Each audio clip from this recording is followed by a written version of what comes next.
Good morning, everyone. I want to welcome you all to the Tuesday, March 26, 2013 Placer County Board of Supervisors meeting. We will begin our meeting with a flag salute led by Supervisor Durant.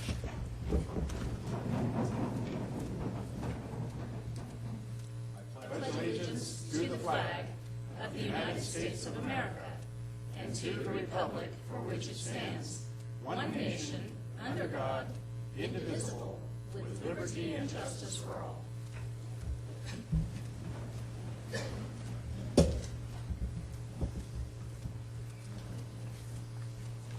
Will the clerk please read the statement of meeting procedures? Welcome to the Placer County Board of Supervisors meeting of Tuesday, March 26, 2013. Agendas are available on the wall outside this meeting room. If you are here to speak on an issue not appearing on the agenda, you may do so during the public comment period. There's a 3-minute time limit per speaker. The board is not permitted to take action on items addressed under public comment. When you speak, clearly state your name and address for the record. All items on the agenda will be open for the public to address before final action is taken. There's a 3-minute time limit per speaker, which will be monitored by a timer on the podium.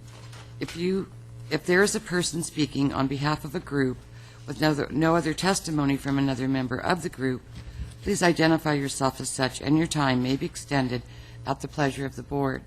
Keep in mind that the chairman has discretion of limiting the total discussion time on any item. If you are hearing impaired, we have listening devices available. It is requested that all pagers and cell phones be either turned off or put in the silent mode. Thank you for your participation and cooperation. Thank you, Ms. Holman. And now is the time for public comment. If there's anyone here that wishes to approach the board on any item that is not on the agenda, knowing that they have 3 minutes. Mr. Emmert. Good morning, Supervisors. My name is Michael Emmert. I represent the Leadership Auburn class of 2013. Our project this year is to renovate and improve the entrance to the Gold Country Fairgrounds off of High Street. If you drove by there today, you'd see where we trimmed a lot of trees, removed a lot of ivy. We have a very aggressive project. We estimate that if we can raise the funds, we'll spend about $60,000 to $75,000. And this past Friday, we made application to the county for revenue sharing funds, and we look forward to the opportunity to share with you as an agenda item at a later date, supporting our request for some revenue sharing funds.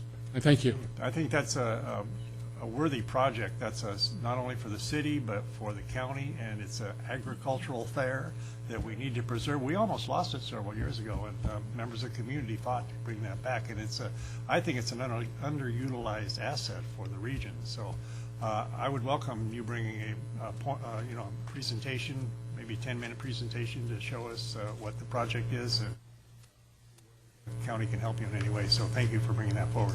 Just let us know when you want us here. We'll be here. Thank you. Okay. Thanks, Mike. Good morning. Good morning. Christine Rydell, Senior District Representative for Senator Nielsen. I wanted to let the Board of Supervisors know Rui Cunha had contacted our office in regards to the county receiving an SRA fee on the fire station down in Lincoln. I contacted CAL FIRE's legislative department and indicated that this was not acceptable and that the county needed to have that reimbursed and that be further exempt from that fire tax. I was just notified the other day from the legislative department that the account has been taken down to zero. You will be exempt. So we've requested that the county receive a letter to that effect and that our office be CC'd on that. So I just wanted you to know that it's one less tax bill the county's going to have to pay. Please give our compliments and thanks to Senator Nielsen for that effort. Thank you. Certainly will. My address is 83. Because I got one of those too. Yeah, so Actually, did I. A second one. Yeah. If you have a problem, please just contact our office. 835. Thank you. Thank you. Is there any other public comment? Seeing none, we'll close public comment and bring it back to the consent agenda. Is there any items on the consent agenda that board members want to pull for discussion? Or is there anyone in the audience that wishes to pull any item on the consent agenda for discussion? Seeing none, I'll ask for approval. It's been moved and seconded to approve the consent agenda. Will the clerk please call the roll? Montgomery. Yes. Duran. Wygant. Euler. Holmes. Aye. We are ready to hear our 9:05 timed item, Public Works Funding Application, Kings Beach Commercial Core Improvement Project. Mr. Kratz. I'm sorry, I forget your title now. You're the... Assistant Director of Public Works, Peter Kratz, for the record. Thank you for honoring me with that. I'm humbled with the new position, and hopefully I'll We're pleased that live up to you're it. there. Greetings, Chairman, members of the board, here for the 905 item for Public Works. With this item, actions for your consideration today relate to pursuing a funding application for the Kings Beach Commercial Core Improvement Project. The actions requested include conduct a public hearing and adopt a resolution to submit up to a $1.5 million Community Development Block Grant public improvement application. And number 2 of the action is, as part of resolution adoption, approve the future execution of a grant agreement, if awarded, by the Public Works Director or his designee, and any required amendments from the Public Improvement State of California CDBG grant, for short. This funding application effort is competitive in nature, and there is no guarantee that we will be awarded the funding. If we are successful, it will help bridge the current $10 million funding shortfall for the project. As you know, we plan to move forward with the project under a phased approach with hopeful groundbreaking on the highway this year. This funding, if received, would likely apply to a subsequent project phase. The public improvement grant request is related to construction, of course, of the Kings Beach Commercial Core Improvement Project, and specifically consists of improvements in the grid or county roads portion of the project, such as sidewalks to connect the downtown core with the residential area, also known as the Fish and Mammal Streets in the grid area of Kings Beach. In addition, the grant can cover neighborhood traffic calming devices proposed for the project. One CDBG criterion for a successful application is to show how the proposed improvements will enhance the safety of the community. As required by the CDBG program, 2 public hearings are required and must be properly noticed 10 days in advance of each hearing. The hearings must also be 30 days apart, and the first one was held over 30 days ago. The second one is being asked to be conducted by your board today. The hearings were noticed in the Sierra Sun, Tahoe World, and Auburn Journal. Through these hearings, the intent is to invite citizen participation and feedback on the proposed public improvements. Environmentally, for the record, the Kings Beach project has received federal, state, and TRPA environmental document approvals. And then fiscally, there is no net county cost through this grant application effort. If successful, the department will budget appropriate the funding amount in the appropriate fiscal year budget or budgets for its intended use. So formal request of your board today is to conduct a public hearing, as previously discussed, and consider any comments on the matter, and then consider approval of the item and resolution before you. Thank you for your time. Go ahead and open up the public hearing. Supervisor Montgomery. Peter, thank you for bringing this forward. I did want to ask, have you received any questions or comments on this agenda item from any members of the public in Tahoe who might not be able to be here today? We have not, no specific. Our first hearing we actually held up in Tahoe in our office. Thank you. And noticed it. I also just wanted to take the opportunity to congratulate you on your new position, but also to announce formally that the Department of Finance did finally bless our bond fund proceeds that we've been in discussion with them on. So the Kings Beach Commercial Core Improvement Project will be getting just shy of $10 million out of the dissolution of the redevelopment agency. There was some question about that. And there's also good news for North Auburn. They'll be getting about $1 million from the same fund, that's not the word I'm looking for, bond proceeds. And it's really good news for the Commercial Core Improvement Project. And a lot of the backup information that we provided to the Department of Finance came from you and your department, and we really thank you for your assistance with that. So You're welcome. that's it. Yep. Thank you. Great. Thank you. This is a public hearing. Is there anyone from the public that wishes to address the board on this matter? Seeing none, we'll close the public hearing and bring it back for action. I move we authorize the Director of Public Works to execute any grant agreement and any other documents required by the public improvement allocations of the State of California Community Development Block Grant Program. Second. It's been moved and seconded to approve the item. All those in favor, please say aye. Aye. Aye. Any opposed or abstentions? Hearing none. Thank you. Thank you very much. All righty. now the time has arrived for a proclamation declaring April 2013 as Child Abuse Prevention Month. Is there someone here that is going to receive this?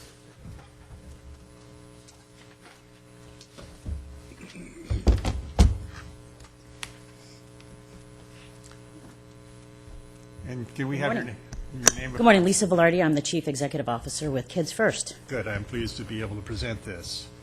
March 26, 2013, in the matter of a proclamation declaring April 2013 as Child Abuse Prevention Month in Placer County. Whereas we all have a responsibility as individuals, neighbors, community members, and citizens to help create healthy, safe, and nurturing experiences for children. And whereas safe and healthy childhoods help produce confident and successful adults. And whereas child abuse and neglect often occurs when people find themselves in stressful situations without community resources and don't know how to cope. And whereas the majority of child abuse cases stem from situations and conditions that are preventable in an engaged and supportive community. And whereas child abuse and neglect can be reduced by making sure every family has the support they need and deserve to raise their children in a healthy environment. And whereas it is recognized that no one can do everything, but everyone can do something, and together we can create change for the better. And whereas effective prevention programs succeed because of partnerships among agencies, schools, religious organizations, law enforcement agencies, and the business community. And whereas wearing a blue ribbon, just like I have on this morning, displaying a pinwheel or planting a pinwheel garden in April will serve as a positive reminder that together we can prevent child abuse and keep children safe. Now therefore be it proclaimed that the Board of Supervisors of Placer County does hereby proclaim April 2013 as Child Abuse Prevention Month in Placer County and urges all citizens to join Kids First as they engage in activities that strengthen and empower families and communities to provide the optimal environment for children to learn, grow, and thrive so that all children have the benefit of happy, healthy, and safe childhoods. Here we go.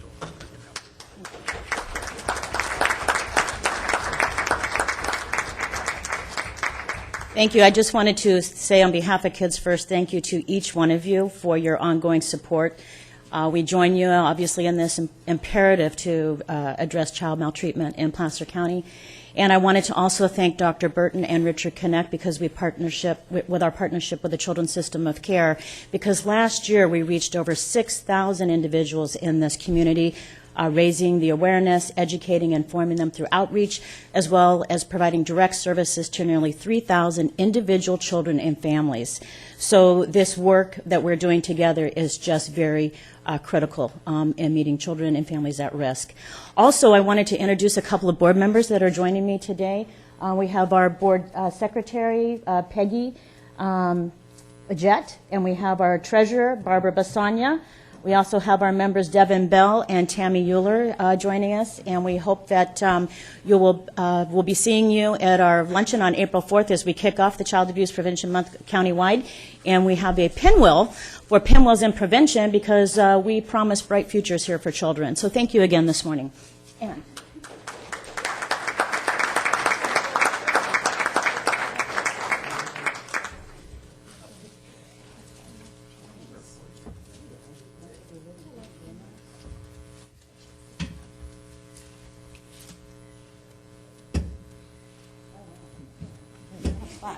Right. Thank you very much this morning.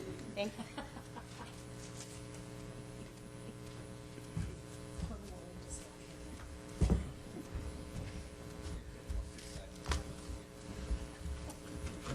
And I want to ask the board members to please keep the pinwheels out of the meeting today.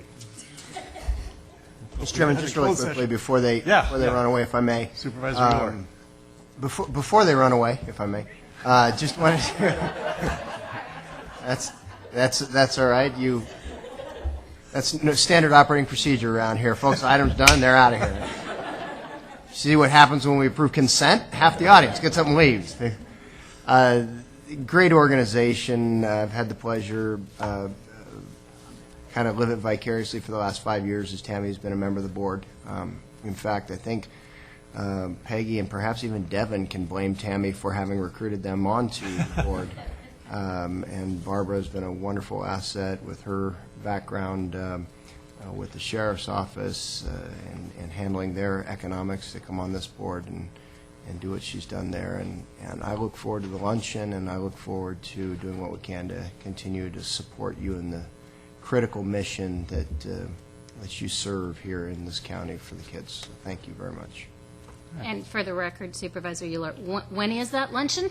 In That case would be- anyone that would like be to attend? Thursday, April the 4th. I believe it's at 11 o'clock start time. It's at the Sunset Center, if I recall, this year, instead of over in Sun City, Del Webb, Lincoln Hills, where we were last year. We were in Del Webb last year, though, weren't we? Yeah, that's what I'm saying. It's the Sunset Center on Sunset this year. Yeah, it's in District 3. Still tickets available, and I believe Supervisor Duran will be presenting this proclamation that Yeah. was at the lunch. She'll be Yeah, presenting. in my absence. So I'll Yes, be away. yes, of course. All right.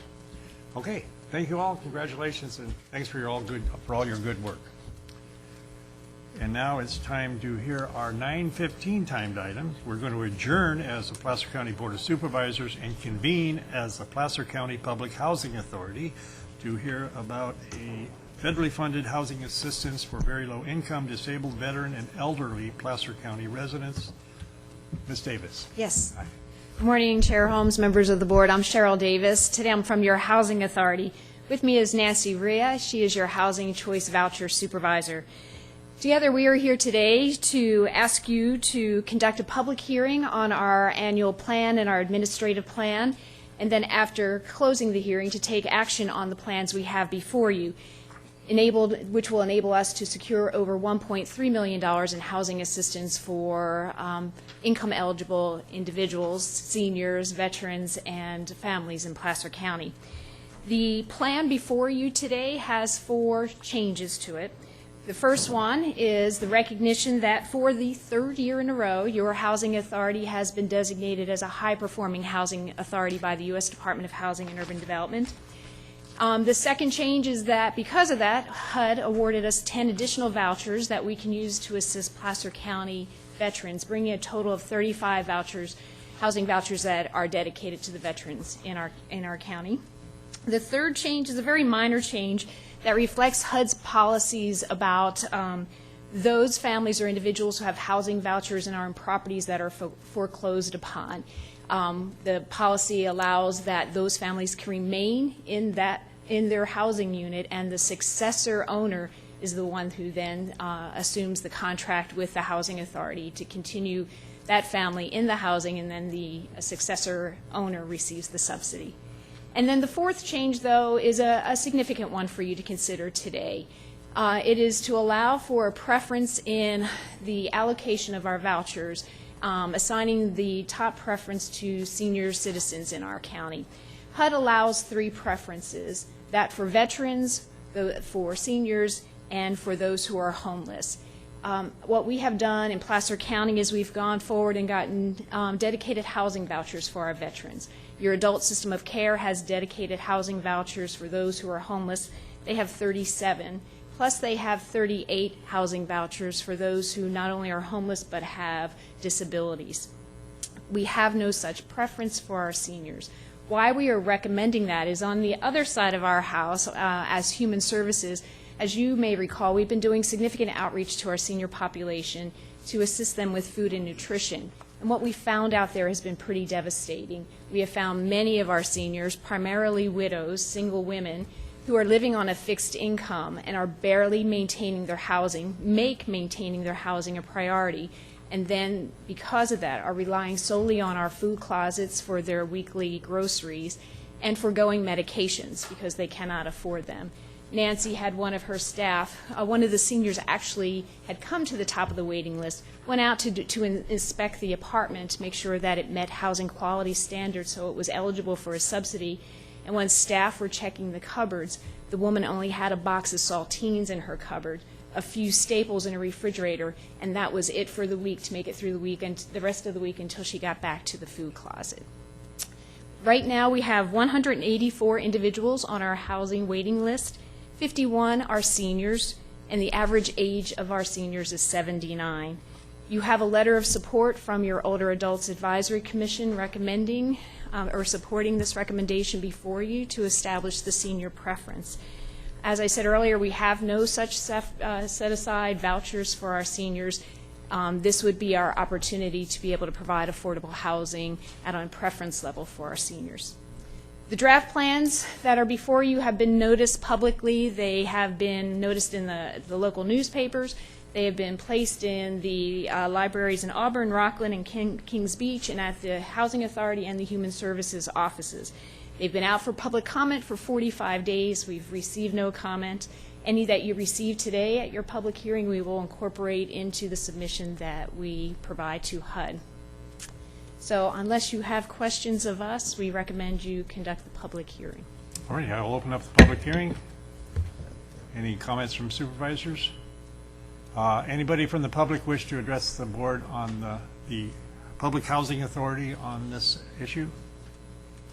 Seeing none, bring it back to the board for action. I just want to say, you mentioned the lady with the saltine crackers.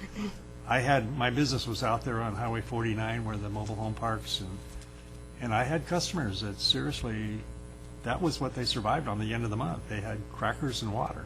And although they were able to buy bird seed for their pets, it was a struggle for them. And so many of their vehicles came in, and I kept them together with duct tape and, safety pins to keep them going because they just wanted to drive to the store, Yes. From their homes. So, and the doctors. So anyhow, it's much needed, and I'm glad to see this come forward. Okay, now this is the time for the board to take action on this item. It's been moved to second to take action on the Public Housing Authority item. All those in favor, please say aye. Aye. Any opposed or abstentions? Hearing none, the item is moved. Thank you. Thank you very much. Have a good day. All righty. Moving right along, we'll now move to our 9:20 timed item, Sewer Maintenance District 2 annexation of, what is it? Oh, yeah, thanks. I got to adjourn the Public Housing Authority meeting and reconvene as Placer County Board of Supervisors. Thank you. Okay. It's been a while.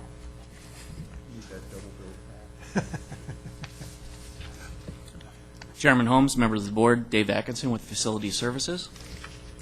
I'm here this morning to present a request for your board to hold a public hearing and consider annexation of the property with assessor parcel number 036-180-046. The property owner is requesting that their 4.7 acre parcel located on Moss Court in Granite Bay be annexed into Sewer Maintenance District Number 2.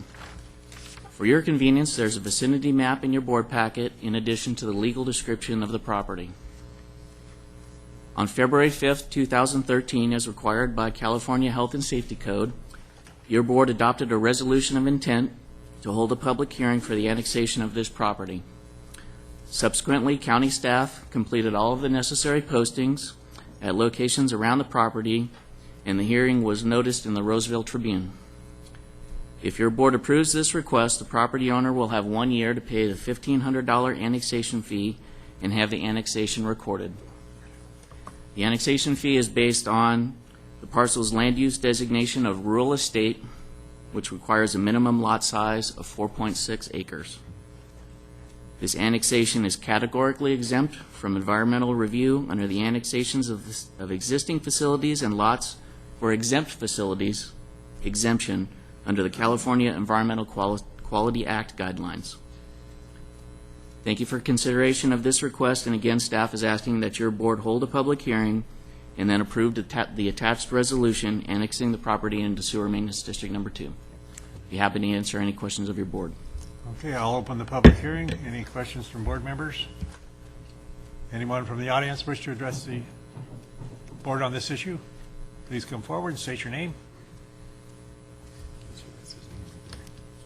Good morning. My name is James Thomas. I'm a resident of Moss Lane, which is adjacent to Moss Court.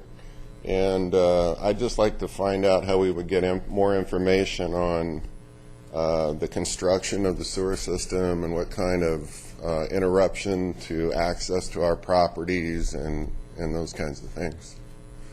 I'm assuming there'll be a major construction to hook up to the sewer. At this point, they are requesting annexation. At a future date, they will be submitting plans for their actual connection to the sewer system. Okay. And those will be done through our Community Resources Development Agency as part of a public sewer improvement. Okay, so if this is approved today, then there's basically no recourse or anything as if access to our properties along Moss Lane are interrupted due to the construction. How's that going to work? There'll be design and review. It'll be, it's not something that's going to happen overnight. They have to, if I'm right, they'll have to do an application with environmental health to build it in the building department. Is that Correct. They'll have to submit plans and specifications through Community Development Resources. Environmental surveying and drafting usually handles those. And as part of their design and review process, they'll certainly work out details in terms of maintaining access to properties as the construction is being done. and the neighbors will be notified. Yeah. Yeah, how do we follow that so that we know what's going on? Because, you know, we share the same entrance, Moss Court and Moss Lane, and I'm assuming they're going to have to cut up Auburn Folsom Road at the same time. Right. Part of providing service for them will be they'll need to tap into the sewer line, which is on the opposite side of Auburn Folsom Road. Right. I believe they'll also be required to put in some sewer line along the frontage of their property. But ESD will ensure that access is maintained for traffic as part of that project. And then Moss Lane being a private road, he'll be responsible for returning that road to its original condition. Absolutely. Yeah. And Dave, do you have a business card with you that you can give this gentleman? I certainly do. Yeah. Okay, great. Thank you. All right, thank you for your comments. Anyone else wish to address the board on this item? Seeing none, I'll close the public hearing and bring the item back for action. I would move the board approve the annexation and adopt the associated resolution. It's moved as, Question Oh. to ask legal counsel. Normally, we get some type of a document that I've seen before that kind of lays out the conditions, one of which is that they're going to return the property to where it was after the construction. I don't see that here, but that document has been executed. Supervisor Duran, this is an annexation, so there haven't been any plans put together yet, so that process hasn't happened. That hasn't happened yet. Okay, all right. all right, there's motion and second to approve the sewer maintenance district number 2 for the annexation of the Rackin property. All those in favor say aye. Aye. Any opposed or abstentions? Seeing none, we will now move to our 925 timed item, commendation of Glenda Reagan, Robin Yonash, and Nancy Hagman, presented by Supervisor McDermott. Yes, thank you, Chairman Holmes. And if I believe Glenda was not able to join us today, but if Robin and Nancy could please come forward, I would very much appreciate it. And welcome to both of you. From the Placer County Board of Supervisors, a commendation, March 26, 2013, in the matter of a commendation honoring Glenda Reagan, Robin Yonash, and Nancy Hagman for their work capturing the history and heritage of Placer County cemeteries for families, friends, and historians. And I have 3 of these, one for each of you, so you don't have to share and swap it back and forth amongst your houses. That's going to be cute, Dusty. Whereas Glenda Reagan, Robin Yonash, and Nancy Hagman share the common bond of a love and passion to identify, remember, and memorialize individuals who have been laid to rest in Placer County cemeteries. And whereas to these ladies, cemeteries represent a wealth of information to link history with the present through joy and tears, while discovering long-lost identities of individuals that have contributed through ordinary and sometimes notorious lives in the making of one of our current communities. And whereas the efforts of Robin and Glenda, among others, has resulted in a book and online directory that gives names to many of the wooden numbered markers in the Weimar Cemetery for grave sites of more than 1,400 tuberculosis victims that were treated in the Weimar Joint Sanitarium.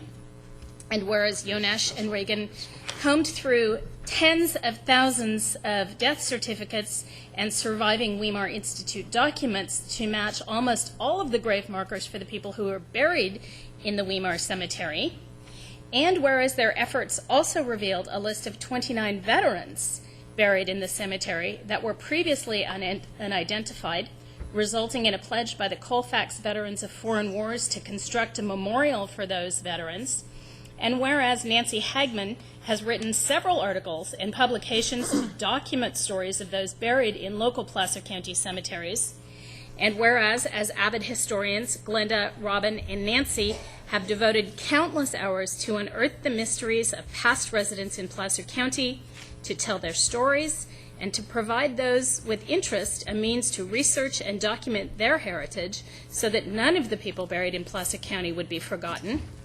And the rich vein of history in our Placer County cemeteries can forever be linked to our growing communities.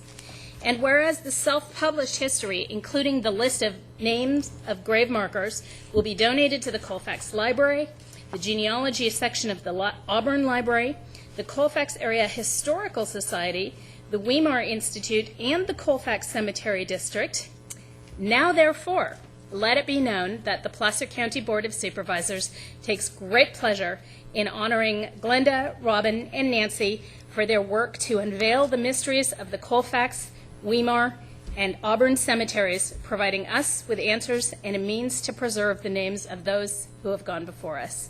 Thank you both so much.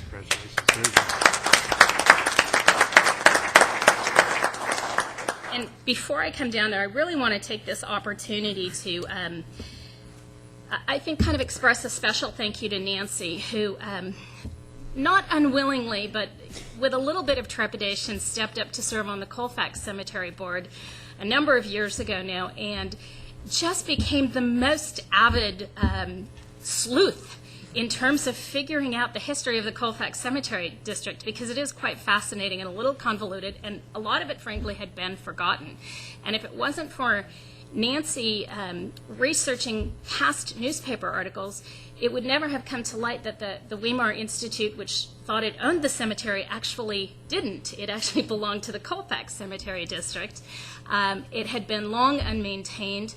As indicated, over 1,400 graves associated with names we knew not. And so I'm not quite sure how Nancy brought it to Robin and Glenda's attention, but I'm so glad she did, because the outcome is absolutely phenomenal. And the both of you are just outstanding examples of citizen scientists, researchers, activists, and I'm so proud to be able to present this to you today and to consider you constituents of the 5th District, so thank you. Thank you. Thank you. I want to introduce Charlie Gray. He's sitting in the back here. He's a member of the Cemetery District Board. And their support, Otis Wolin wasn't able to be here. He's in Nevada City today on other business. But I wanted to thank them for their support, and also to thank Josh Schmall. And he did an Eagle Scout project, and with his crew of more than 30 people got out there. Now the Weimar Cemetery is mapped due to all of these folks' effort, and it's actually mapped better than the Colfax Cemetery itself. So now we've got to turn around and kind of meet that bar that the Eagle Scout crew has done for us. Yeah. So we've got some really interesting things going on, and also John, what's John's last name? Melrose. John Melrose is being a great Veteran support too Services. from the county. So And wanted to Roberta thank them. McGuinn from the, that's Veterans, I can't remember the organization anyway, she's working with us to get headstones for the veterans in Weimar. I also want to thank Genealogy Trails website, because the webmaster there has gone way beyond the call of duty in getting the history online and the transcript and the map, and that's going to be happening today or tomorrow. So I'll let you know the website for that. That's great. We'll publish it in our next email newsletter that we great. send out every month. Okay. It's terrific. Well, let me come down here with these, and we'll get a few photos.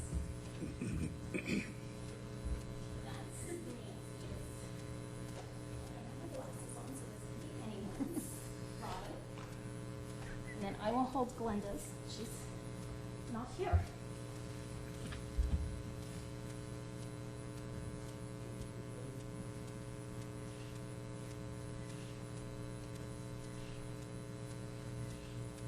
Fantastic.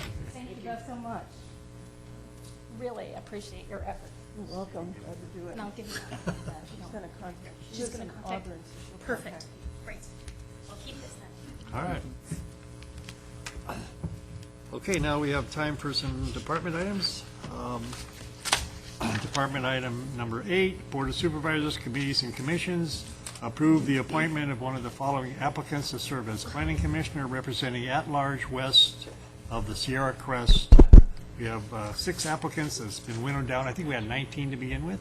And so looks like we got some quality candidates. Are you presenting this, ma'am? I'm going to present this item. Holly Heinzen with the County Executive Office.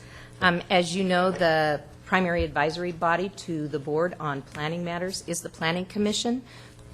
The board has 7 members appointed to a 4-year term, 1 each from each supervisorial district and 2 at-large. They are appointed to a 4-year term. You have 6 nominations before you today, and I'll list them. It's Norbert Bartosik, Gerald Brentnall, Noe Fierros, Wayne Nader, Christine Turner, and James Vlahos. We're fortunate to have diverse backgrounds and well-qualified individuals represented here today. So with that, I will leave it for your board's consideration and discussion and appointment.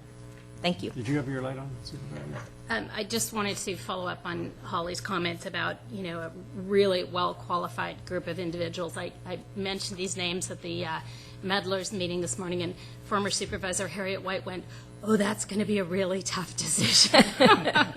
So Good group. I second your comments on that. Just for a little bit of background, I think, on this and a little bit of framing, I did nominate or asked Christine Turner to turn in an application. My vision, I would say, for doing that is that I'd been searching for someone from the agricultural community who could serve on the Planning Commission, and had spoken to a number of people in the unincorporated area of the county who unfortunately were already overcommitted running farms and ranches and harvesting things that we all like to eat and drink. So I turned to Christine, and it became known to me at that point in time that she actually resided within the city limits of Auburn. So as you recall, we had a past board discussion about opening this position up to people who lived within the cities. The board did decide to go ahead with that, and we did accept additional applications, at which point Christine did turn an application in. I think it's important moving forward over the next couple of years, particularly when we're looking at things like the community centers, like the winery ordinance update, like the changes we just had in terms of the cottage food industry, and frankly, just our general plan update, as we're going to be moving forward with that, to have someone who has both an intimate knowledge of agriculture and an intimate knowledge of county planning processes, and a good comprehensive knowledge of how to read an EIR and how to ask the right questions. So for those reasons, I'm bringing Christine forward today as my nomination for this position. I wanted to open it up to the public for anybody who wants to speak on behalf of them or a particular applicant. So my name is Joanne Neft. I happen to represent agriculture, excuse me, and have been doing so for about 25 years. I would just like to, I sent you all letters asking you to please give positive consideration, excuse me, to Christine Turner. There's some water on the dais. Thank you. Yeah. Is there anything to drink out of? Yeah. I'm sorry. It's Placer County water. I didn't think I was nervous. Thanks, Holly. The best thing in the world, isn't it? I thought that clean Placer County water. I would just like to reaffirm what I did write to you and what I sent you in an email, that I think Christine, I have worked with her for many, many years, is absolutely the most qualified because of her background and the information that we need as we go forward as an agricultural community. As I was thinking about this, and I know what you're going to say, so here she goes again. I took a look at the major committees and commissions that exist in Placer County. And I actually went online and checked to see their names and who they represented. And it's curious because I suspect that Placer County has the same demographics as the United States as a whole, pretty much. So which means that's 48% male and 52% female. So I went, that's pretty interesting. Aren't you guys lucky that you are outnumbered by the women of Placer County? But anyway, so I looked at some of these major commissions, and it was interesting. The Economic Development Commission has 15 members, 4 of whom are females. The Agricultural Commission, this is really interesting to me, has 7 members, 1 of whom is a female. And the Planning Commission has no females. Now, I did serve on the Planning Commission for several years in the 80s. I sat there as an appointee at large, and at that time, that board had actually appointed 3 women, and as women, we sat on that board for about 7 or 8 years. There has not been a woman on the Planning Commission for a good many years. I don't remember who the last woman was. But that's something I think you should consider, not just for what your job is today, but as you look at the overall umbrella image of who Placer County is and who we should be representing. We women have an occasional really good idea, and I think it's worthy to consider including them in the decision-making process. We are actually the women who nourish and worry about the environment. Oodles of studies have been done saying women are the ones who think about what people eat, they care for the elderly, they care for their children, they care for their environment. Yes, you do too, but in a totally different way. If you remember your own upbringings, who is the woman that you went to when you were feeling a little uncomfortable? Who is that person? It was your mother. I simply want you to put this in your head as you're making future appointments to all your commissions and all your committees. Thank you for your time. Just for the record, the last 2 women on the Planning Commission were from District 5, Judy Creek and Michelle Oler. And congratulations to you. You probably appointed them. Well, one of them. Bruce Kranz appointed Michelle. Yeah, Bruce Kranz appointed Rex Michelle. appointed. But it's been a little while since there were 3. And by the way, you know who's done a really good job at this? No, who? Is the city of Roseville. Oh, yeah. They now have a 5-member board, 4 members of whom are women. Somehow the public spoke, didn't they? Yeah. That's my thought for the day. Well, thank you. Mr. Nader? Wayne Nader, North Auburn resident. I first want to say I am very honored to be considered, especially when I hear from Holly that there were 19 that applied for this. This is rather amazing to me, and that you filtered it down to the 6 very capable people. And again, I'm honored to be a part of that group. I've communicated to all of you about my background so you kind of understand where I'm coming from. Obviously, you know that I was raised on a cattle and farming ranch in Lincoln, so I certainly respect the heritage of agriculture in this in this region. In addition, obviously, I have a strong financial background. And then since my retirement, I've gotten more involved in doing sort of projects to help the community. One of them you're aware of was the pipeline project for Black Oak. And I organized the financing for that.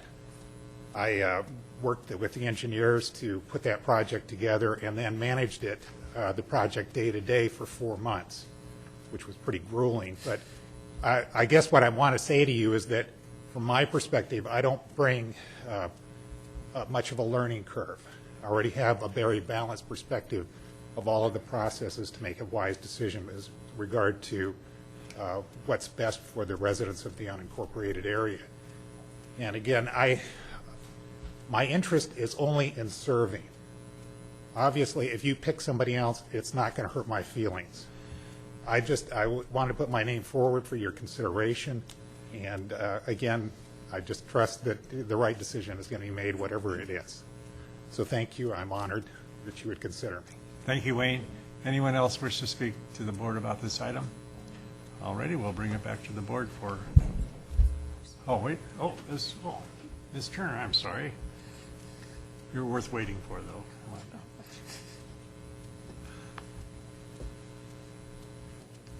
Hi, I'm Christine Turner.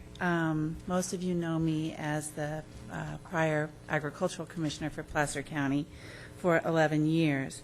As the head of the agriculture department, I was also part of the land use departments that reviewed a lot of the projects that were coming forward for consideration before the county. I provided a review and comments on those projects, both as your agricultural commissioner and also on behalf of the board-appointed agricultural commission. My responsibilities as ag commissioner also included acting as the department's administrative hearing officer for civil penalty hearings and actions.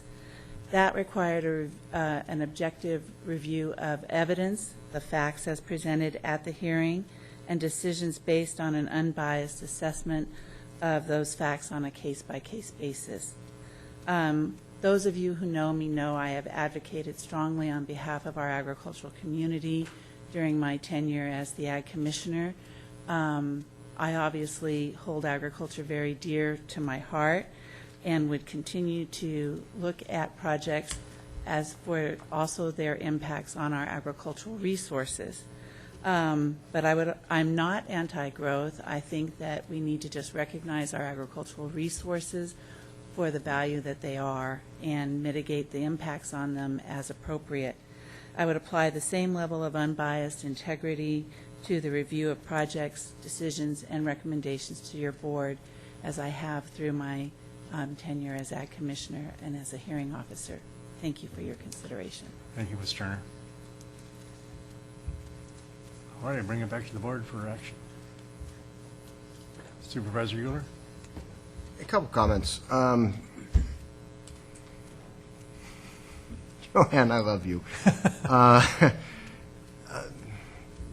Roseville has done a great job of electing folks to their city council who happen to be women, because Roseville has been blessed to have some very qualified women put themselves forward, be willing to endure this process that we go through to get elected. And in fact, in the last election, I was more than happy to publicly support several of those women. When I just had the opportunity to reappoint all of my MAC members, I got about 17 applications. Only 2 of them were from women. The rest were from men. My MAC now has 1 woman, and the rest are men. But I didn't care about X or Y chromosomes. I cared about the qualifications for the position. And I am obviously, with this position, concerned likewise. The whole women versus man thing, I think, is a bit of a red herring and not really something that we as a board should be focused on. Likewise, while I appreciate Ms. Turner's service over the years and enjoyed working with her, our Planning Commission is not set up intending to represent various silos. That's not why we have our Planning Commission. We each get to choose one Planning Commissioner based on our own personal preferences. We have two people on there, Mr. Denio's family from a strong agricultural background. I would argue that Denio's Farmers Market and Auction has done more to keep agriculture viable and strong in this county in the early days than a lot of other endeavors in this county. I believe one of our commissioners is a forester, a registered forester. So, and we as a county, as a board and as a county, have consistently, in spite of my lack of background in agriculture, getting my hands dirty in it, for the last 6-7 years, I've worked with Supervisor Wygan on the conservation plan, making sure that we can do what we can do to keep agriculture viable in those areas that aren't going to be developed. We, in 1994, adopted a general plan.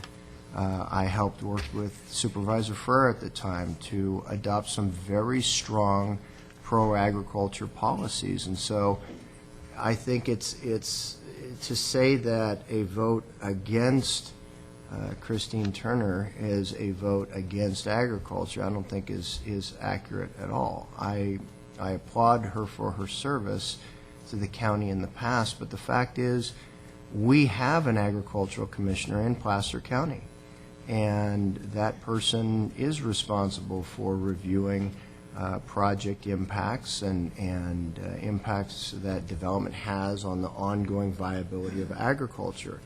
And if we want to today begin siloing our planning commissioner, our planning commission, to make sure that we have representatives of various sectors, who will be the next sector that we identify, that we say, well, if we have that, we must have this kind of representation. And so as I look at the candidates, I'm looking for somebody who brings a broad array of experience to this. And I believe that Mr. Nader best represents that kind of broad experience, coming from an agriculture background himself, but also having embraced the business community the way that he has, having volunteered in so many different organizations and been a part of so many different community-based efforts, having served on our Charter Review Committee, certainly has very good intimate knowledge of the county and its workings and the appropriate role of our government and the appropriate role that local government should play in respect to the people. And so it is certainly not with any ill will or ill feeling toward any individuals, but simply my opinion that Mr. Nader, I think, would serve us well on the commission, that I would move approval of Mr. Nader to the Planning Commission. Is there a second? I'll second it. Supervisor Montgomery, under discussion. Nothing. Okay. It's been moved and seconded to approve Wayne Nader for the Planning Commission appointment. Will the clerk please call the roll? Duran? Wygant? Yes. Montgomery? No. Holmes? Yes. Congratulations, Mr. Nader.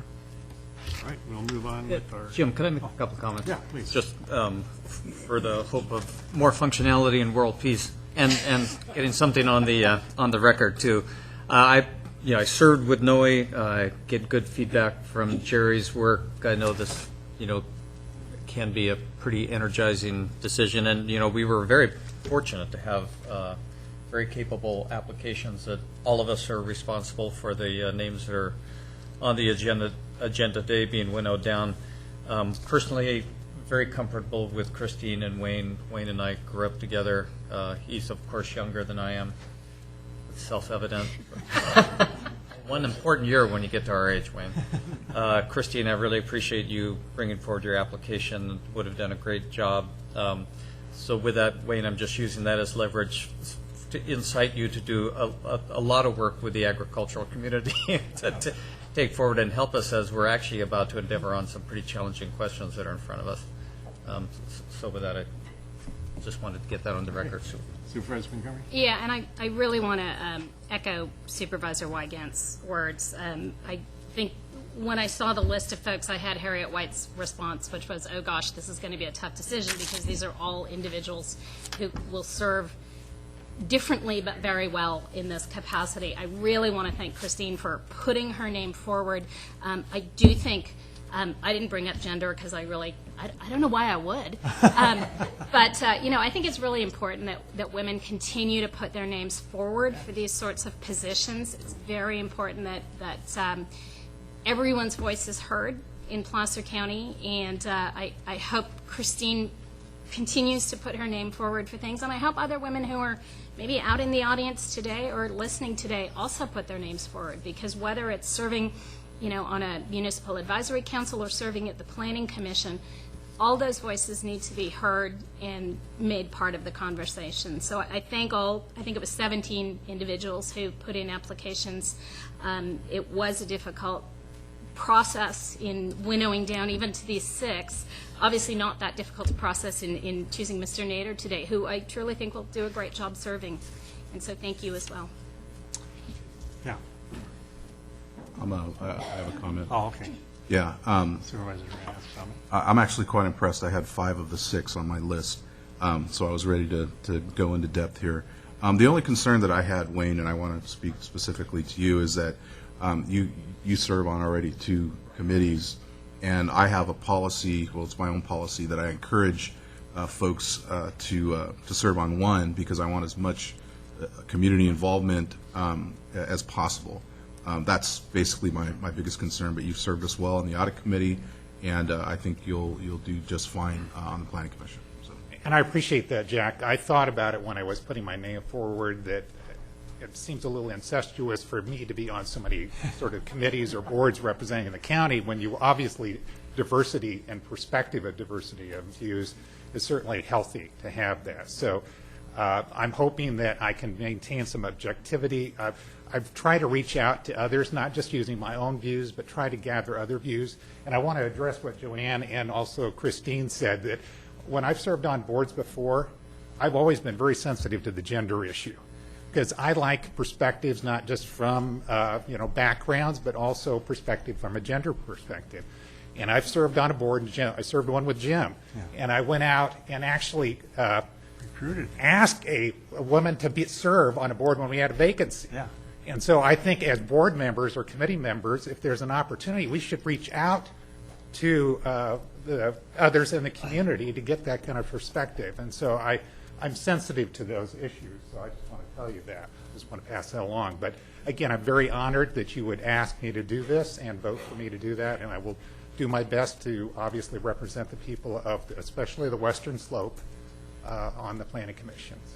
And I would, in keeping with my own thought, encourage you to kind of relinquish something to allow other folks in the community. I certainly understand that, and I have discussed with Andy at the Treasurer's office, and maybe about stepping down off the audit committee. So that's something that I've got some thought about. Right. Through Sharon Watson Hamilton, but it was a difficult decision because, again, we had several fine candidates, but we prevailed because we wanted to see that kind of perspective on the fire board. So thank you for bringing that forward, and congratulations again. Thank you. All right, thank you. We'll now move to, let's see, I think we'll kind of squeeze in facility services in here. Can we do that? Sure. Item number 9, Dry Creek Community Park Project.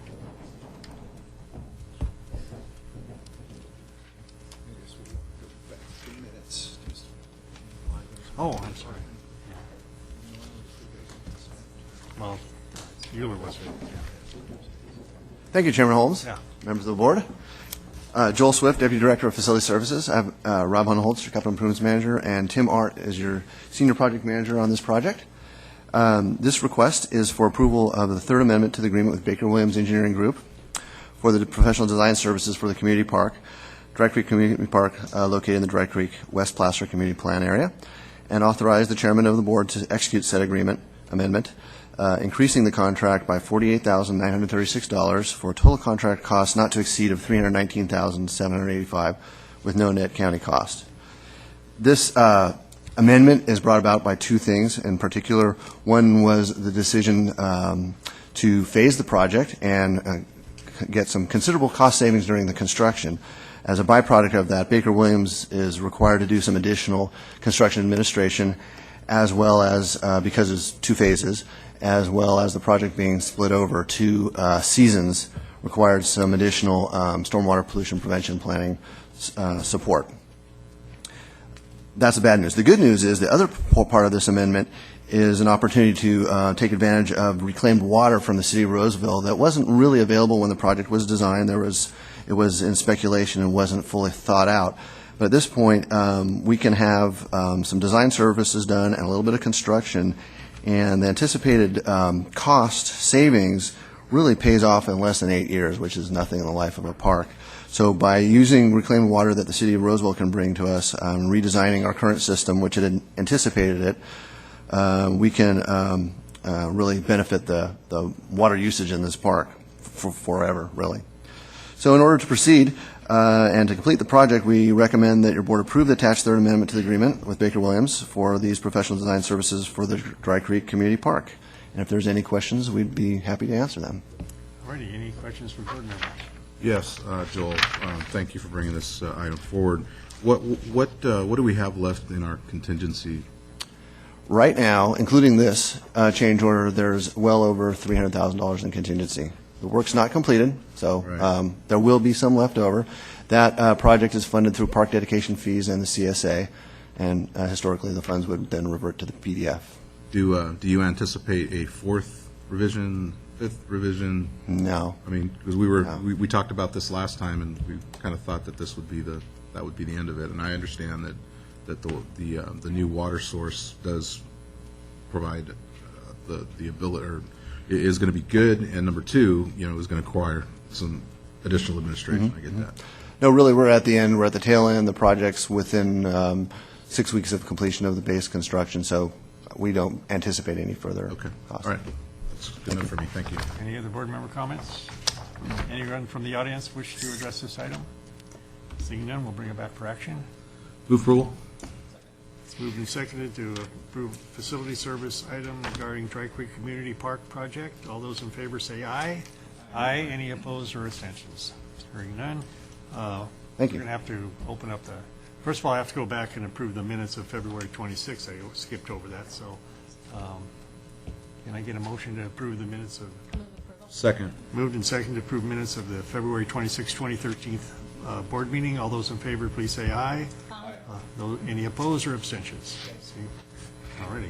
Now we'll open up our 10 o'clock timed item. Thank you. We'll bring, which is County Executive Office bringing forward the Western Placer land use items. Presenting Allison Carlos. All kinds of people. Thank you. Good morning. Allison Carlos with the County Executive Office, along with numerous departments that are in the audience and at the staff tables to present this 10 o'clock timed item on West Placer.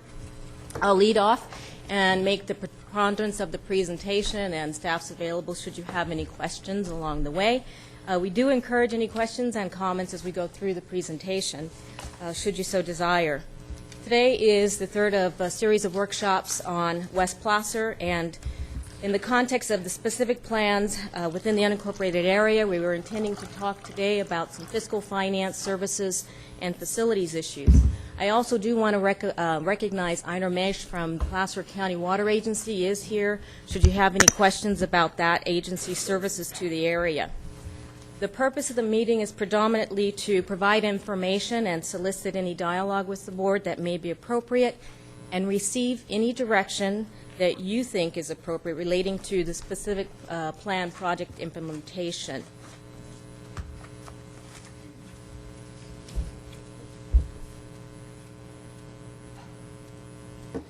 For context, prior workshops were conducted in November and in December and January of this year, And what we covered at that point in time is we updated the board on West Placer land use. We reviewed some population projections for the area in general, the broader western area.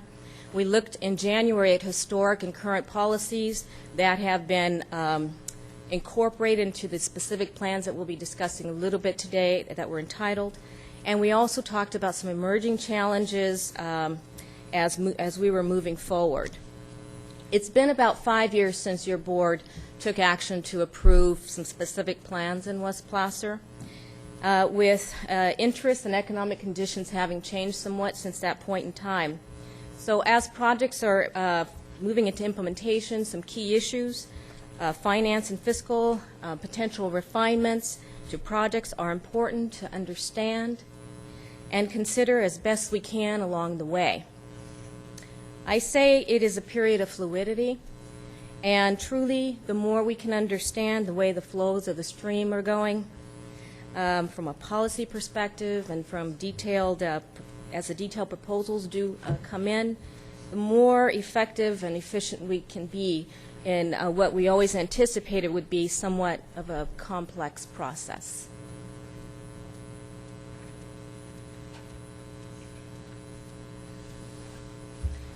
To set the platform, I restate a couple of the policies specific to the discussion today.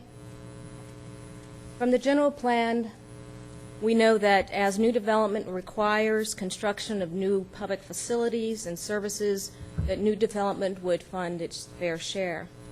The general plan speaks to that we require demonstration that necessary public facilities are installed or that there is financing funding that's adequate for that. That the size of the public facilities are appropriate for what's proposed.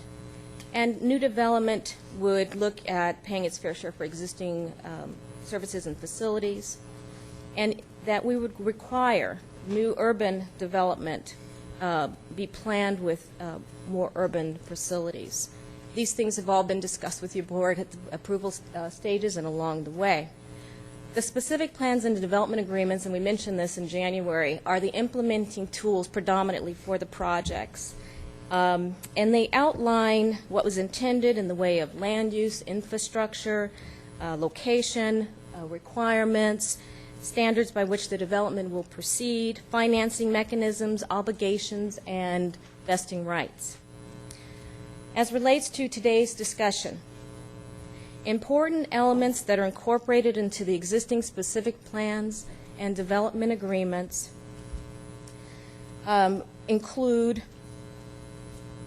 and my eyes are fading,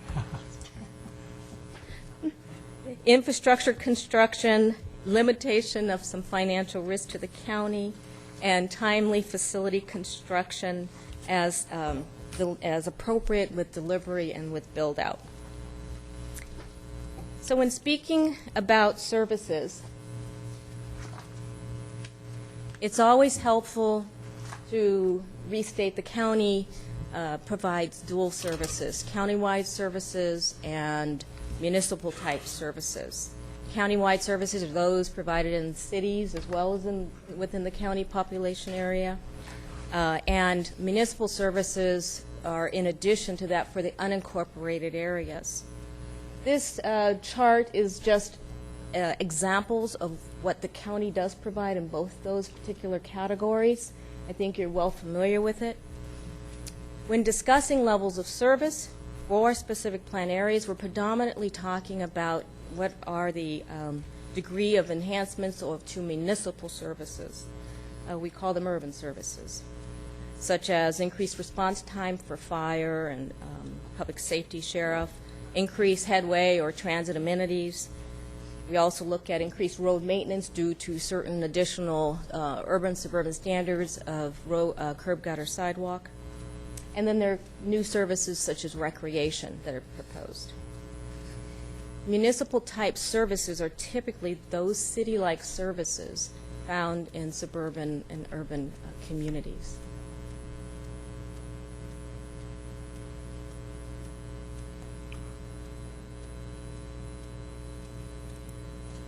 I'll shift to a little bit on fiscal and finance as a flyover, since when we're workshopping on services and facilities, and it's hard to do that because funding always comes up. The next couple of slides touch on significant funding sources that the county uses to fund services in the new development area, specifically as we're talking about for West Placer.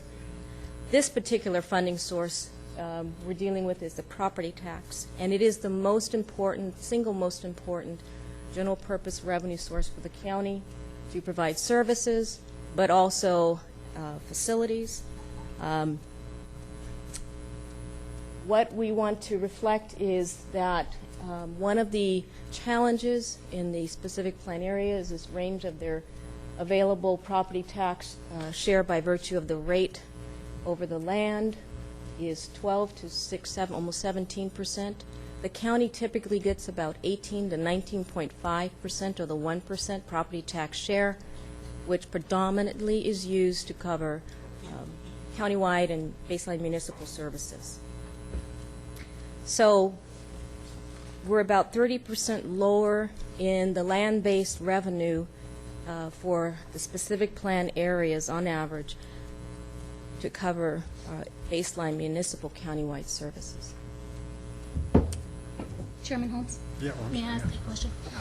Allison, just so we're clear on this, the percentages that are up there are fixed in place because of what was in place during Prop 13, is that Yes. correct? So there's no opportunity to really change the property tax rate of those on the lower end? That's correct. They're locked in. Okay, Yes. thank you. And it's a common problem that we're finding, of course, as people are strapped for cash.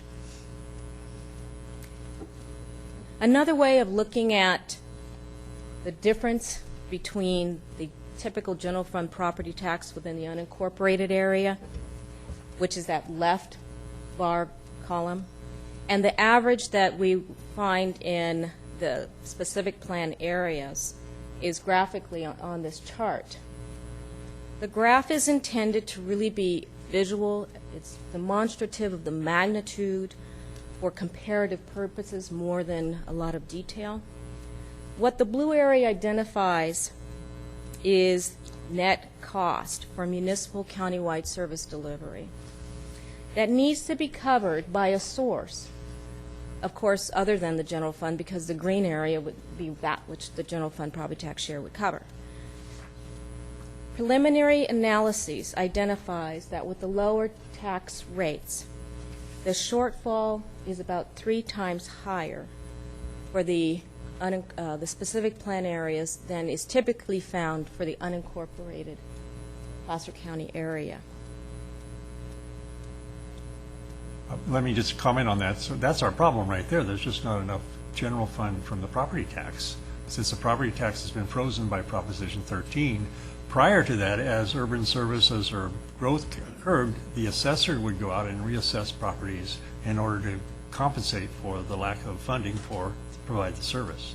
And so we have to use other avenues, and not only the county, but all jurisdictions have done that, and that's why development has to pay their share. Is that a fair assessment of what you're trying to say? It is a fair assessment, and I guess I would say it's indicative of sort of the depth of what we're dealing with. We're looking for some solutions. So I think that's absolutely correct, and it's one of the reasons initially why the special taxes and assessments were a little bit higher. And we're going to talk further about that. And Mr. Chair, if I could follow up on your comment. I just want to get some clarification. So the bar on the left that says unincorporated area, that is the same category we were talking about in the previous slide that was at 18.5%. Is that correct? It's the 19.5%. Okay, and then the bar that was on the right, that's average specific plans. In the former slide, is that what was lumped in together as the West Placer plans range of share? Yes. Okay, thank you. Typically, as Supervisor Chairman Holmes just noted, deficits, net deficits for these types of conditions are typically mitigated through the use of mechanisms such as special taxes and assessments.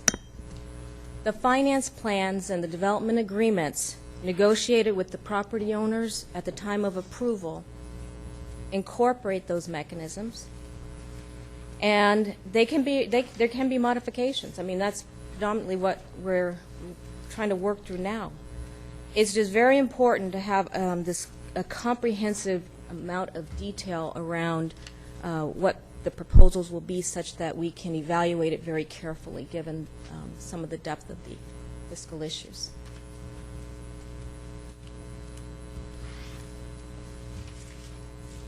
In 2007, and I'm shifting here now to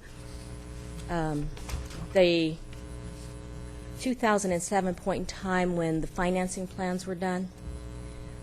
Those were, and today I will say, as we're working through this, continue to be planning level financing documents. They were done for services and facilities. The 2007 Urban Services Plan, which is that left column, established that there was a special tax and assessment that was going to be over $2,200 per unit. Board members asked staff to go look at reducing some of the cost to positively or more positively affect this. And we knew there was room to do that. And so we have spent a considerable amount of time, much of it with the project owners, and have worked through some of that, which is reflected in the right column. This past November, you did ask us to come back, so that's one reason why we're here today, regarding how that was accomplished. So staff reports that today the services have been reduced by, it's a gross 11% on that right side, but net it's 20% reduction, which is an important way to look at it for comparative purposes, because the net cost is what affects the overall burden per unit. So net 20% reduction. This has predominantly been accomplished, and the departments can really speak to it in a measure of detail through considering current trends as relates to service delivery within roads, library, fire, and recreational facilities. Reductions to date have been accomplished without need for modification of the development agreement, specific plans, or any other project documentation or environmental documentation. One of the things I do want to be real careful to note is, because this is comparative for you for looking at reduction proposals from staff, all of these numbers are in 2006 dollars. And that is important because, one, costs have gone up since then, and two, some of the assumptions relative to revenues on the net cost side would be affected.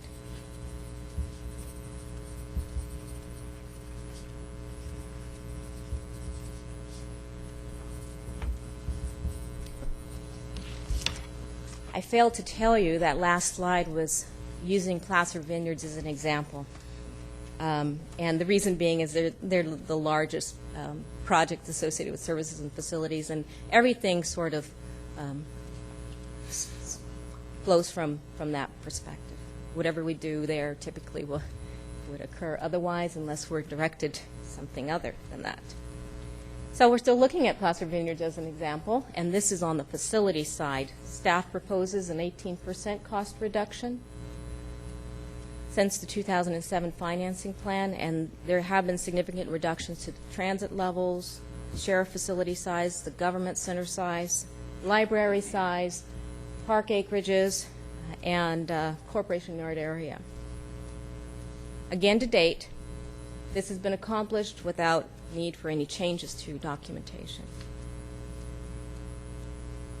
For both services and facilities, these are still planning level. Supervisor Montgomery had another question. And these are also $2006, I'm assuming? Yes, 2006, 2007. Okay. And do we have even a ballpark figure of what, I mean, I see the dollars on the left side, but do we have an idea of what those are in today's dollars? The facilities pieces less so than services, but we do have, what we do is we apply an inflationary factor. And James has done a lot of, James Importante, he's also here, he works a lot on this. He has applied some inflationary factors for both the services and the facility side. And we try to pull back actuals instead of just applying something that is a plug. So we can get that information to you. That would be useful to have, just so we can understand what we're really talking about in today's development world. You bet. We'll provide to all the board members. So, notwithstanding the efforts, well, I want to say for both services and facilities, these are planning level, and information is being presented from the project owners, and we are evaluating it. Notwithstanding that effort being applied to find ways to deliver the projects that are approved by the board in a more efficient and effective manner, the net deficit from that property tax share on the services side is very steep. And it's staff's preliminary assessment that solutions dependent solely on deep cuts may not fully be practical for delivering the project as it was approved. However, we are identifying some additional information based upon the informal submittals we have received, and we encourage formal submittals that have full documentation and detail so that we can proceed as expeditiously as possible.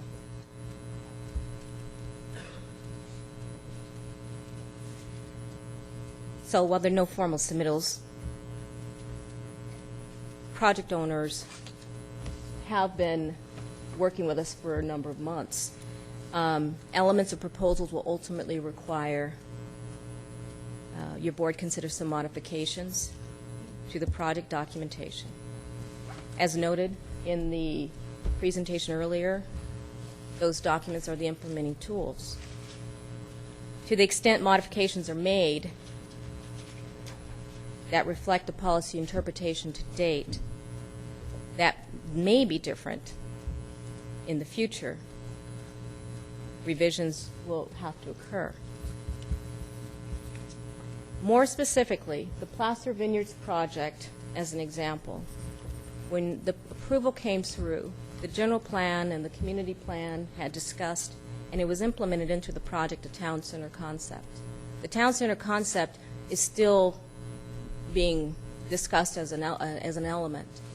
One of the policy interpretation differences could be, we believe that that town center concept was very much a standalone facility because there was the belief and thought that ultimately there could be an incorporation of that area. So the way we looked at the services and facilities was by and large in the context of a governance structure, a civic structure. There may be new perspectives on this, certainly as governance models are in flux with the economy, that would affect how ultimately a town center would look. But certainly from a policy implementation standpoint, what was embedded was a civic center concept.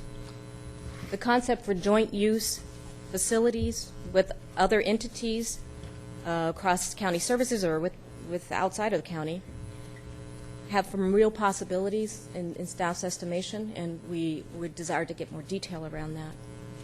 Another important concept that has emerged are the project owner's interest in the county constructing all of the public facilities and not having, working within a framework of a schedule for service delivery such that we currently have in the development agreement, even though the development agreement right now does provide for that, it provides guidance for time frames that can be modified. So at your, subject to your board's desire and further review on how policies relating to maintaining the county's fiscal health, recognizing that to bring facilities on perhaps later in the project at an unspecified point in time with the county having to construct them. We just need to make sure we look at that really carefully.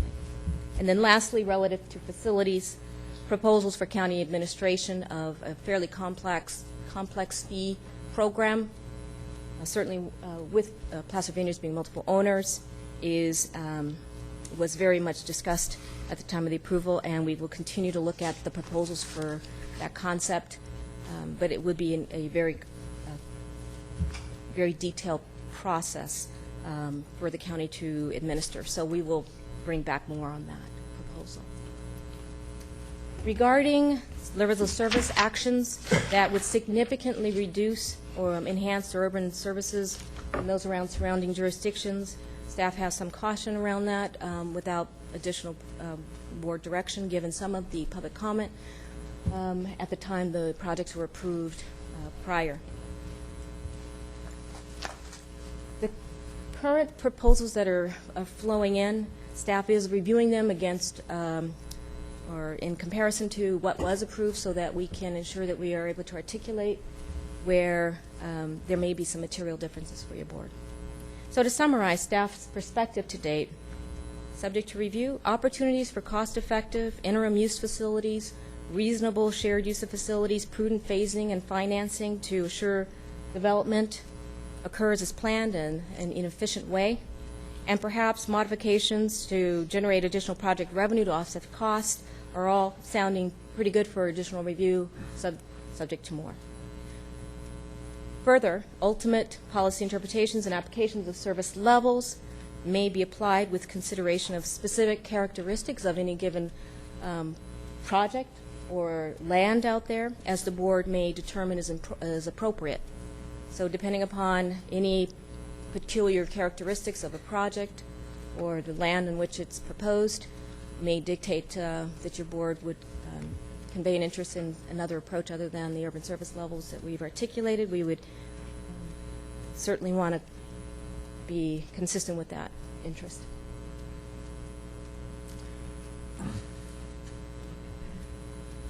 To close, your board recognized again 5 years ago that this was going to be a pretty rigorous and process. Refinements were going to be needed, and they were going to be detailed. We have done some of that, coordinating with the owners. More refinements expected. Staff expects that. Currently, we're fluid in a period of evaluation. To the extent comprehensive submissions can be received by the county, we can fully assess technical and policy implications to report to the board. The more streamlined that is, the more effective we think that can be. Some projects are moving forward. We did learn yesterday some are intending to submit formal applications in relatively short order. And so we'll just continue reviewing proposals, look for modifications as we need information. We'll request that of the applicant. Additional analysis may be required before you can provide additional direction. And staff would intend to return for some additional policy perspective consideration at a point in the near future. Of course, depending upon all that we are able to get in, assess within the current workloads and so forth. So I don't know if any of the departments have any additional comments or... I have just a question, and so does Supervisor Duran. So after our November 20th, 2012 Board of Supervisors meeting, since then you've been able to reduce, the staff has been able to reduce costs between 18 and 20% for the projects. So that work has happened between then and now. Okay, I just wanted to... Supervisor Duran. Yeah, if you could go back to the slide that has the tax percentages there.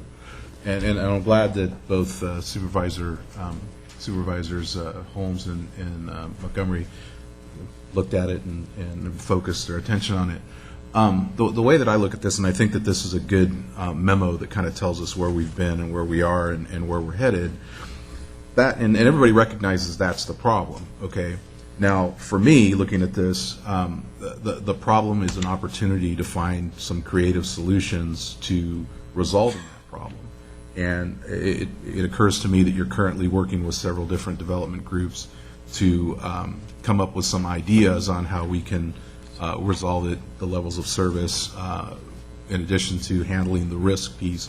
All of that stuff can be figured out. It doesn't make a whole lot of sense to me to build a swimming complex if you've got only 100 people that are going to use it. I mean, we have to do a little bit better of planning of what we're going to do. So, I appreciate the kind of the letting us know where we've been and where we are, and that we're going off into a different direction. I would, if you're looking for direction from me, I would say to continue to have these discussions. In my opinion, the old ways of doing business just don't work, and trying to fix this problem is like throwing a 1 gallon, 2 gallons of water in a 1 gallon jug. But there are a lot of smart people that can help us figure this out and mitigate our risk, and at the same time provide the opportunities for these folks that have invested their time, talent, and effort in their projects to get moving with those.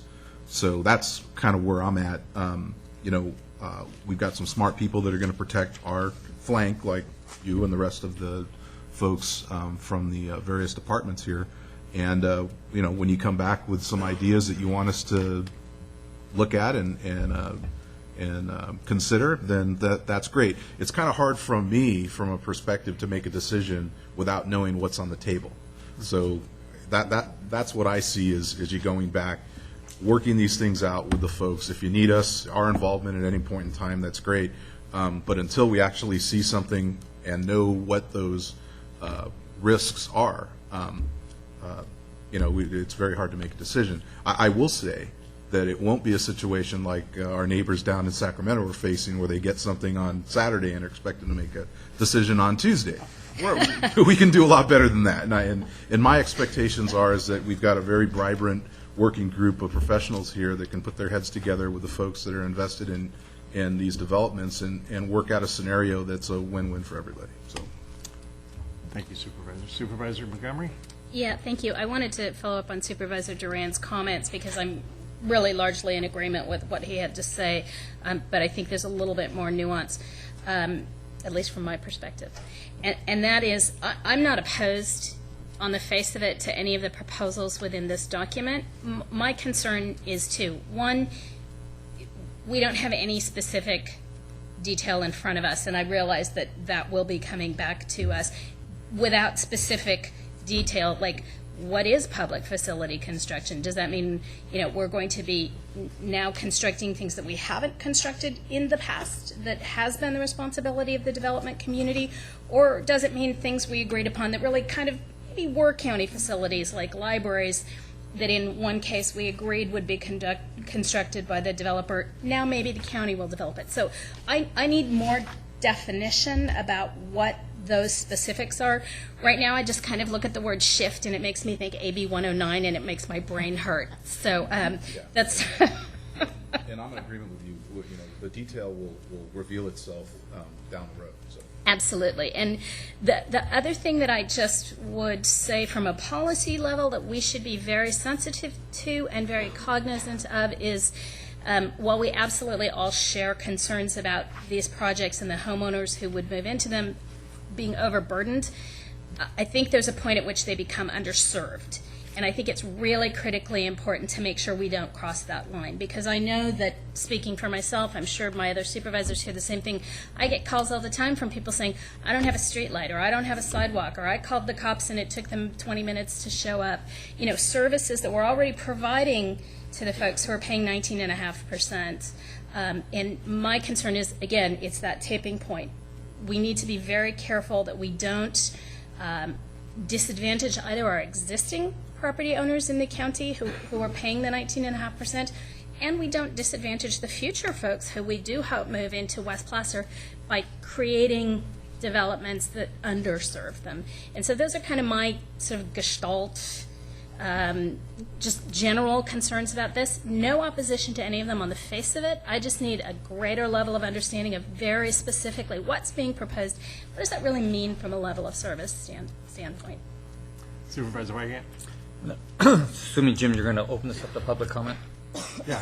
So want to make these comments so people can have a chance to respond if they so desire. But mapping on to both of your comments and echoing those, embracing those, I guess, also. But in addition, think something that might be helpful, and probably the burden is mostly on Michael's department.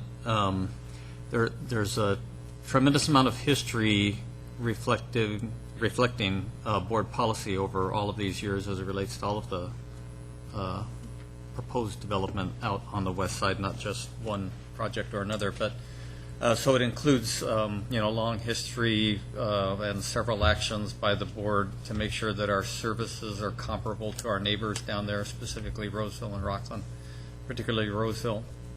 There are some important general plan guidelines or policies actually, that I think would guide us tremendously in addressing exactly what I think Supervisor Duran was getting at, which is, for example, I'm assuming, it's been a while since I've read the general plan, but if you were to remove the concept of a town center from the Vineyards project, it would require a general plan amendment.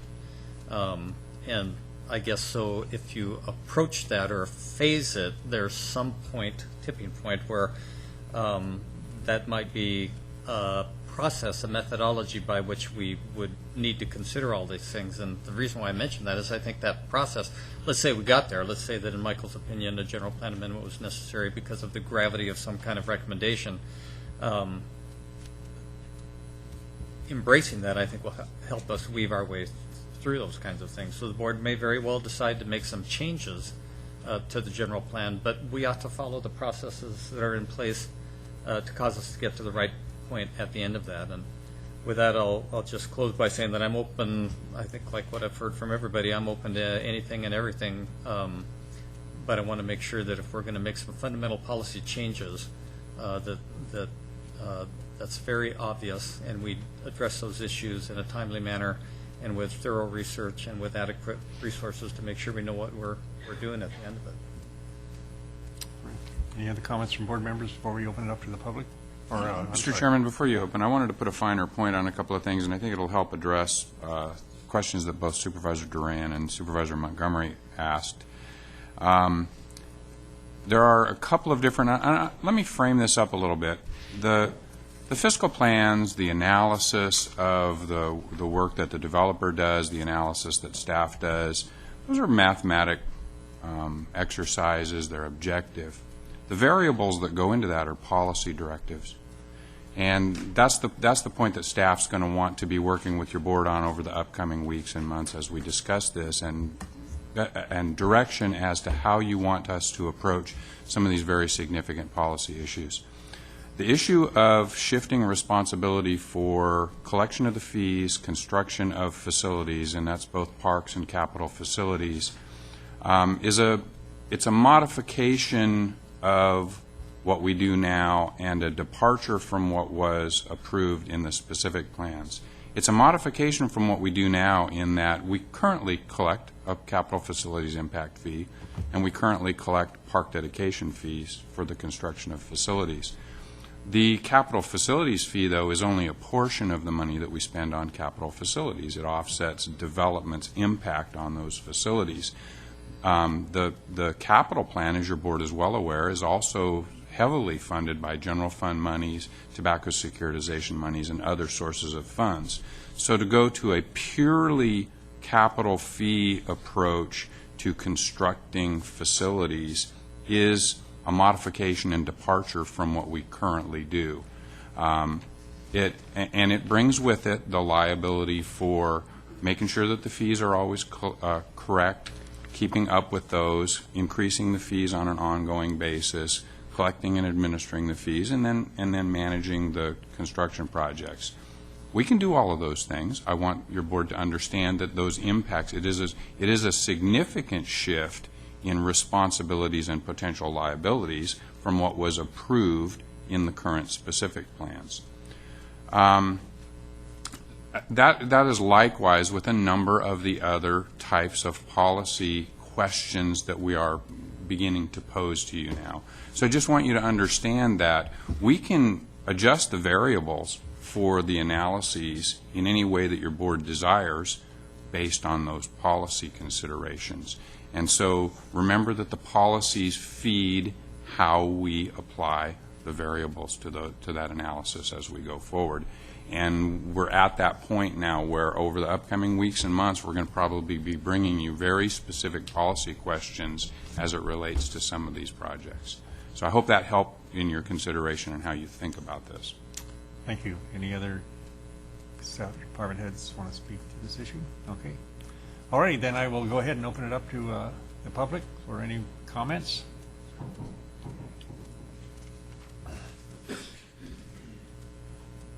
Morning, sir. Members of the board, my name is Al Johnson with Al Johnson Consulting. My office is in Roseville at 1700 Eureka Road, and I currently represent the Placer Vineyards Owners Group. As your board is aware, over the last year, we have been working with staff in updating and revising the financing plan and fiscal analysis for Placer Vineyards. Recently, we submitted to the county a draft financing plan that implements many of those concepts that we've been talking about with staff. I think one of the key principles here that I wanted to make clear is that as we approach this revision, there are two basic principles that we try and keep intact. One is that this project needs to have an urban level of services comparable to those cities around it.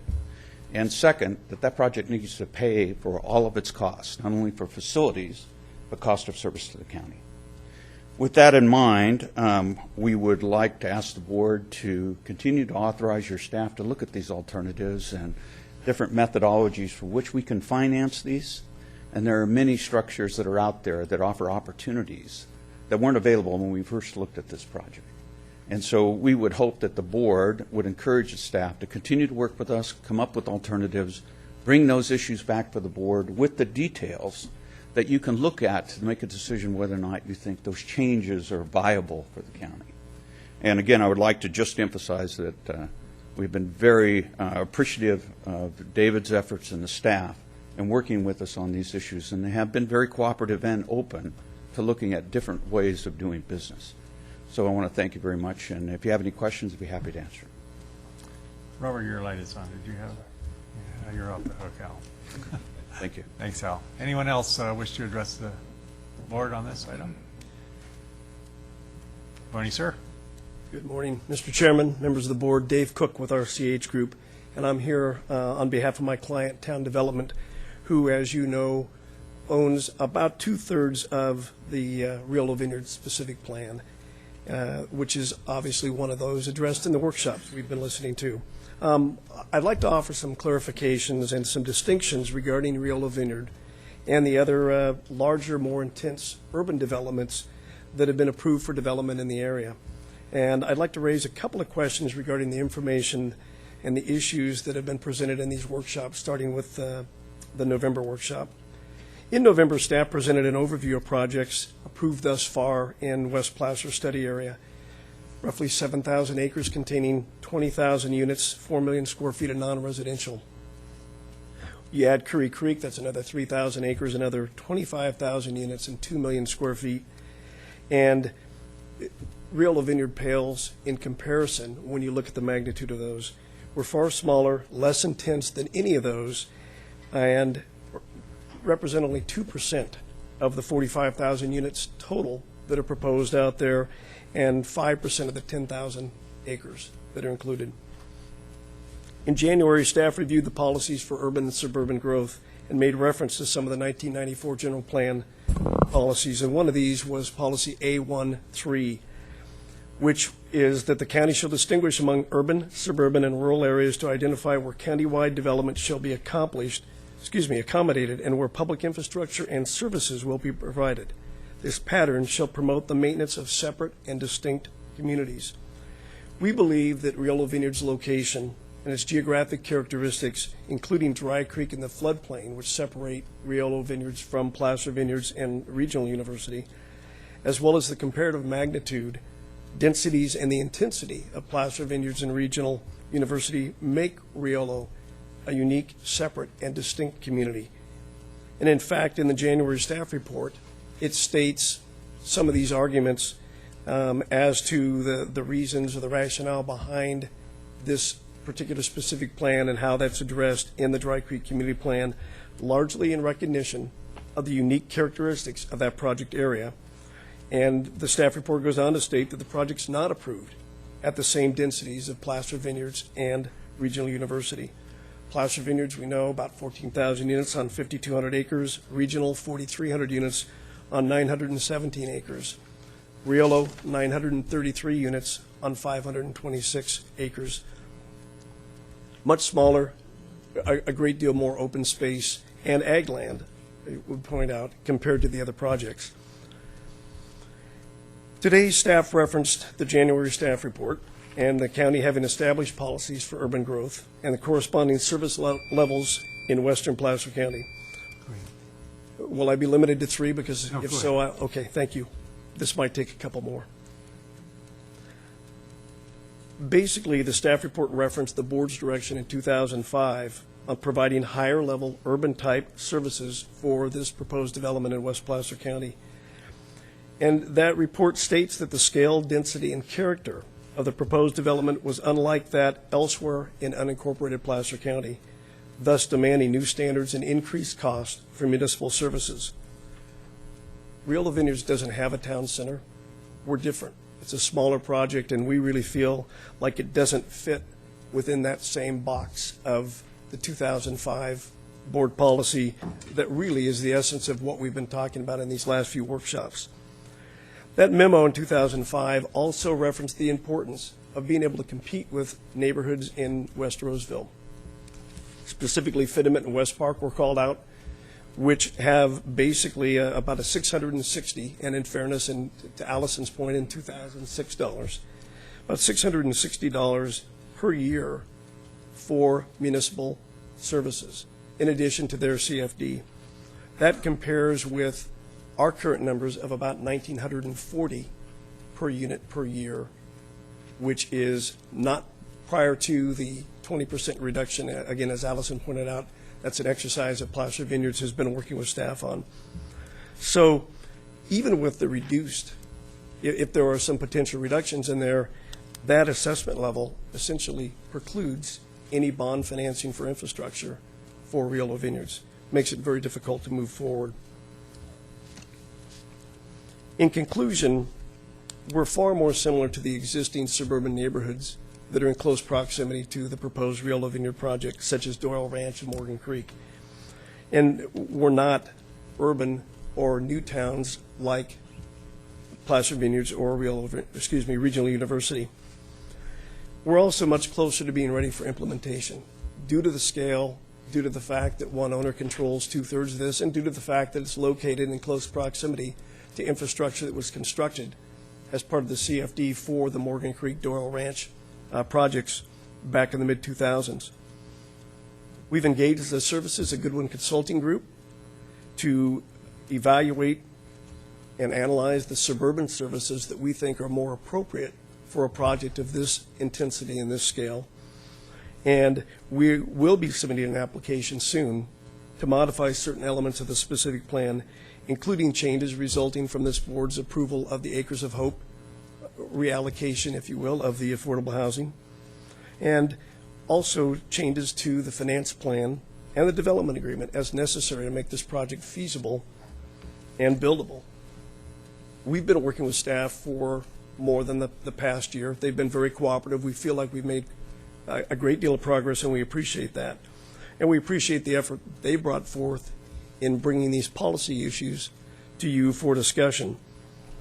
But we'd ask that you confirm the following, and as Mr. Durfee pointed out, this is about policy so that we understand the framework with which we can move forward, whether it's for Riolo Vineyard, Placer Vineyard, or other. So the following confirmations would be appreciated. Riolo Vineyard is more similar to Doyle Ranch and Morgan Creek, and not as large or an intense a development as is Placer Vineyards or Regional. And thus, the county services to Riolo Vineyards should not be based on the urban services that may be required for such a larger scale project and would be more appropriate for more intense development. Currently, our finance plan requires that we pay our share of a hook and ladder fire truck. There are no structures that will be developed in Riolo Vineyards that will require that type of equipment. That's just one example. The chart that's up here is interesting because it raises some fundamental challenges that the county has and that we have. The names have been removed to protect the innocent. We appreciate that. Riolo Vineyards is the 12% at the low end of the range.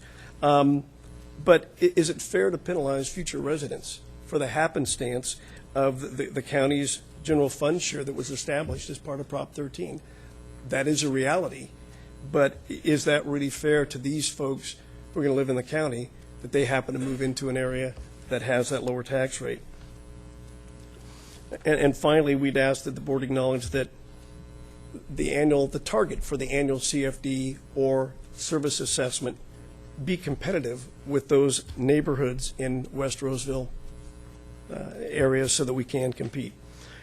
And then finally, we ask that the board provide the following direction to staff.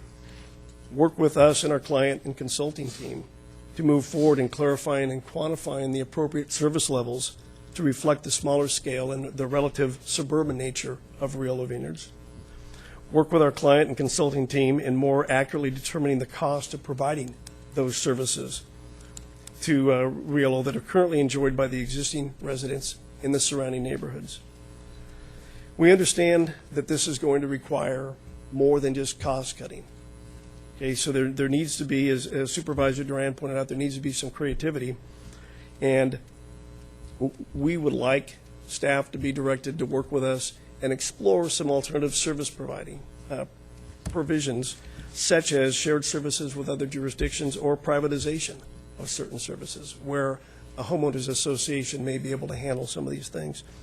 And then finally, as it relates to the challenge that we've got with the general fund share in the tax rate area, we'd like staff to work cooperatively with us in establishing perhaps a CSA that can make up that delta between this 12% and the 19.5%, which is what is enjoyed in other areas of the county.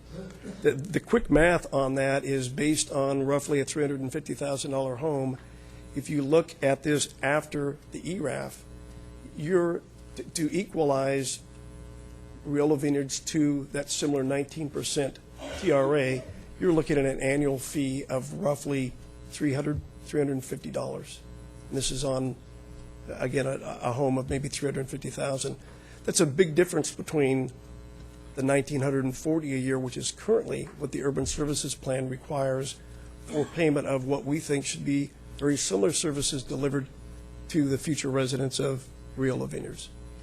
With that, I'd be happy to answer any questions, but again, we ask for your support and direction on this. So to sum up your request, since Riolo Vineyards is less intense, it's not going to require as many urban services or same level of urban services. Correct. And have you got proposals, or have you have any recommendations that you brought forward to the staff? Has there been anything that's been brought forward from your company that? We've had a great deal of discussion, but we do not have any specific proposals, and part of that is the need both for us and for staff to have direction from this board that it makes sense to pursue those proposals. I think the key here is to make that distinction, help us make the distinction between a suburban level of service versus that urban level of service that was defined and we really think was appropriate for, but really meant to address those larger, more intense projects in 05. That board memo doesn't even include in any element of its drafting or the presentation, there's no reference to Riolo Vineyards at that point in time. So there's examples, and I think you've given a couple, Morgan Creek and Doyle Ranch is the other, right. All right. And that's basically our client bought this property because they wanted to do more stuff. They were part of that original Dry Creek CFD. Okay. They wanted to be in the unincorporated Placer County, and they want to market to those residents who want that level of service. They're not looking to market to folks that want more the urban level of service. All right. Supervisor Duran. Yeah, you know, Dave, I appreciate your coming up and kind of drawing distinctions, but I think the direction that we gave staff is sufficient enough to kind of incorporate and have them view whatever it is that makes you distinct from another development. I'm a little bit uncomfortable at this point in time to kind of say this is this, and I do think urban and suburban, I think those are just kind of terms that have different meanings, and those meanings are fluid. And for me, if it was me, I would say you've got a box of services. Which box, which services do you need? That's just my way of thinking. It may not be that smart, but that's kind of how I look at it. So I think at least what I think, and supervisors are free to disagree with me, that we've provided staff the impetus to kind of move forward and look at what those challenges are, and Placer Vineyards is going to kind of look at their box of goods the way that they want to, and you're going to kind of work with staff according to what your what your concerns are and what staff's are relative to the 12% there, and that I think in having that exercise, your unique circumstances will come out, and you'll be able to figure out what changes and what refinements that you need to your project that may be completely different to Vineyards or any of the other projects that are out there. So I don't know. Does that make sense? Supervisor Euler. Thank you. Yeah, if I may, and this is not specific to you, but I had hoped, Jack, that we were where you think we are, but my frustration hearing this item today, reading the summary in the staff report, I'm just going to pick 2 lines. Staff requests direction from the board regarding land use policy implementation in West Placer to assist in evaluating formal submissions or applications to modify projects we receive, which tells me that so far they haven't begun evaluating it because they're looking for direction. Absent, in the final paragraph, absent any specific direction today, staff would consider all formal requests based on existing policy. In other words, if we don't do anything today to direct staff to modify policy or to consider modifications to policy, all requests that come in will be evaluated based on existing policy and direction for approved projects, conduct formally conformity review of proposals with existing policy, not what's being asked by Vineyards or by Mr. Cook, with existing approvals under the provisions of the existing development agreements and specific plans, or as property owners submit formal applications to revise the project.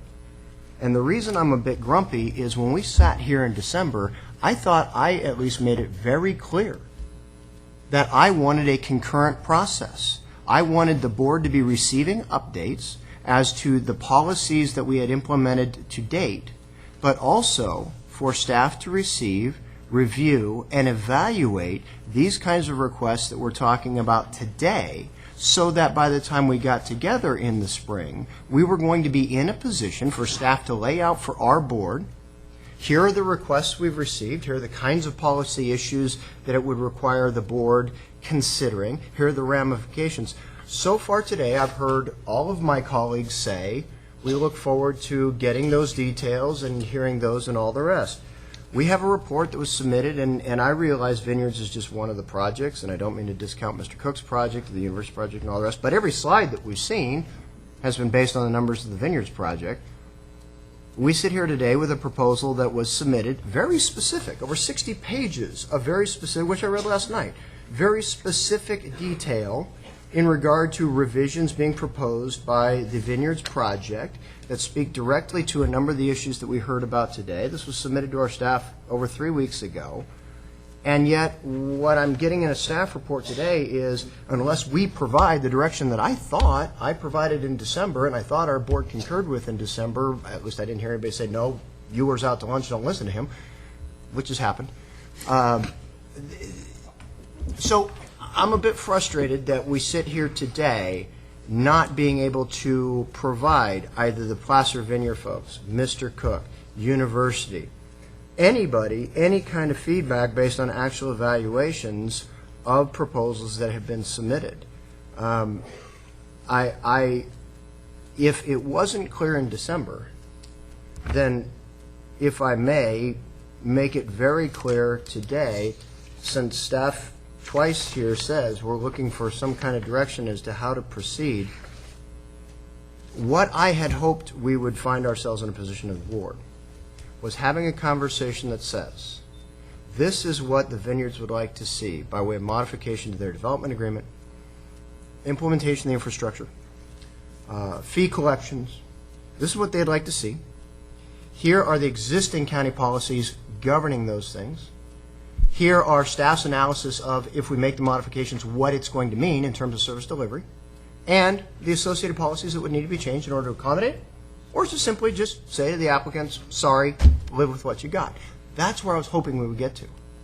And so, pardon my frustration, but to sit here now 4 months later and be asked by staff to please provide direction to evaluate these things is a bit frustrating to me, because I thought that's what we did. So if there's anything else that staff needs from this board by way of direction to evaluate that, I hope staff would make it clear at this point. Otherwise,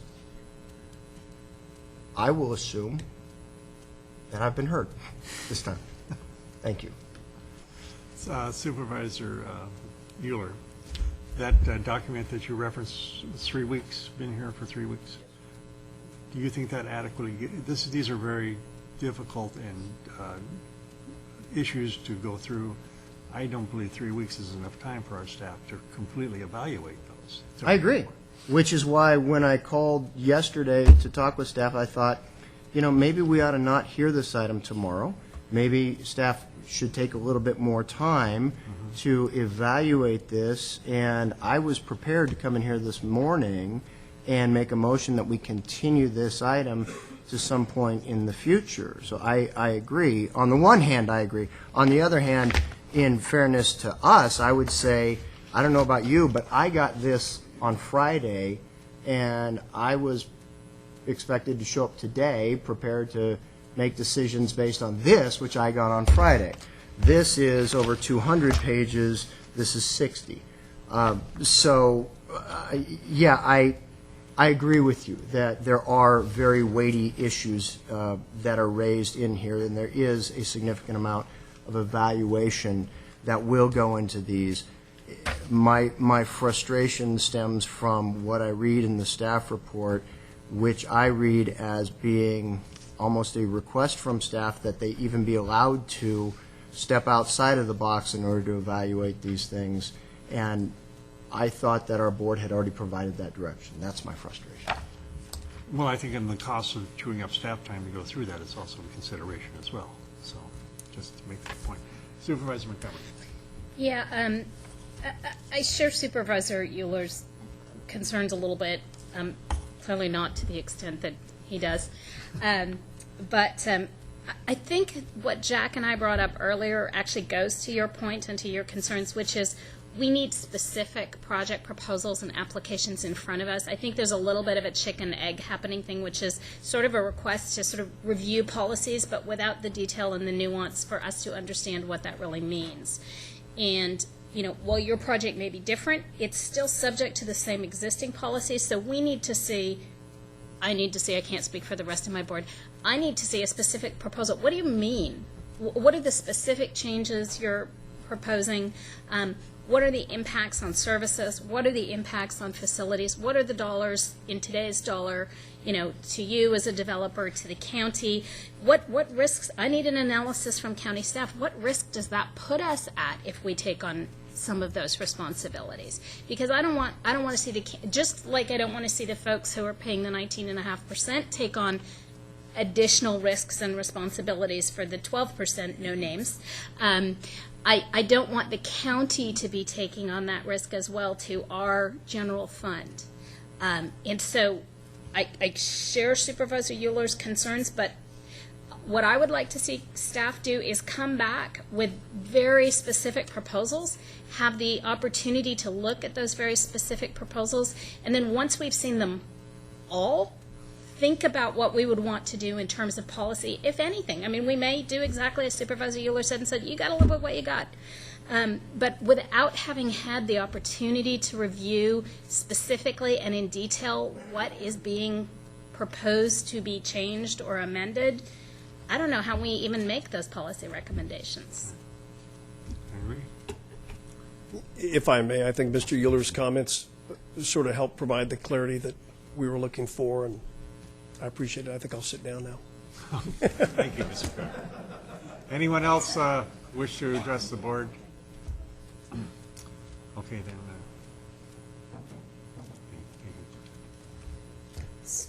So thank you very much. I think that what staff has heard today, and I'll speak for all of us here unless they want to speak for themselves, I think we have received some additional emphasis on how the board would like us to proceed, specifically on the policy issues. To Supervisor Euler's point, we understand the interest and debated at what point we're at right now, but we thought we had enough information to come forward with in order to frame for the board once again prior to getting into deeper levels of analysis. I would also say that we would hope that just as staff will stand ready to the extent we absolutely have some availability to do all these things, we will review what's proposed. We do need the developers to understand also that we need good detailed proposals, and we need them comprehensively. We have been in somewhat of an informal process, and that's okay. We good with that. It's borne some fruit. What we would request is that they also would understand that we need it comprehensively so that we can look at everything in the entirety as we're moving forward. Because as you all know, there have been a number of machinations of things very specifically around a number of the projects as people are trying to recover from this economy and move things forward. So I think everyone on this end is pretty well understanding the interest at this point in time and the flexibility in reviewing all options, and we'll do that as the detail and the comprehensive nature of things are submitted. It would be most helpful. All right. Any other comments from board members? All righty. Thank you. We will thank you for your time and participation. All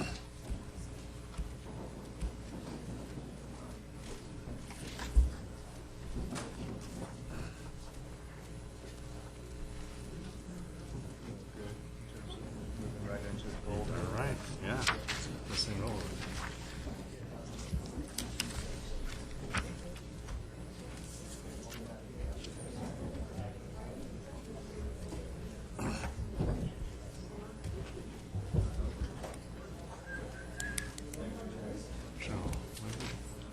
So what do we do?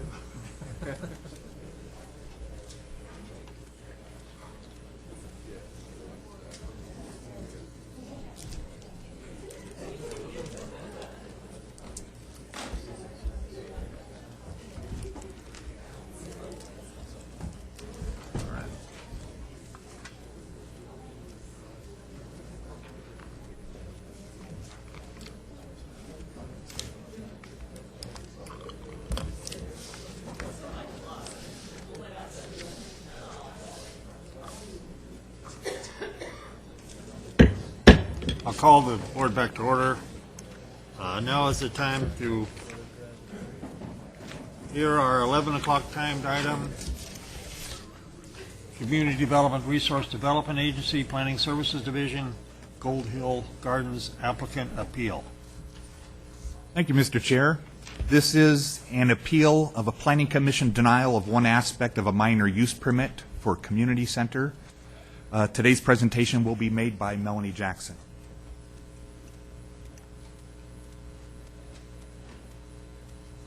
Morning, Melanie. Good morning. The application before you is an appeal of the Planning Commission's decision to deny the minor use permit that would allow for the development of a community center on the subject property. The subject property is located at 2325 Gold Hill Road in the Newcastle area, and it's approximately 1.4 miles from the intersection of Wise and Gold Hill Roads and 5.2 miles from the intersection of Gold Hill Road and Highway 193. The property is comprised of 11.5 acres within a larger 33-acre tract, which is owned by the appellants, and it is utilized as a residence with agricultural uses on the adjoining properties. The property is zoned farm with a combining building site designation of 10-acre minimum parcel size, and all properties within the vicinity are zoned farm with minimal parcel sizes ranging from 4.6 to 10-acre minimum. On November 8th, the Planning Commission considered the appellant's request for approval of a minor use permit. The minor use permit included several proposed uses that consisted of a plant nursery and garden tours, a guest ranch that would include 4 rooms within the residence and 5 cottages and would operate as a bed and breakfast, and a community center that would include a 5,250 square foot event center structure and would allow for 59 events per year with up to 150 persons and up to 60 parking stalls. The appellants also requested a variance that would allow the structure to be constructed 50 feet from the center line of the Nevada Irrigation District Canal, where 100 feet is normally required. After hearing the presentations from staff and testimony from the applicant and the public, the Planning Commission took action to deny the community center aspect of the project in full and including the variance, and approved the guest ranch cottages, the nursery, and the garden tours. The Planning Commission's decision was based on a lack of a nexus between agricultural uses and the community center uses of the property, and on the determination that the community center was largely a commercial use in an agricultural rural property location. Thereafter, the appellant submitted an appeal of the Planning Commission's decision to deny the community center and the variance for the community center structure. The appeal was limited to the community center, and it did not include the approved uses in the minor use permit. In their appeal, the appellants contend that the Planning Commission did not properly apply county code for community centers in making their decision to deny that portion of the project. Further, they contend that their due process rights were violated when they were not properly noticed of an Agricultural Commission meeting, that their absence from that meeting resulted in a negative recommendation to the Planning Commission by the Agricultural Commission, and that this recommendation was unduly prejudicial to their application. Staff's response to the first part of the appeal regarding the Planning Commission's application of county code is that the Planning Commission was aware of and took into consideration the Placer County Code applicable to community centers at the time the Commission took action on that portion of the Gold Hill Gardens project. This determination was made based on materials that were made available to the Commission prior to the hearing, which included staff reports, maps, exhibits, and a planning director's determination that included all code pertaining to the community centers. Staff's response to the second part of the appeal is that there was no violation of the appellant's due process rights due to a lack of notice at the October 29, 2012 Agricultural Commission meeting, which resulted in their absence. That's because the Planning Commission held 2 hearings on the Gold Hill Gardens project, and the appellants made the Planning Commission aware of their absence at the agricultural meeting. Further, at the November 8, 2012 Planning Commission hearing, the Agricultural Commissioner testified before the Planning Commission on the Agricultural Commission's discussion of the project at the October meeting. And on the third part of the appeal, staff's response is that while it is not possible to predict how the Agricultural Commission would have voted at the October meeting, the project was heard a second time, and it was presented by the appellants at the Agricultural Commission meeting on March 11, 2013. The appellants, the Agricultural Commission made a unanimous decision to forward on their previous comments to the Board of Supervisors, and the Agricultural Commission's findings did not change as a result of the appellant's presence at that meeting. With that, staff brings forward a recommendation that the Board of Supervisors take action to deny the appeal and reaffirm the Planning Commission's decision to deny the community center portion of the Gold Hill Gardens project. Thank you. Any questions from board members? Not yet. All right. Thank you. Thank you, Melanie. And we'll have the applicant come forward. You have 15 minutes to your presentation. Good morning, Chairman Holmes, members of the Commission. First of all, I'd like to point out that the packet that you received on the presentation is rather lengthy, 38 pages. We're only going to go through about 16 of those slides. The other slides are just informational. And also I have members here from the traffic engineering and also sound analysis, so if there's any technical questions, they'd be available to answer those questions. Today's presentation is going to be, my name is Mike Carson, by the way. My wife Cindy and I are the applicants for the minor use permit. And I have Larry Freenis going to be helping give the latter half of my presentation. I'll go through rather quickly the first 12 slides, and he's going to go through the more technical component of the appeal. So let's make sure I can do this right.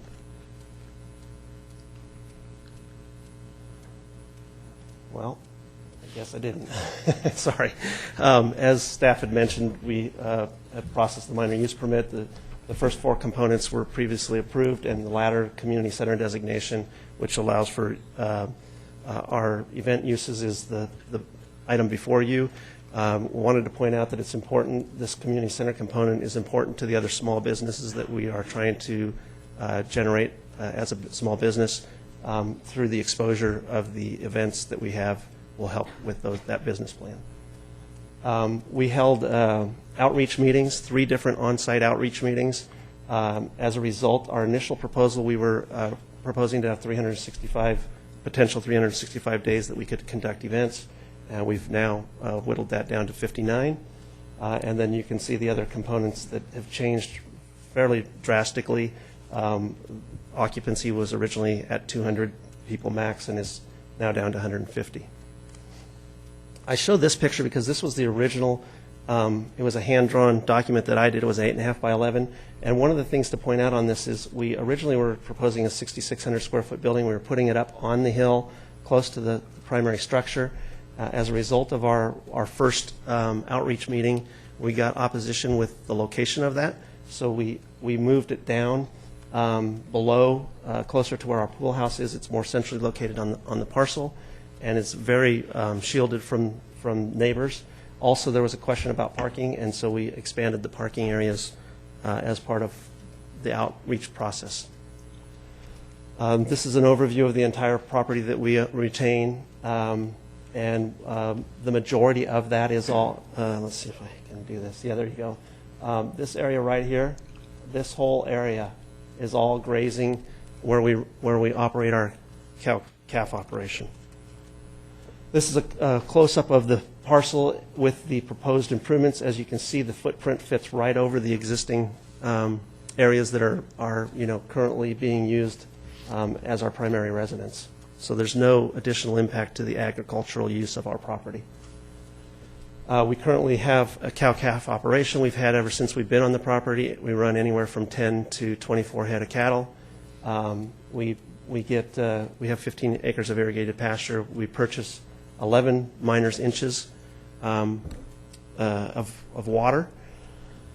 We have orchards, and we also have a nursery that we plant native material, our native plants and stuff, and we also do a lot of growing for the gardens that we have locally there.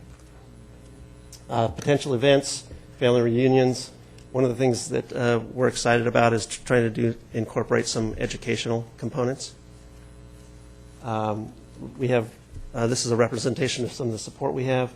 The Holiday Inn, we've talked with and about being able to host folks, patrons from the events, and they will also work with us for carpooling and potentially shuttling people. So we're going to try to incorporate ways that we can reduce traffic. Natural trading companies, local organic gardener there. Placer Visitor Center has endorsed us, and Sarsis has come out, and Jack Sanchez actually came out, and he provided an email, which I think some of you may have received. Benefits to the region, obviously the transient occupancy tax, exposure to wineries and other local businesses. Agricultural sustainability, not just of our property, but also for the local region. Sales tax revenues and educational opportunities. With that, I'll hand it over to Larry to give you guys, and I'll make myself available after Larry's, unless you have questions now, for other questions you might have.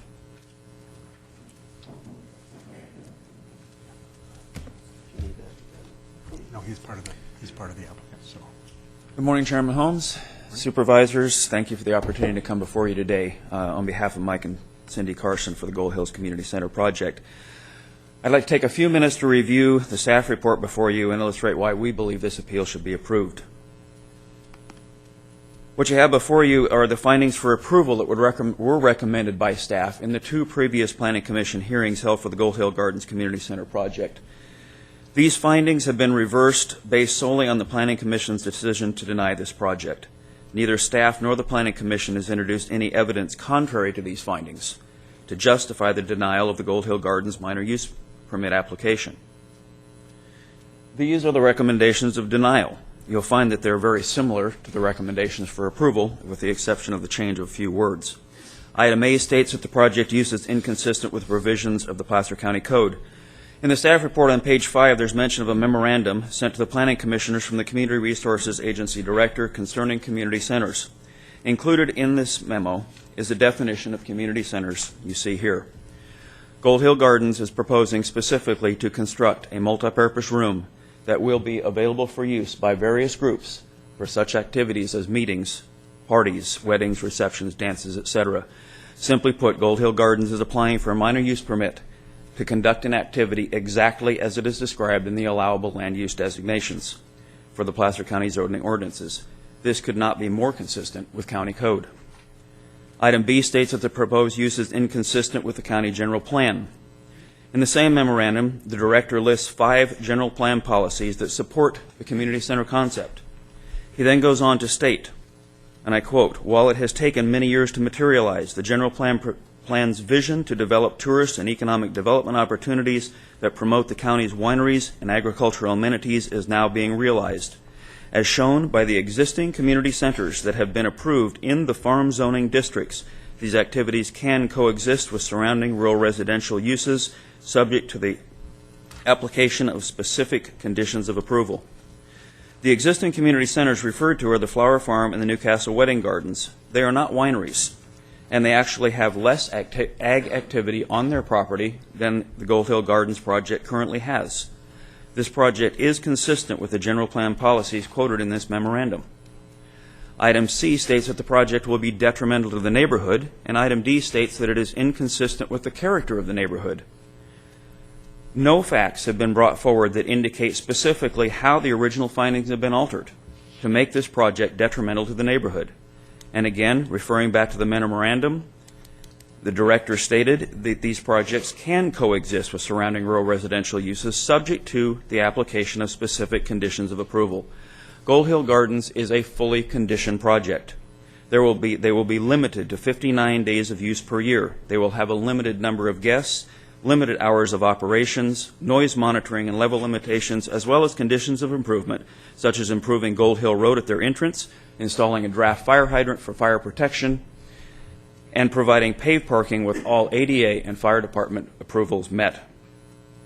Item E is about traffic. There was a traffic study done specifically for this project. It showed that the Gold Hill Gardens Community Center would only increase the traffic on Gold Hill Road by 8.8%. With the added traffic, by this project, the roadway will only be operating at 64% of its capacity. This is not a volume that is beyond the design capacity of the roadway. The primary issue the Planning Commission wrestled with was that of the ag connection to the community center use. On page 4 of the staff report says a majority of the commission determined there was not a sufficient nexus between the agricultural use of the property and the proposed community center. In the following hearing, while deliberating on another community center application, the question was asked by Commissioner Johnson, is there a nexus required between the community center and ag use? The staff response was no, there is not. The simple truth is there is no nexus required between any allowable land use in the farm zone and the agriculture-related activities of the property. This is evidenced by the fact that of the 62 allowable land uses in the farm zone district, only 17 of those have a direct ag connection. The crux of this discussion was an introduction of a letter from the Ag Commission recommending the denial of the Gold Hill Gardens Community Center permit. However, it was stated by 2 of the Ag Commissioners in the hearing for this project that they were not concerned with county codes or general plan policies. They were only concerned with the ag use of the property. The Planning Commission allowed the opinion of the Ag Commission that was not based on any review of codes or policies to preclude a proper analysis of the project. However, there were ag connections that were not discussed in these hearings. The mitigated negative declaration states that the applicant's proposed operations of the community center and guest ranch would meet the land use buffers required by the general plan. It also states there will be no impact to the ag operations of the site or to any neighboring ag operations by the community center's construction or operation. In addition to their own cattle and nursery operations, Gold Hill Gardens plans on being a support to local agricultural production by aiding the local producers in marketing their products. All ag producers can agree on one simple issue.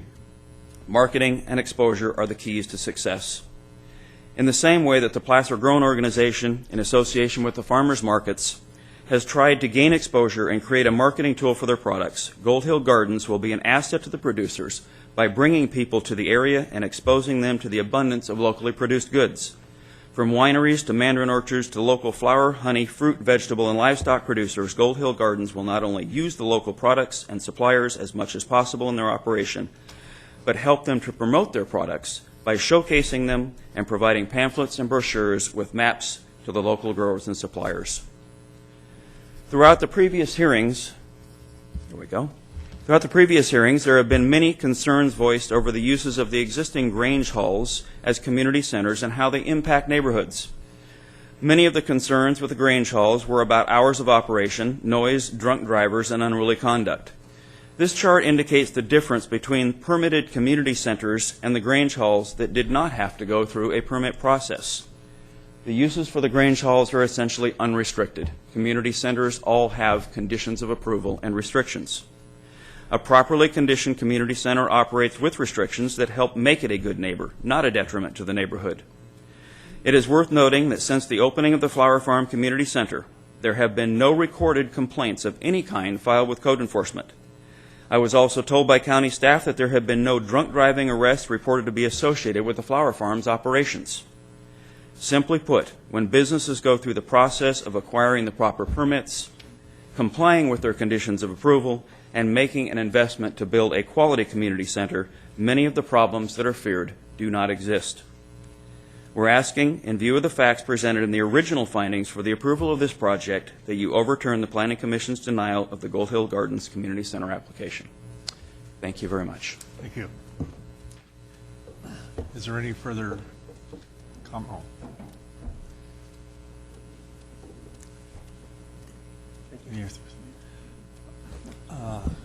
I just have a question. Now, the applicant came forward with a bigger project. After his review with the community, he downzoned it, I guess, or downsized it. Is that an allowable use under our county code? I believe it's an allowable use, right? It is a conditionally permitted use, and that's why it requires a minor use permit with a review, in this case by the Planning Commission, or ultimately by the board here. But he's met the conditions and it's allowable? That is correct. Okay, thank you. I see some lights on. Jack, I think, did you have yours? Thank you, Chairman. Michael, a couple of questions. Number one, is that an accurate statement that the Planning Commission did deny the project because there was no sufficient nexus? That was one of the bases that the commission brought up in its basis to deny the project, as well as the other findings that are set forth. Okay. And is there indeed a nexus required in these decisions? No, there is not. Okay. My other question is what is the purpose of the 100 feet requirement of a setback, it looks like, from a Nevada NID canal? The purpose of the setback is to maintain the integrity of that canal. Various agencies have various setback requirements from the NID. It's 100 feet. That's an established requirement that's in our code, and we work with the irrigation districts to maintain that setback. Is there any indication in the design that the way that particular setback causes a threat to the canal at all? No, the applicant worked with the representatives of the NID to design the project, so there was no impact to the canal. So NID has signed off on that setback? I believe that's correct. NID put a requirement in that they encase the canal. Okay, and they intend to encase the canal? Yes. Okay. That's all I have right now. Supervisor Montgomery?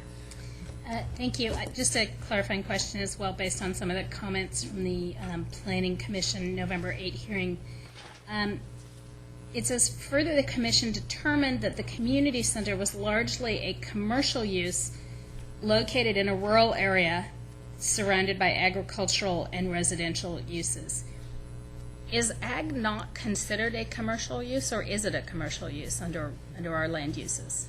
Under the county's land use regulations, agriculture would be considered a commercial land use. Okay, thank you. Supervisor Wiggin. A couple of questions, probably in here, but could a little bit more detail about the scale and scope of the nursery component. It's a 5,000 square foot nursery, and it will be open a portion of the week, but it will be open outside of the hours of the community center. And does it require that the products be grown on site, or could it just house potted plants that come from other sources? We did not put a requirement in there that it had to be grown on site. Okay. So essentially a retail nursery of that scale and scope? Yes. What's the zoning of the flower farm?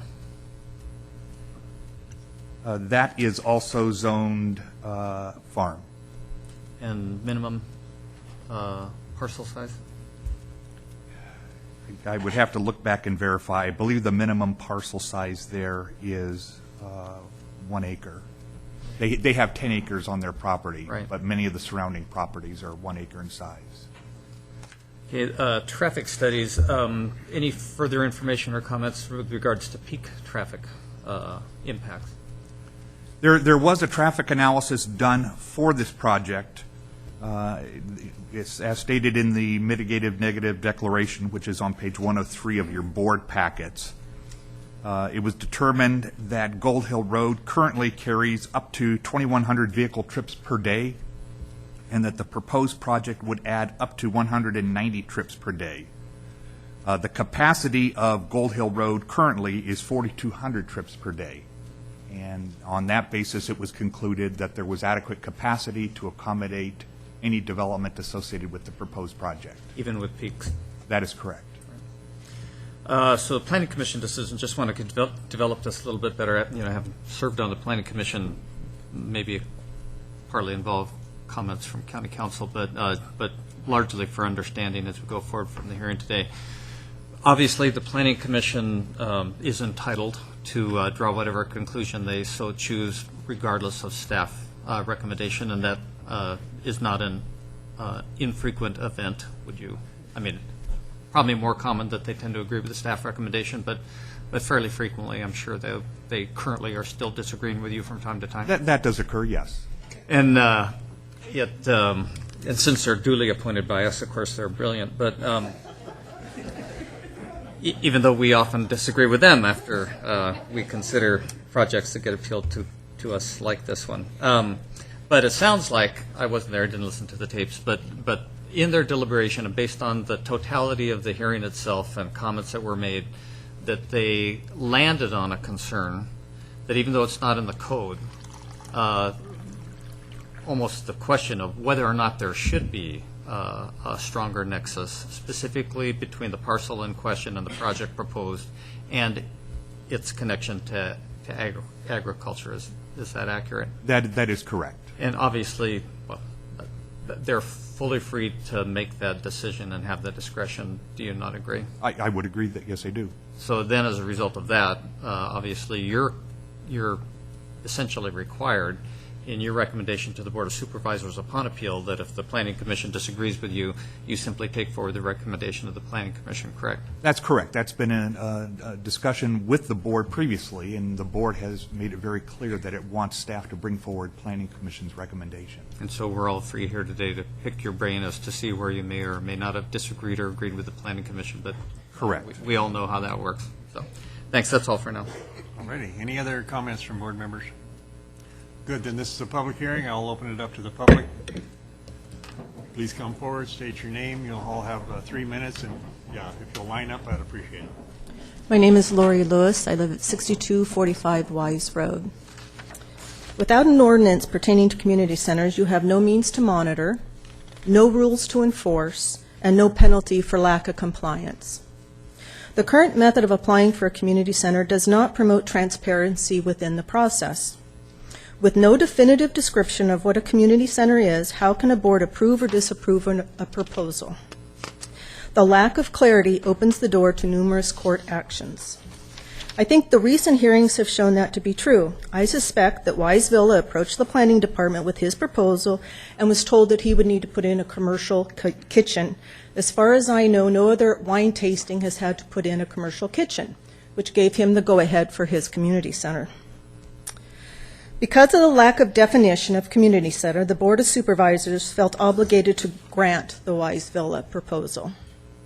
The big difference between Wise Villa and Gold Hill Gardens is that Wise Villa is a working agricultural product.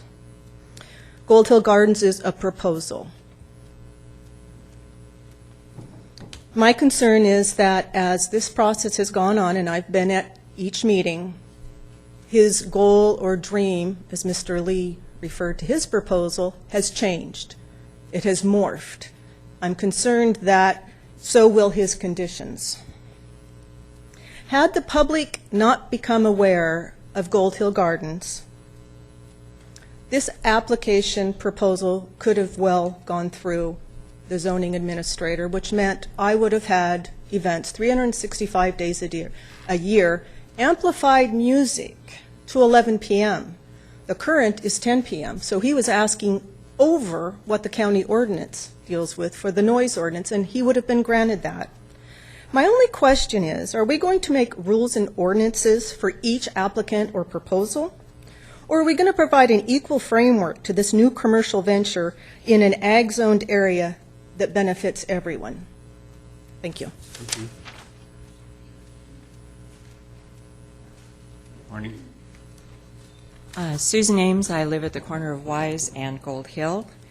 And I'm concerned about a couple of things that were glossed over in the report. First of all was that there's nothing in the zoning that prohibits this event center. I'm sorry, I refuse to call it a community center.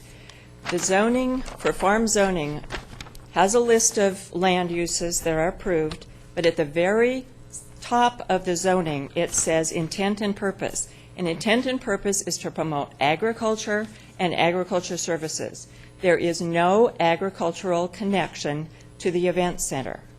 That's why I think that the Planning Commission finally decided that it should not be included in approval. Now, the other two portions of the application, the proposed nursery, there is no nursery there now, let's be clear. The proposed nursery and proposed guest cottages were approved, but at the Ag Commission meeting, the second Ag Commission meeting last month, Mr. Carson stated that without the event center, he didn't intend to go through with those. He's not interested in the nursery or the guest cottages without the event center. The nursery, interestingly, in the brochure, the flyer that was put out in front of Gold Hill Gardens starting last November or October, advertising the facilities that weren't yet approved, the nursery was shown as being closed Monday and Tuesday and closed during events. Events were shown to be running from Thursday through Sunday, which gives you one day, Wednesday, that the nursery will actually be open every week, except for when there's no events. I guess it's going to be open then. But that doesn't seem like a serious proposal for a nursery to me. That looks like a hook to try and get an ag use approved so that he can get the event center approved to go with it. Now, there's two other issues, the traffic and the noise, that are a concern to those of us that live around there. The traffic study, I was stunned when I asked how you could say that there was no, less than significant is how they put it, detrimental effect. And I was told, well, they don't cover the fact of 150, or at that time 200 people trying to get into one driveway on Gold Hill Road, which is this wide, at one time, or coming out of an event at one time. They only study the effect of the additional traffic on the wear and tear on the pavement. She said that's not our issue of whether there's traffic jams, you can't get past the people. I've been stopped on trucks going into the driveway with huge boulders on them working on the property. So can you imagine if you have 100+ cars trying to get in there at one time? It's going to be a nightmare, and there's nothing that can be done about it. The noise issue, besides the fact that the study was paid for and set up by the applicant, only measured amplified music at a certain portion. Nobody figured in 150 people making noise at the same time. So for those reasons, I would ask you to please uphold the denial of the event center. Thank you. Thank you. Hello. Hi, I'm John Stanley. I live here at 440 Miles Court in Auburn, California, and I'm speaking on behalf of Mike and Cindy that I hope you'll go ahead and approve this community center. I'm a graphic designer. I originally lived in the Bay Area for 20 years, and I had my own business for 15 years, and then worked for website companies for 5. In that process, I had my boys and brought them up to skiing up in the Sierras. I passed right through Auburn all the time, and I thought, hey, this looks like an interesting place. Well, we stopped once in a while for something to eat. Then I began to get interested in the area, and later on, I decided to build a home here. And I was hoping to build up a business called Fine Homecraft, which would have helped custom home building. Well, in the process, 2007, 2008, as you know, the market went down. I had to look for some other income, and I became a school bus driver. Okay, in the process, I learned something that I'd never realized before. I traveled all throughout this area, all the way from Colfax, Forest Hill, down to Roseville, and I was astounded as to how beautiful this area is that most people do not see because they're just zooming up to go skiing and back to the Bay Area. Well, I think this is something that people need to see. I think this is something that people that are my age need to see as a retirement area, and I think having a community center like this will help in that regard. Just recently, a neighbor of mine had their 40th anniversary. They had it. They celebrated it in a community center up in Coloma, California. In the process, there were people that came from LA, all over the place to help them celebrate in this community center. Private, of course. It was a wonderful event. Lots of pictures were taken. And I can envision this in a place like Cindy and my cap. A photographer will come in, they'll take wonderful pictures. People will ask, where was this wedding? Where was this anniversary taken? Placer, California. My goodness, I didn't know how beautiful it was. And that will invite people here.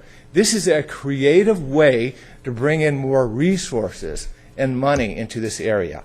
It will help people think about retiring here. It'll help people think about moving up in this area, spending money, vacationing. I think this is an asset to this community. And this is a private enterprise, and I think it should be supported by this committee and by the community. And by the way, I think Mike and Cindy are fantastic hosts and representatives for this community, which is another big asset that needs to be shown. The people here are wonderful, and that's a big asset. Thank you very much. Thank you. Good morning, ladies and gentlemen of the board, audience members. My name is Sandra Voiles. I live at 2380 Gold Hill Road. I live on top of a hill. And from my house, from my bedrooms, I can look directly down into the Carson's side and backyards. I have never had a noise issue with them, and I mean directly. And I don't know any other house in the area that looks directly into their yard. We are, as I said, in direct line of sight. It is our belief that as long as the Carsons are operating with the coding zone laws, they have the right to build their B&B and event center. If you are denying this right, what other right are you willing to deny? And I mean right. I don't mean out of the law. They followed and agreed with all of your conditions and have been placed on them. The Carson project will add to the tax base. It will benefit the agritourism of Placer County. Think of the benefits to the Heritage Trail, which you advertise, the benefits to the Fruit Trail, which is all around us, the benefits to the Wine Trail.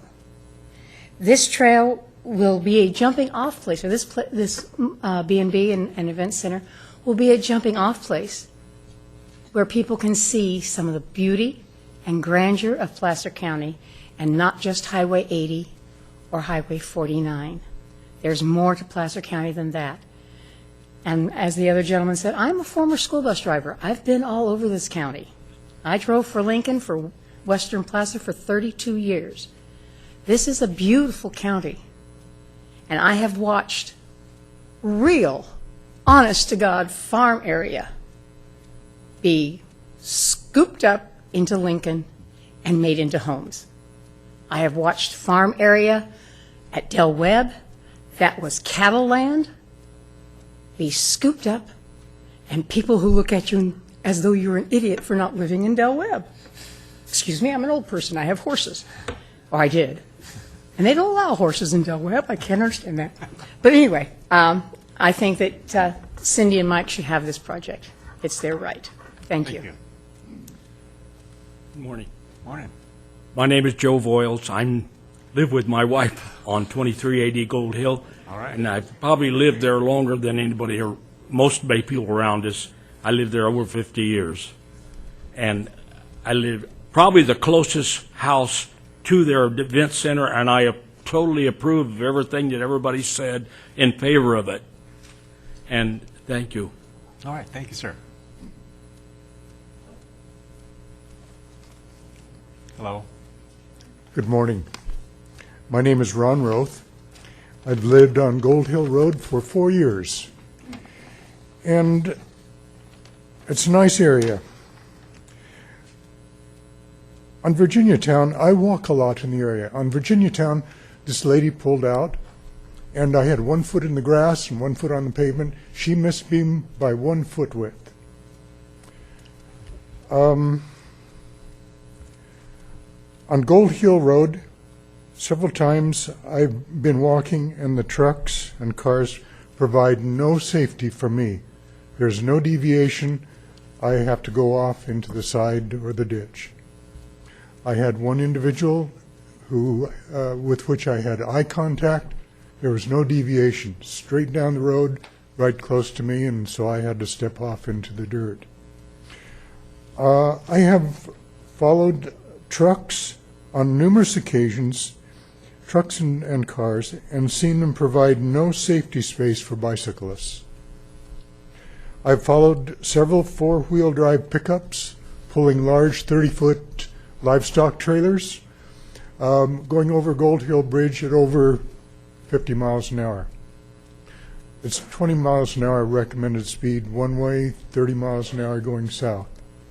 On several occasions, I've pulled out of my driveway and nearly been hit by folk coming south across Auburn Ravine Bridge. I've seen motorcycles crossing the bridge and coming south to 193, leaning in high-speed mode, enjoying their motorcycle, but not very safe for me. The speed signs on Gold Hill Road are really for decoration only. These are some of my events. Should people be pushed off their road or played chicken with? My property, my rights, my road, I want what I want, leave me alone. I live there too. I like to walk. California and Placer County is no longer wild, wild west. Allowing a little more development would help provide more control over the out of control.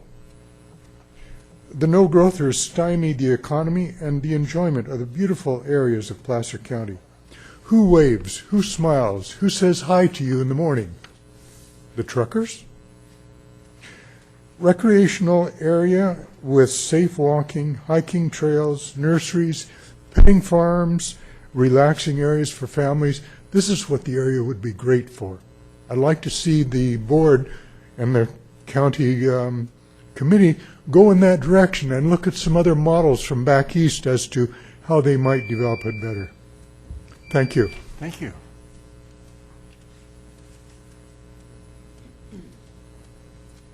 Morning. Good morning, supervisors and friends. My name is Judy Emmert. I have been a resident of Auburn and of Placer County for almost 28 years. I love history, and I particularly love the history of Placer County. From the very beginning of modern California history, our foothill area, Placer County, has been the hub of undeniable innovation and adaptation. At first, the surface gold mining effort known as placering dominated choices and development.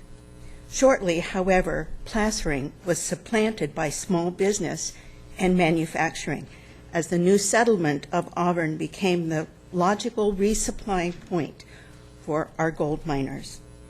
And from there, regional support grew for the construction of a railroad line connecting California with the rest of the U.S. population.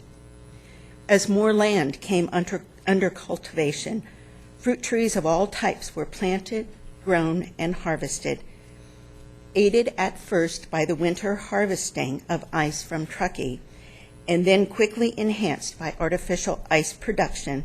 The railroad was then able to transport Placer County's fragile fruit harvest from orchard to market. In Rockland and Penryn, granite was quarried and then used in buildings all over the United States. In Lincoln, clay was collected and used in pottery production, again impressing customers well beyond Placer County's limits. The Sierras of Placer County began a long history of recreational activities in the 20s and 30s as road construction was initiated, later solidified as Route 40 was laid. And then came I-80, which was completed to coordinate with the Squaw Valley Olympics of 1960. Supervisors and friends, Placer County has always honored the past while preparing for the future. Placer County has been successful because their leaders and innovators have sought change, not for the sake of change, but for the benefit that change always harnesses. I don't know the Carson family well. However, I do like them. I appreciate their vision for this project and the incredible amount of work that they have invested so far. I see their project as beneficial for our community and for Placer County. And if I were offered the opportunity, I would vote enthusiastically for their project. But because I don't have a vote, the most I can do is to urge you to vote in favor of this well-conceived, well-designed, and beneficial project. Thank you. 3 minutes. Very nice. Hello there. Good day. Your time is up. Oh, you guys, so my reputation precedes me, huh? Shut that gal up before she even starts. Hi. Good morning, good afternoon. I want to say that thanks for hearing us. I want to address a couple of things that I've heard today that I think are all pertinent. It's really helpful. I'd like to, in general, say that I support the Planning Commission's recommendation to deny this aspect of the minor permit that's being requested by the Carsons. In answer to what the lawyer had to say, or the representative that Mike Carson had to speak in his behalf, maybe the Planning Commission did not submit new evidence, but I'm very, very proud to say that I think what we're seeing here is the result of the public process. We had the Lincoln area MAC deny this. They did denied recommendation. We had the Agricultural Commission deny recommendation. We had the Planning Commission deny recommendation. We had the public attending, explaining some very, very pertinent points, not just about Mr. Carson's proposal, but about this whole idea of the cumulative effect that cannot be ignored. In a manner, yes, we need to look at each of these conditionally and as a case-by-case basis, and I love that aspect. I think that's wonderful. But I also think that this particular project beckons taking a step back and taking a look at some very weak language that I even hear from our supervisors needs a lot of clarification. I hear that, you know, there's semantics about what's commercial and what the requirement for the nexus for agriculture is. There's requirements, and a lot of this comes back to the very poorly defined provision for the community center. And that's part of what a good number of the groups that you've been hearing from. This isn't a neighbor against neighbor sort of issue. We've got the Sierra Club, we've got the Public Interest Coalition, we've got Rural Neighborhood Rescue, we've got the Safe Placer Farmlands. What of their concern, their interest in this particular case is that it is precedent setting. And to say it isn't is a mistake. People keep referencing the flower farm as a precedent. And there's really very little overlap between the flower farm on its major arteries adjacent to commercial property with in 1 acre zoning. Yet this flower farm being called a community center, it's being referenced by folks in support of wanting to push this. Our concern here is that this, not just that there's a weak nexus between agriculture, which is required in the language, but that how this provision fits into the major master plan that all of us have a concern with. I really appreciate Supervisor Duran's early comments in the Wiseville Winery hearing when he said, you know, can't we all just get along? I mean, really? And it was interesting that I would say that it was almost unanimous that all of us here didn't want to see Santa Clara Valley. That compelling slide that that Dr. Lee showed us about Santa Clara Valley, and yet that's exactly why I'm here today, is because there is no language in the community center provision that would keep developers with a lot of money buying relatively inexpensive agricultural land and using it for private enterprise. There is no language to that effect. So that's what we're here to say. To summarize, I need your name. Teresa Cheney. And to summarize, I just want to say what we'd like to recommend is that until that language is better clarified for all your guys' sake, for the Planning Commission staff's sake, how they get people underway, the path we set them on, then we need better clarification for everybody's sake, for the applicant's sake, for your guys' sake, for the master plan's sake. Thank you. Hello. Good morning. I think it still is. My name is Marilyn Jasper. I'm speaking on behalf of the Sierra Club and Public Interest Coalition. We urge you to deny this appeal. We are not opposed to people having public events on their property. The county issues temporary outdoor event permits for that very purpose. Zoning ordinances allow certain uses, separate one kind of land use from another, which in turn assures property owners, residents, neighbors that the community's characteristics will remain stable. Zoning codes are not arbitrary, and interpretation and adherence to them should not be arbitrary either. We want to conserve ag and farmlands, but circumventing zoning codes is not the way to do it. To conserve ag or save farms, the, quote, commercial part of an ag operation requires having good commodity markets, producing food and or fiber for market is the legitimate ag operation, not public parties, weddings, concerts, etc. Commercial event centers, such as Gold Hill Gardens, will create these permanent, incompatible land uses in farm zones with all the negative impacts that they bring, having nothing to do with sustaining ag operations. It's disturbing to us to have opportunistic hijacking of commercial, that word commercial, in zoning. Why stop there? What's to prevent big box stores or fast foods or anything? As long as you're commercial, I guess you're going to be allowed in ag or farm. There's a disconnect there. It's a loss-loss, not a win-win. It doesn't matter if a proposed event center has an ag nexus or not. It's not required, and it's totally irrelevant when deciding the compatibility of the land use with public events. At this board's last meeting, there was an indication, a hope, that today's agenda might include a vote to suspend further approvals until the issue is resolved and a zoning text amendment is adopted, which the Carsons or anybody else could then abide by. We are disappointed it didn't make it on today's agenda, but we urge you to deny the Gold Hill Garden appeal and consider an event center moratorium at your next meeting. Thank you. Thank you. Howdy. Hi there.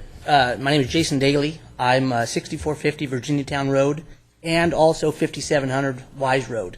I own two parcels, or partial owner between the project, and I'm a product of this area. I've grown up here my whole life. I'd like to apologize if I'm the trailer that went too fast over the road. I'm commercial. I have a piece of property that I don't know what I want to do with someday, but I'm scared to protect their rights as much as the rights of everybody here. If I don't know what I'm going to do, but someday I might be here before you trying to propose something. And my fear is that if we get so many limits that we can't pursue our freedoms and our rights, and I feel for both sides of the fence. And so I don't envy you guys at all, but I'm just trying to follow the rules and regulations. Everybody's opposed something for forever. I grew up selling eggs at the mobile home park, and I'm sure before the mobile home park went in, somebody was opposed to it. I'm not trying to take away from anybody. I'm just trying to protect my rights as much as both sides of the fence. So that's all I have to say. Thank you so much. Thank you. Good morning for another minute. My name is Mike Giles. I'm with Neighborhood Rescue Group. Today was foreseeable. If I were Mr. Carson, I'd be before you as well, and I'd be asking for my project. And the simple reason is because I do not have clarity on what the requirements are, what the county, what the board is asking for in order to get approval for a community center. So a tremendous amount of time has been spent, will be spent. There will continue to be a great deal of anguish over this issue unless we get clarity for what this county wants and demands for a community center. I caught part of the hearing right before this, talking to the developers. We need specifics. We need details. We need to know how this is going to impact our county, how it's going to impact the general fund. Well, the same logic applies to the community centers. Traffic studies. We have a traffic study that apparently allows 4,200 trips per day on a row. I would like to know what peak traffic limits are. If they exist, I haven't seen them. Supervisor Wygant brought up peak traffic. What are those limitations? I don't know them. Do you? And if you do, what are the numbers? What's allowable? Drunk driving was brought up. There have been no recorded drunk driving, I believe, records associated with a flower farm. I will tell you my experience. I have called Placer County, the Sheriff's Department, to try to get drunk driving statistics, and I was told we do not track statistics based on establishments. If I want to know how many drunk drivers have been associated with an establishment, be it Flower Farm or somewhere else, I have not been able to get those stats. So I don't know how someone else can say there have been, well, no, I take that back. You can say there have been no drunk drivings associated with the flower farm, but the reason is because the data isn't there. It's not because the drunk driving associated with the flower farm don't exist. A nexus. If you approve a community center or a private entertainment center and there is no nexus to agriculture, is that a precedent you want to set in an agriculturally zoned area? We are not going to require a connection between your event center and ag. That's a game changer. I hope you'll search yourselves long and hard. Is that something you want to do? Is that a precedent you want to create? And then do like we've been asking. Get clarity amongst yourself, clarity for the county, clarity for applicants. Put it in nice, clear guidelines so we can stop this chasing our tail and we can get this clear and we can do it once and do it right. Thank you very much for your time. Thank you, Mr. Giles.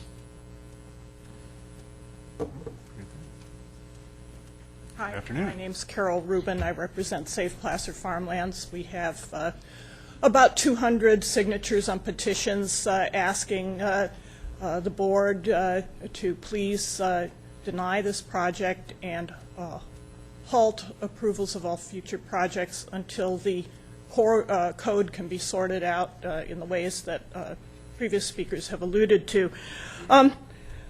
This project parcel is too small, it's too close to the neighbors, it's located in an environmentally sensitive location with inadequate access, and it's within a half a mile of an existing Grange Hall. The present plan has only 60 parking spaces for 150 envisioned guests. This is totally inadequate and does not even count service vehicles. There's inadequate emergency access.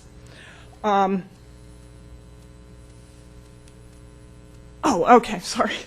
Excuse me. As Gold Hill, as others have alluded, Gold Hill Road is a narrow, unlit, winding road. Patrons are going to be unfamiliar with the area. This is asking for trouble. I also wish to contest the traffic analysis that was done. The 8.8% increase in traffic is very misleading because it did not consider the peak nature of these events. We were told by the county's traffic expert that there was no peak criteria, that they only consider 24-hour criteria. If you divide 4,200 trips per day on Gold Hill Road by 24 hours, you'll get a peak of 175 trips. If we assume, as is rational, that everybody's going to arrive and leave in the hour preceding and after an event, that makes about 85 trips just from this event. This event overlaps some of the peak periods on Gold Hill Road of about 75 cars. So what I get, if my math is correct, is I'm looking at potentially 165 trips at the peak just from Gold Hill Gardens alone. That's awful close to the 175 that you figure peak use from the county's numbers. And may I remind everybody that the traffic assessment was done in December, when the use on this road is lowest.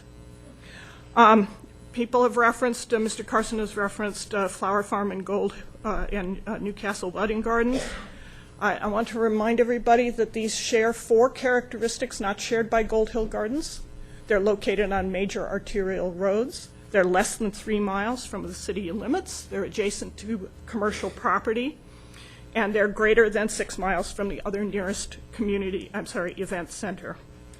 We don't believe that Mr. Carson can make this endeavor pay on 59 events, 150 patrons. What assurance do we have that once this gets approved, he's not going to immediately apply for a variance to go back up to his original proposal of 200 patrons until midnight, 365 days a year. And then we get to do this all over again, not a prospect that any of us envision happily. I just ask in conclusion, planning has always asserted their discretion to assess each site individually. If this project, which has been deemed wholly inappropriate by the Ag Commission, the local MAC, and the Planning Commission, is approved, on what basis are we going to see a denial? Is it possible for any project proposed to be denied? And this is really troubling. The process is broken. We ask you please to fix it. Thank you. Thank you. Hello, my name is Steve Bennett. I live on Schindler Road, directly across from the property in question. Between the creeping tentacles of Lincoln, Rockland, and Roseville and the expanding development in Auburn, a little flowery, but there's an area of vital importance to Placer County, the well-being of Placer County. It's kind of a green zone. It's pretty large. It provides, it's a buffer between the expanding cities, provides a woodland habitat, a corridor for wildlife, carbon sequestration for mitigation of the development that's already gone on, and places where prolific native plants can still survive. And it provides opportunities for farmers of various sizes, pretty much any scale, from 5 acres to 500 acres. And it's where your oxygen comes from. The trees and the plants and the flowers, and it's where you get your oxygen.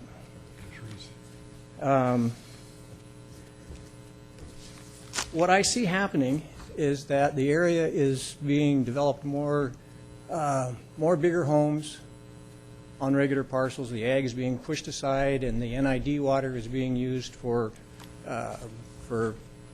landscaping. It's starting to look like Granite Bay, and I always felt that if somebody wanted to live in Granite Bay, they should buy in Granite Bay rather than turn Newcastle into Granite Bay. I have no problem with Mr. Carson trying to make money. I wish I were better at it myself. But I don't think it should be at the expense of the neighbors that have come out to live a rural lifestyle. The Event Center Community Center will not contribute to agriculture. It's not compatible with the surrounding neighborhood, which the immediate neighborhood is mostly older homes. My house is over 50 years old. Joe's home is over 50 years old. He spoke. And I see this as a wedge. I see this project as a wedge for more and more construction in the area, for more and more urbanization, and for the loss of the farmland and the loss of the green zone, I urge you to deny this project. Thank you. Thank you. Mr. Decker, morning. Good morning, Chairman Holmes, members of the board. My name is Jan Decker. I run the Placer County Visitors Bureau and also the California Welcome Center here in Auburn. And earlier this month, where did I get October? Earlier this month, we met with Mr. Carson. He actually did a presentation to our board of directors, and we voted to endorse what his proposal is all about. And some of you, I don't know if, did you get the letter that we sent? If not, I have copies that I'd like to hand out, and I'd just like to briefly read that.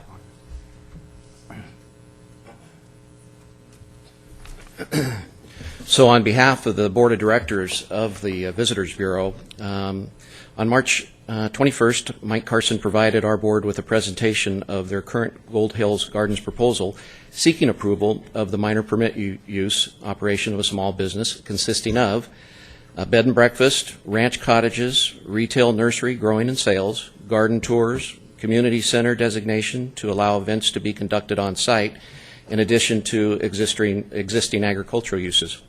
We understand that Mr. Carson has appealed a recent decision by the Planning Commission to deny use of the community center designation in use of permit to you, the Board of Supervisors, for final consideration of approval.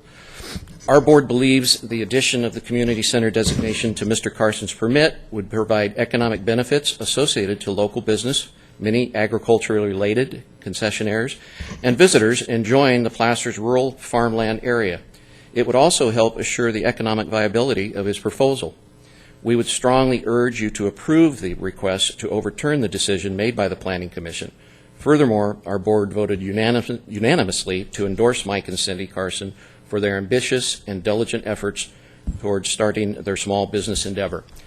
We discussed this at length during our board meeting, and a lot of the things that we talked about I'm hearing here today, but it's the same thing. We're looking at an operation that is already in existence, mainly the flower farm in Loomis.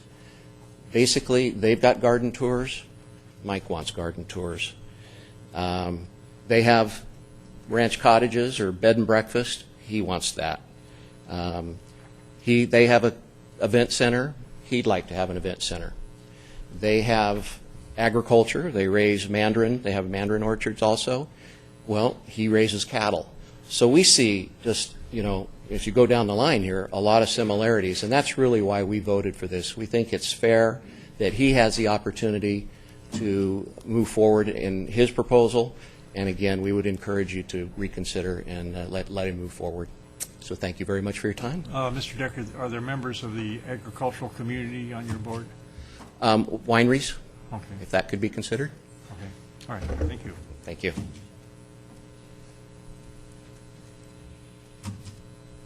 My name's Dan Brown, and on the flower farm, they got wide bicycle lanes and everything else. It's a major road. Gold Hill sucks. It's got ditches, and we have cars coming way too fast, too many. That study she did is bogus, unless she wants to turn it to Highway 49, which to me is unacceptable. The other people that all want it, that don't live there, hey, I'd be great, go put in. But the people that live there are going to be constantly stuck behind lost drivers all the way down 193, stopping, turning, making U-turns or driveways, drunk. If you want Placer County to be beautiful like these guys are saying, you're going to just flood it with cars of all lost wrong-way drivers. And a CHP at one of the MAC committees, he said, hey, it's already unsafe. He said, this will make it more unsafe. And then the owner can just sub it out. He could leave, move out, and then just turn it into a deal like amphitheater or whatever. Just like that. That's it. Thanks. Okay, thank you. Good afternoon. Hello, I'm Joanne Neft, and I just would like to thank Jen Decker for having met with his board and having looked at this whole issue of ag tourism from 30,000 feet.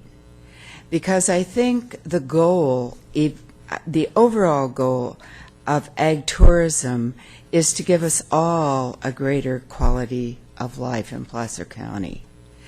If people come, my own experience is when we go to an area, we just spent 6 weeks in Maine, and what we did was go to farms. Now, we didn't live in Maine, but we wanted to know what happens in Maine. Where do you go to get the lobsters? Where do you go get your fresh, whatever it is that's in season at that time? And I can tell you, we spent a ton of money in Maine going from farm to farm to farm. And we didn't linger there. Several farms we actually stayed on as guests, and I really appreciate that. I think you're headed in the right direction, and I would hope that you really positively consider this, looking at Placer County from 30,000 feet. Thank you. Thank you.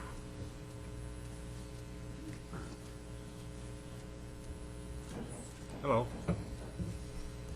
Good morning, good afternoon. My name's Georgia Barron, and my husband and I are the owners of Newcastle Wedding Gardens. I've been referred to several times today, but I wasn't really compared with the other flower farm. I just wanted to present some facts, and I do, first of all, consider myself a private event center, not a community center. We did buy our property 10 years ago. We are on 12 acres, and we are really put in a box. When the flower farm opened, they were granted twice as many guests, more hours, and 365 days a year. So I don't feel that we are fairly compared to them at all. I will tell you that we can do 59 events in a year, and I will tell the Carsons it is extremely difficult to make a living doing what we do. The reality of it is that's what I would like to bring to the table. Having been a professional event planner for over 20 years, I'm hearing two sides to his presentation. When we were at the Ag Council recently, he was saying, oh, he wanted to have people come to the events and come through the gardens and take tours during the gardens. And now I hear that he doesn't even want to open the gardens when the events are going on. And I would have to agree, that's a bad idea. People aren't here to tiptoe through your tulips. They're here to maybe more party till your cows come in. You have to put people in a lot of structure when you have an event center or private center like we do. We've just gone above and beyond to make our place safe, and as you know, we're on a main highway. I am really familiar with where they're located in 193. In fact, I drove it the other day to go to Lincoln and kept thinking all along the way, this would be a horrible road to drive on at night after you'd been to a party and we're not familiar with the area. It's scary, even when you do know the area. There's so many hairpin turns, I can't even imagine having a drink and trying to navigate it at night. So I do think that it's just a really unreasonable location, and I feel too that the neighbors, obviously, there's a few okay with it, and there's a lot that are not okay. I just think that you realize the neighbors are so mad now, I don't think it's going to get better if it's approved. Also, nothing has really been brought up, one person briefly, but having vendors come in is a huge other part of the whole equation. If you're not having your own equipment, you're having lots of huge trucks coming in, most of them diesel, bringing in furnishings, rental items, maybe it's tenting, whatever it is. We don't put tents up. We do everything inside. I also want to bring up the fact that we're only the third owners of our historic property, and we didn't build a giant event center. We renovated our historic barn to keep it in the feel of beautiful Placer County. It's over 100 years old. Our home is almost 100 years old, and we have a packing shed that's the last original packing shed in Newcastle, and we renovated all those buildings.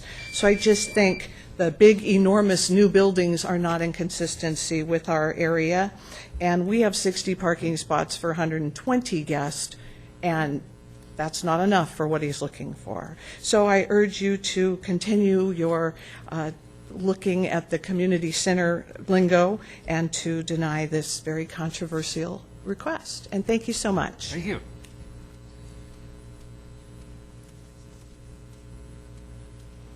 Afternoon. afternoon. Hi, good afternoon. My name is Don Ailes. I'm a local business owner. I've lived in Auburn for 30 years. I've had a service business for 29 years of those 30 years. I had something I was going to say, and I'll say just a quick portion of that. I like to deal with what I've heard, because a lot of times it's not what we have to say, but it's how we react to what we hear. What I came here today was to talk about the wine trail map. Now, this, when it first came about, was a difficult tool to even get approved.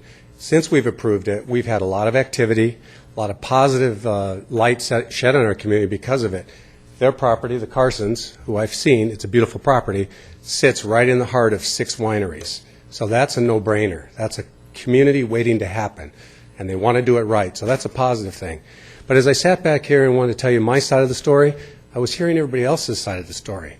And what I'm hearing is hype, hysteria, and basically zero growth people looking at it. And I heard a competitor who just left, who, by the way, I know that person very well. She's a very sweet lady. And that's a competitor not wanting competition. So what I'm looking at is this as an opportunity for the community to get together, embrace a project that will bring not only great things for our community, but will help people like me. I'm a service business. I want businesses like this. So if it helps me, what about the trickle-down effect?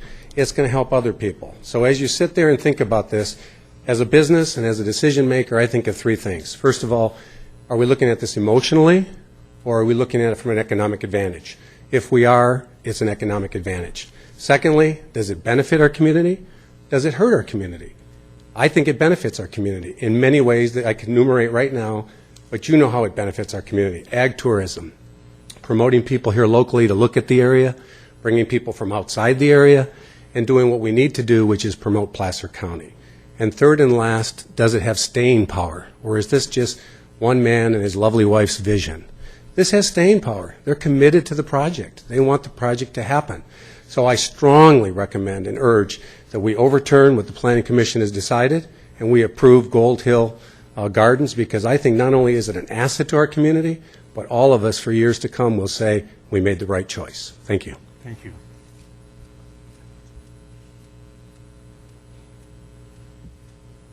Good afternoon. Good afternoon. Linda Avery, and I live on Gold Hill Road, and we are behind the Gold Hill Grange. In the summer, spring, summer, fall, almost every Saturday you can count on having somebody at the Grange. They go till 11, 12 o'clock at night. Our house literally vibrates from the bass on the speakers. And it's just, we can sit in our yard and hear our neighbors talk. That's how the sound carries. And you may have a decimal system or decibel system, but it's not just in that one place. It carries throughout that whole area. And to have that more than one night a week and for more than one place is, for us, just not acceptable. It's not what we moved in the country for. We've been there 35 years. We're some of the newcomers. But that we moved to the country to have the peace and quiet, and to not have a major roadway in front of us, and to be able to raise our kids and our grandkids and our great-grandkids in that environment. This is a business we're talking about. The man before me just talked about the commercialism, the profit from it, and that's what the Carsons are in it for. If he wants to share the beauty of our area, which is absolutely beautiful, get himself a bus and take him out on a tour and show them the area. Bringing them to his house, having a party and sending them back home is not showing them our beautiful Placer County. I wrote down something. A lot of people already addressed what I wanted to address. Also, wouldn't it have been prudent for Mr. Carson to look into the area he was wanting to do this project? He knew that this was not something that was zoned for the area he was in. So why carry it this far and get it here and then try to shove it in and make it something that it isn't? This is not agricultural. This is commercial. go to a commercial place, something that's zoned commercial. And Schindler and Gold Hill is a horrible intersection. There isn't even a stop sign on Schindler. And if you have never traveled that road, you can easily just zoom right out onto Gold Hill. And there's also a curve that comes up. And Mr. Carson's driveway is right at that intersection. This is just a disaster waiting to happen. I ask you to please deny Mr. Carson's project and all those coming after him until there is a clear intent of what a community center is. It just seems to be floundering and picking and choosing who has what and, oh, what sounds good today. Let's be clear on what a community center is. Thank you. Thank you.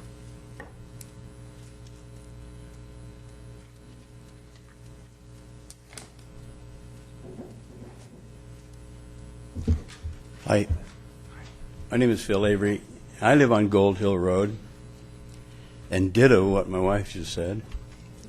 But also beyond that, you know, with the Grange-Hall, they spoke earlier about drunk drivers and stuff like that. Maybe somebody needs to go over there Sunday morning after these Saturday night parties that they have over there and see a few of the cars that are still there because they're too drunk to drive. And thank God for that. But, you know, another thing, too, what about the roads? You know, we can't even get them to repair our roads. Oh, they'll drop by and drop a bag of asphalt down in the pothole and then let the cars drive over it and smooth it out. Is this convention center or whatever it is that going to finance our road construction and take care of, maintain everything? Is that, or is that going to be on our backs? And I am also... you know, I'm kind of a gambling man, and I would almost bet that all the folks that came up here and defended this convention center do not live on Gold Hill Road. They live elsewhere.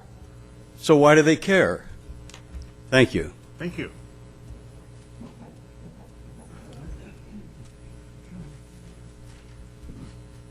Hi, my name is Virgil Buckner. I live on 2100 Gold Hill Road. I'm kind of catty-corner across the street from the event, or the event center that he's talking about. Mr. Chairman and the board, I'd like to first apologize for my terrible public speaking. Get that out of the way. I don't think this fits. That's my problem. It's not a good fit for our neighborhood. We're raising kids. We're raising grandkids. We're doing things like that. And they want to put an event center that attracts people and troubles from the outside that we moved to get away from. It's not good for my neighborhood. I think that it doesn't encourage agriculture. I mean, you can pet a cow at a wedding, but it really doesn't make it agricultural. I mean, my thing is that a lot of these things are designed to mask and make it look more agricultural than it really is. If agriculture is what we're after in this neighborhood, and I believe that's what the purpose was and is for the zoning, it doesn't seem to fit that at all. And I think it'd be detrimental to the neighborhood and the lifestyle. There's 4 existing community centers right in the immediate area, so I don't think that adding another one's really going to change things or is going to bring something that's not already there, not already available to the community. Another thing, I think that its really purpose isn't for the community, it's for profit. It's a for-profit business, not a community center. And I think that that's something that we all need to address, or we all need to think about. What a community center is. Why is it there? Does the community want it? I mean, those are very important questions to me. I don't know about all the legal things. I just know that I don't want it in my neighborhood. I really don't. I'm going to live there. I've lived there 10 years. I plan to live there the rest of my life. I don't want this thing. I don't want 59 events. It doesn't sound like that much, 59 events. But that could be every single weekend of my life for the rest of my life. I get to hear somebody else's music. Some of the people said they didn't hear it. Come to my house. You can hear it. I've heard them sing Happy Birthday over there. Mr. Carson has a lot of events at his house. One time, one event, he came over and told me, I'm having an event. Open your mind. It was during this process. And I told my wife, let's open our mind. Let's give him a chance. Let's try it. Didn't hear much music. And I was telling my wife, this isn't so bad. This is pretty good. 10 o'clock rolled around. Here comes Journey. And I heard some very loud music at my house, inside my house, with my window shut. And it was past the time that he had agreed not to play music. So if that's going to be any indication of what we see in the future, and then I've heard people say, well, there's been no complaints. I'm not going to complain. Getting married is a once-in-a-lifetime thing. If you're the one getting married. If you're the one living across the street from it, it's every single day of your life. And I wish you'd consider that for myself and my family. Thank you. Thank you.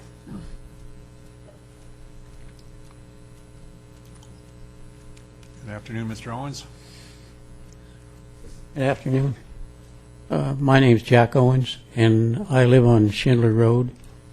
My wife and I have lived there for 55 years.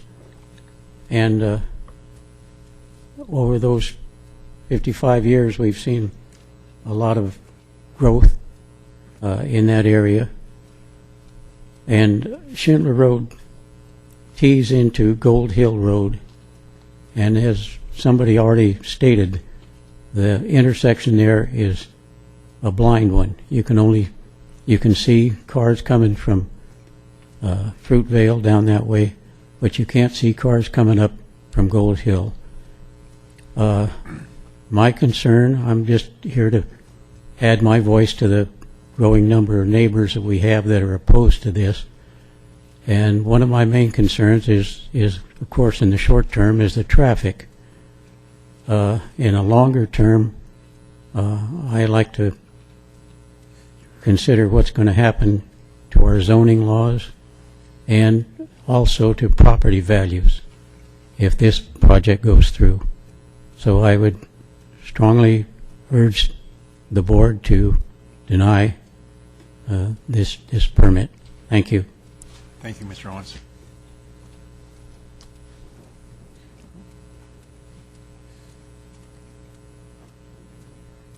Good afternoon. Good afternoon. My name is Dean Farquhar, and I live on Wise Road. I've lived there for 40 years.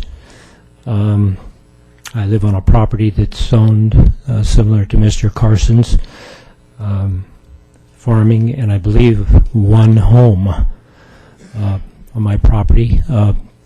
Somehow, we've already approved for Mr. Carson 5 homes on 11 acres. Now he's asking, or has asked, for this community center. I do believe he thinks he has found a loophole in the zoning, and he needs to strike now while the iron is hot, so he can get this event or party center in while he can. I also want to put my voice in with the rest of the folks here that are strongly opposed to this without some further study. It is an inappropriate, I believe, business venture, non-agricultural related. So please, I urge you to not allow this project to go through. Thank you very much. Thank you, Mr. Farquhar.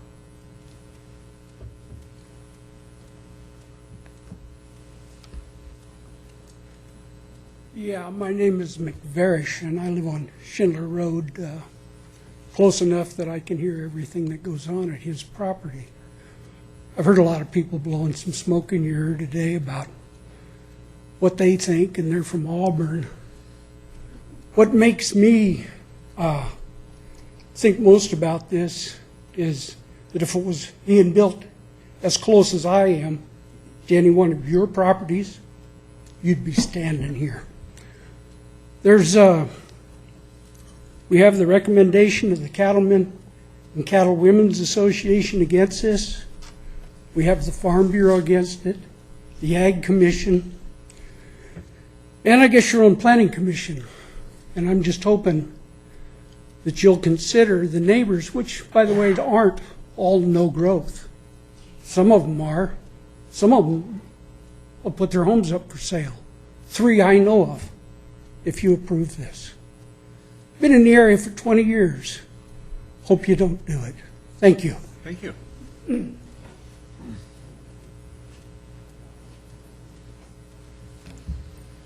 Hello. Hi, I'm Annalisa Compton, and I have known the Carsons for a very long time. My husband and I were the ones that got married on their property in September, and there were no parking issues at all. Everything went amazing, and the Carsons worked so hard on getting the property ready for us. We were out there every weekend helping, and they did so much work, and I know that they would be so great at, maintaining everything, and just they're really great with business. And a lot of our family at our wedding was from Southern California, and so that whole weekend they were here in Placer County. They did the wine tours, and they were spending money, dining, and I've had so many of them interested in the property because we talked about doing the bed and breakfast, and so a lot of them are interested in coming back and being here in Placer County. They think it's so beautiful, a nice getaway. And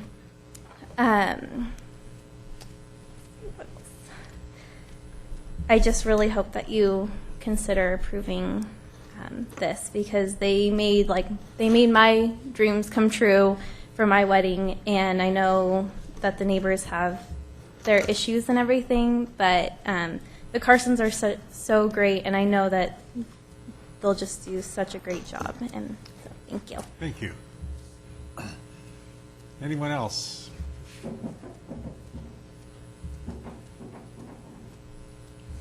My name is Carol Owens. My husband was just up here.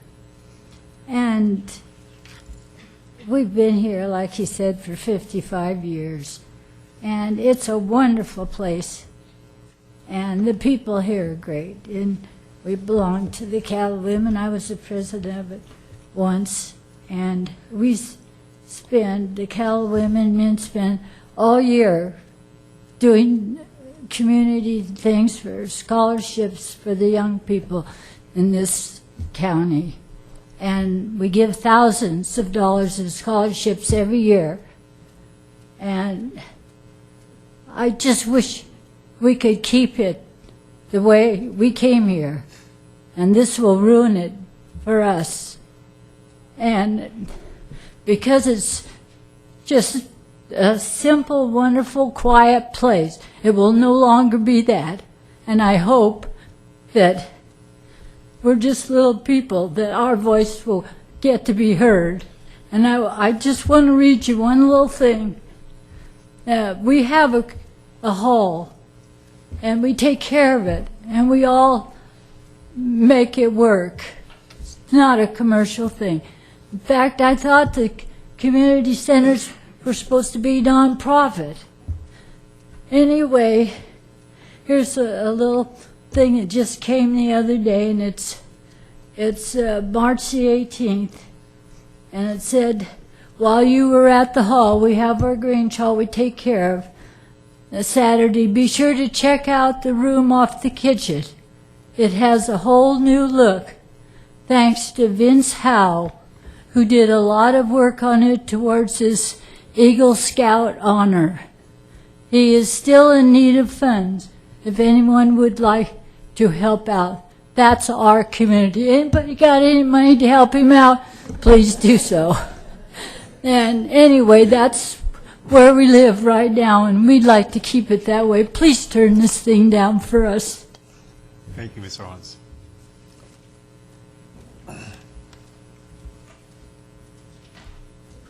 Good afternoon. I'm Board of Supervisors. I'm Danny Birchtold, and I moved to Placer County in 1998 and raised my children there. And I'm also, I think I'm familiar maybe to some of you because I worked for the Regional Water Quality Control Board and was in a unique situation of being able to regulate Placer County within regard to their stormwater program and developing and implementing that program. And I understand some of the unique challenges and the diversity that we see here in Placer County. And I am here to speak in support of the Carsons Community Center. I participated in the agricultural tour that the county put on with Mark White with the Resource Conservation District in concert with the supervisors a couple of years ago. And this is exactly the kind of agritourism that the Board of Supervisors in the county was not only supporting but promoting. I don't know if you remember, we went to the flower garden that year and we looked at their type of agritourism. We looked at this as a viable way for the agricultural community to remain in business here in Placer County, but yet to support that really vital agricultural urban interface that you see so much of it here in Placer County. It's so important to all of us here that I think I know is important to you with Hidden Valley Falls and some of the things that you so wholeheartedly support that are in that interface. The Carsons have, I was also in a unique situation of living next door to the Carsons on Gold Hill Road for several years. And I don't know if it's made me really clear here, but they're very invested in this community. They raise their children here. They've lived here for a long time. They are not in any way about to do anything that would detract from the agriculture community or the lifestyle here. They are very conscientious. As you know, they entered into this process with good faith efforts. They've worked with the planning county staff to do everything above and beyond to meet all of their conditions of approval, went back and did even more, and the staff supported the recommendation to approve this facility. And although the Planning Commission did deny it, I don't believe that all the due process was necessarily followed. And I also don't think that, the regulations, their justification wasn't really clear for that. I think that there may be a time and a place, and it might be sometime in the future for Placer County to look at some of their definitions of what a community center is, what agritourism means to Placer County and what they expect here. But as a regulator, they entered into this process with I see that they entered into this process with good faith, and they followed all of the recommendations and did everything that the county has asked them to do in order to gain approval for this. And now it still meets the current regulations and zoning. This isn't the time or place to change that zoning, not within this hearing. I think it's someplace outside of this hearing. I think I'm here to support their proposal, and I think it's just it's a magical place. If you ever get a chance to go there, you should go there. It is amazingly magical. This is my daughter-in-law that got married there. It was amazing, and people should see that. They should see that interface. It's really important. It's vital. How many more people out there want to address the board? 3? Okay, because we got to move forward. I know you're getting tired, so are we. We're tired of this whole thing. We've been fighting this for a long time. I live across the street, and he says, when this wedding went on, Elaine Lowe, 2220 Gold Hill Road. When this wedding went on, I could hear the people talking at their cars with each other. So when you talk about not hearing noise, and once every while, that's okay, you put up with that. But what if I wanted to have a party at my place that night, and you've got this music going and going, and when I went to bed at 11 o'clock, they were still pounding their music, and I was hearing it. I live on just a little bit of a bend. Nobody'd think it was, but I have people come onto my yard. A couple of years ago, the last one, he went right across my flower bed that was out there. So, yes, we are concerned about traffic. It's just not having cars going back and forth in front of your house. I'm worried about them coming onto my lawn because I've had about 6 or 7 of them do that. So we are concerned that this is not in the proper area. If he wants to put something like this, get it in a commercial area, not in our agriculture area. As we're here at the first meeting and you're talking about taxation and doing things, please don't approve this just because you want more taxes. Because I know that's what you would probably like to do. And we would all like to have those taxes help pay for things, but please don't do that to us. Please turn this down. Thank you. Thank you.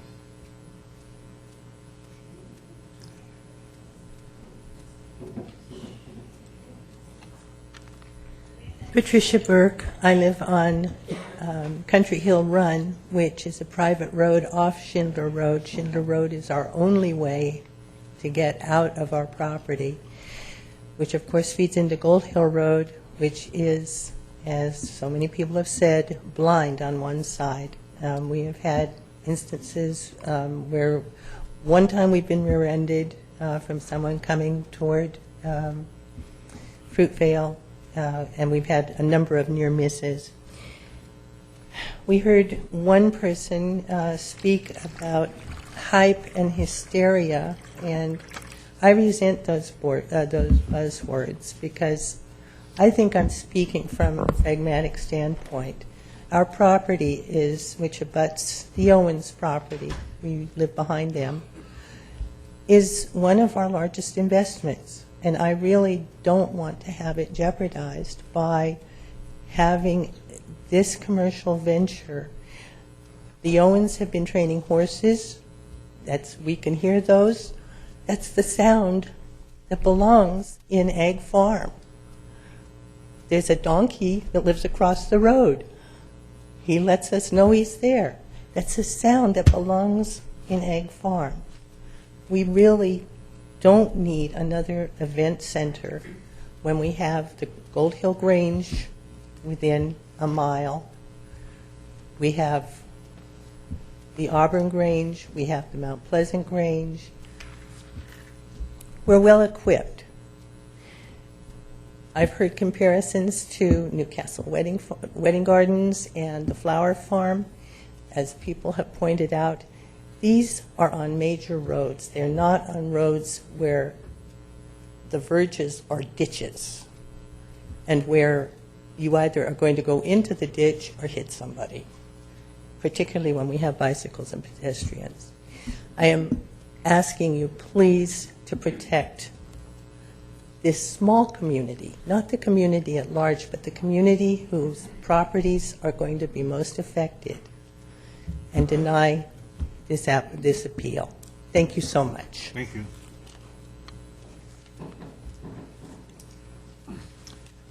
It's Georgia again, and I just wanted to add one thing. I don't know if this is acceptable, but I did want to point out that Newcastle Wedding Gardens is not here because we're worried about competition. In fact, the Flower Farm and I do recommend one another. I just feel that it needs to be fair. But I also like to point out that our property encompasses 1,200 feet of Highway 40, which is Taylor Road. And we have 3 entrances to our property, and the cemetery next door, it's completely different access. And I'm hearing a lot of access worries, so I just wanted to bring that to your attention if you weren't familiar with our location. Thank you. Thank you. Hello. Hi, good afternoon. My name is Loretta Casimir.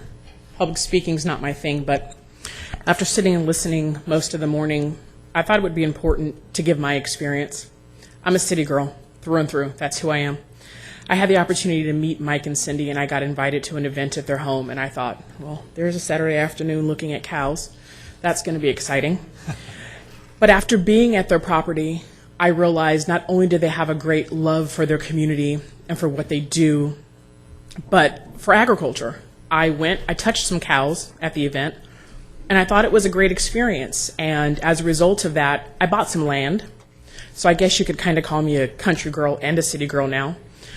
But I would take city folk to see their property, to go to an event there, who would love to touch some cows and maybe get some flowers. But I think the most important thing that I could offer today is that America is about capitalism. And if Mike and Cindy have the opportunity to start a business there and to earn some income there, who are we to begrudge them that opportunity? I think that for a competitor to challenge, and comparing their business to what Mike and Cindy's business could be or what their profit margin could be is just not fair. I think that they deserve the opportunity to start their business. They've gone above and beyond to meet all of the guidelines and requirements asked of them. They've amended their plans to show that they actually hear their neighbors and they actually hear the community. They're great people. Whether I have a personal relationship with them or not, I'm a business owner. I'm a small business owner, and I believe in capitalism, and they should have the opportunity to start this business if they've adhered to all the guidelines in order to do so. Thank you. Thank you. All righty, thank you, everybody. I'm going to go ahead and close the public hearing and bring it back to the board. Did the applicant or the appellant want to wrap up anything? Is there anything that you wanted to wrap up? Just a couple of comments, Mr. Chairman. I don't want to take up any more time than we have to. It's been a long day. Lawrence Farina. To begin with, I know that this was a point of contention at the last hearing, and I just want to make sure that it's understood that the mentions of the Flower Farm and Newcastle Wedding Gardens are not done so to require someone to consider precedent. They're done so because they were used as an example of success. They were in the director's letter, in the memorandum concerning community centers. They were an example of successful operations of community centers in a farm zoning district. And that's all we're using them as an example for. They are a good example in the sense that we've heard a lot of complaints, especially about noise. It's interesting that in looking at an aerial map that the Flower Farm has 7 neighbors within 500 feet of their community center, and many more beyond that. There's a rural subdivision across Auburn Folsom Road, and yet no noise complaints whatsoever have been filed since the day they opened. The Carsons have 1 neighbor within 700 feet, and all the rest are farther away than that. There's been comments about the roadways. I think we all understand, if you've been to Gold Hill Road, it's a narrow roadway. It's like all of Placer County's roads. They're narrow. Some of them have been improved. Many of them have not. As one man mentioned, if these roads, I suppose, are so dangerous, then why is it that they are on the wine trail, the fruit trail, and as a direct route to the Hidden Falls Park? These roads are no more dangerous than the people that drive on them, very simply. There was a comment about the road conditions. People should know that developers pay large chunks of money to the county for traffic mitigation fees to help with those road conditions. It's part of the conditions of the project. There are sight distance requirements. Many comments have been made about Schindler Road being a blind intersection. This project is not on Schindler Road. This project is across the street and down the street. Sitting in the driveway for this road, it meets or exceeds all county sight distance requirements for safe ingress and egress. There was a comment made about the nursery being a proposal. The Carsons have operated their own private nursery for years. What they have approved now is for a retail sales nursery. They have grown most of the plants that are on their own property, and that's why they decided to pursue the retail sales nurseries, because it's something they're already doing, and they thought that they could integrate it into this project. The last thing I want to mention is that there's a comment about future development, commercial development, et cetera, et cetera. There are provisions in the general plan, in particular in Section 7, about agricultural lands and development on agricultural lands. One of those provisions specifically states, and here again it goes to this concept of non-precedent, that development on agricultural lands of a non-agricultural use, if we were going to call a community center that, cannot cluster commercial development, which means that, obviously, it can't set a precedent. If somebody wants to build a community center next door to another community center, then that doesn't meet the qualifications. So there are actually 5 guidelines in Section 710 concerning that development that give us an orderly pattern of how to do this. We believe this project fits all 5 of those guidelines. Those guidelines have never been analyzed in a public hearing. So I'm going to leave it at that and leave it to you folks. Thank you very much. Thank you. Ms. Staff, any further comments from staff? Not at this time. All right, bring it back to the board. Who wants to kick this off? Oh, Supervisor Grant? Sure. I'll go ahead and go forward. You know, we had this discussion a couple of weeks ago, and at that time I did request that if we move forward with that one, that there be a moratorium on anything that wasn't in the pipeline, and I'm still of the opinion that that needs to occur, because I think that there is some work that we can do on both the winery ordinance and the community center ordinance that would alleviate some of this concern that people are experiencing right now. And I would like to see that happen. So at the end of my discussion, I'll probably raise that as a request, motion, if you will. One of the concerns that I have, and I'm not going to bag on the Planning Commission. I think they did a very good job with some very difficult facts. And what my summation is of what they were trying to do is that they were still wrestling with this whole idea of what a community center is and what it should be.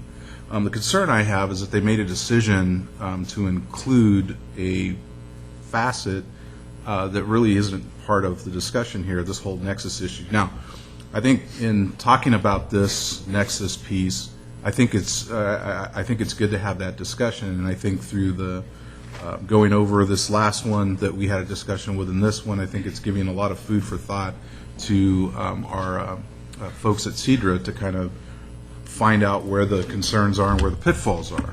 So on that basis, I would say I would have to overrule the Planning Commission's decision for considering Nexus when Nexus isn't part of it. The other one is the whole idea that a commercial endeavor cannot be agriculture. You know, that doesn't really make a whole lot of sense to me. I'm still convinced that our agriculture piece here in this county is evolving into something that's different and something that a lot of folks maybe never anticipated when they moved here.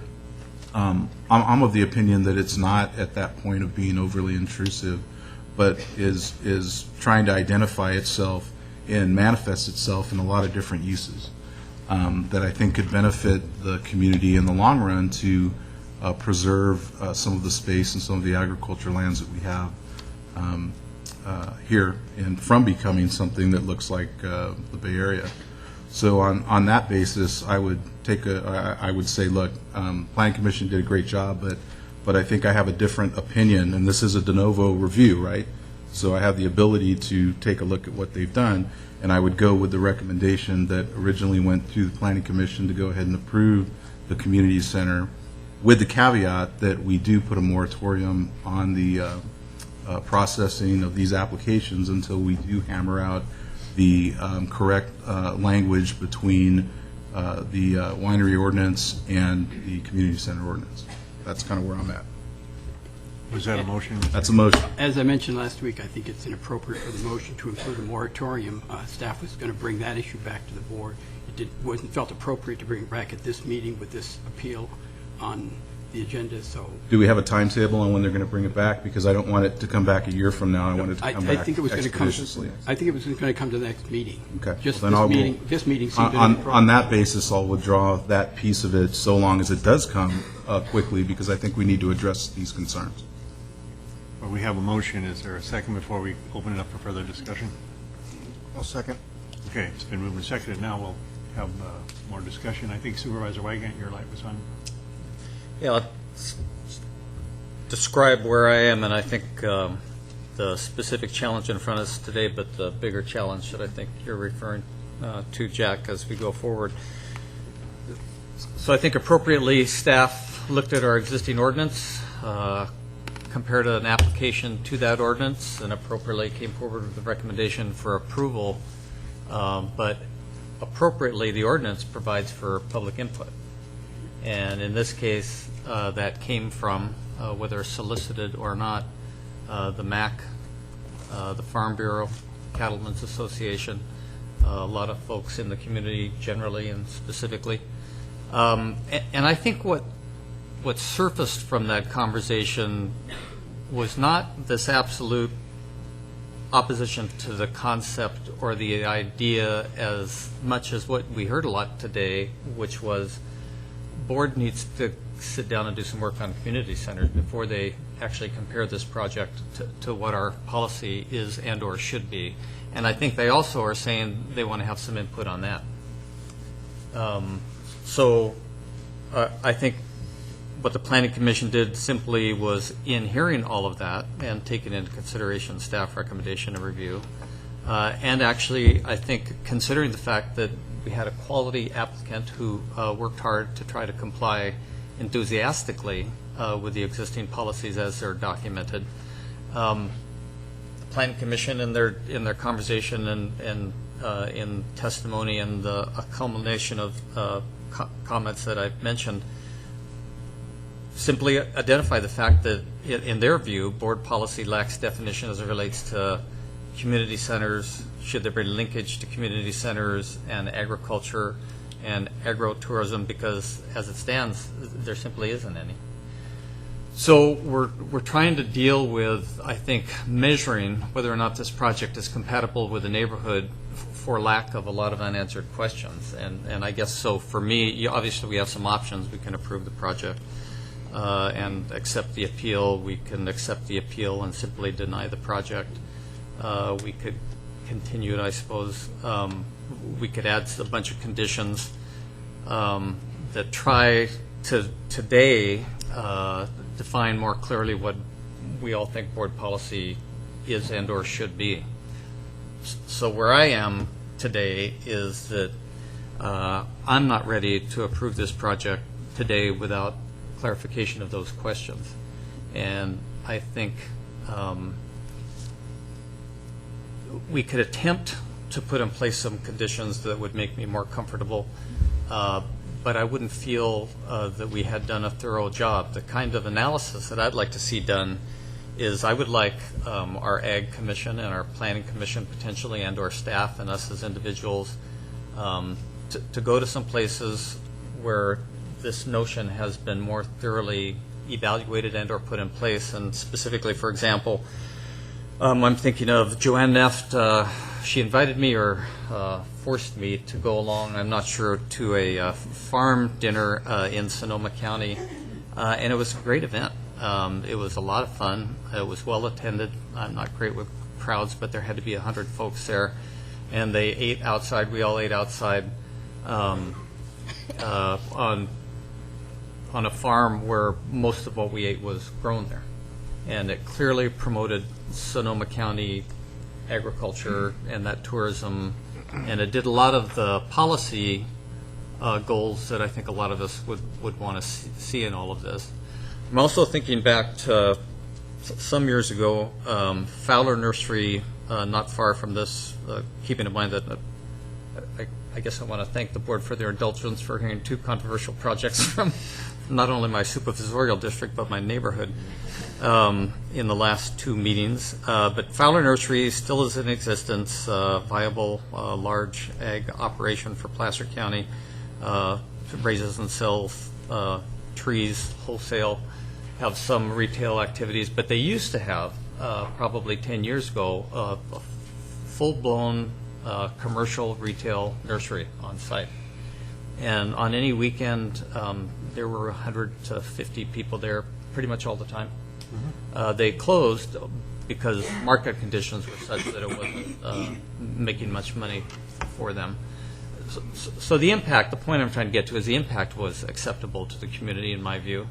I'm also thinking back, another example, when I first came to the Planning Commission way in the early 90s, we were considering a project which was Nicholson Glass Blowing Family, if you know those folks. They're up out of Auburn.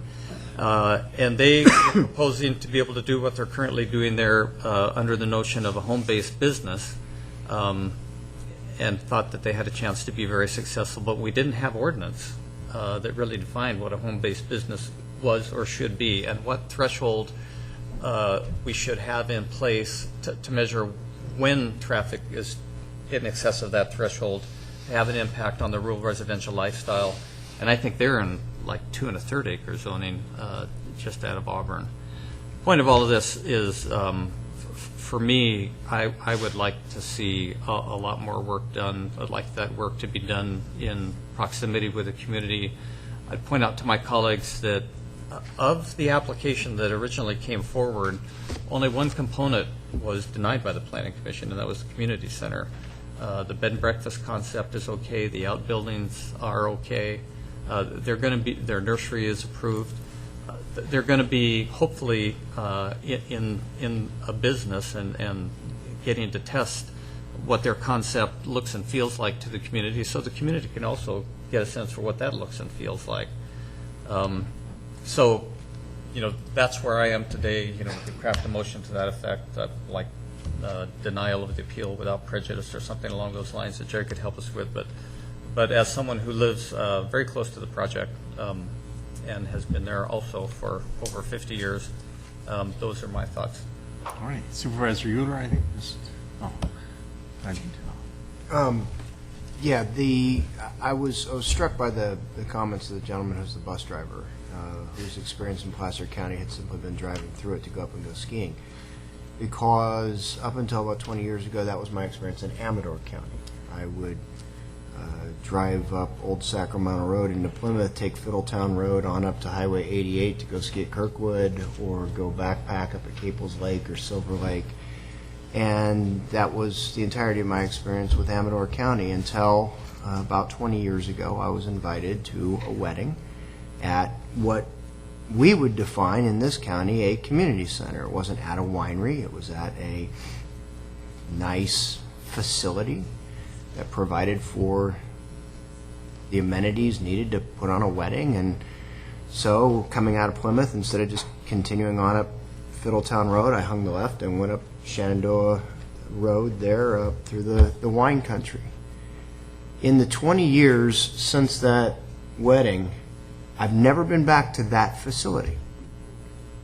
But every year, my wife and I go up Shenandoah Valley Road to all the wineries up there, and I would be reluctant and remiss to tell you how much money over the years I've spent on wine up in that area. And I was first introduced to that area by virtue of going to an event center that didn't produce the wine, didn't grow the grapes, featured local stuff, and every year I go and leave hundreds of dollars up in that county as a result of their embrace of agricultural tourism. Not every project that comes before this board is going to have all the features of a Wyesville winery.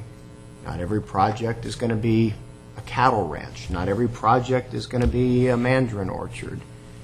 Not every project will be something that's more geared toward bringing people into a facility, providing nice accommodations for them to stay, and encouraging them to then visit the facilities around.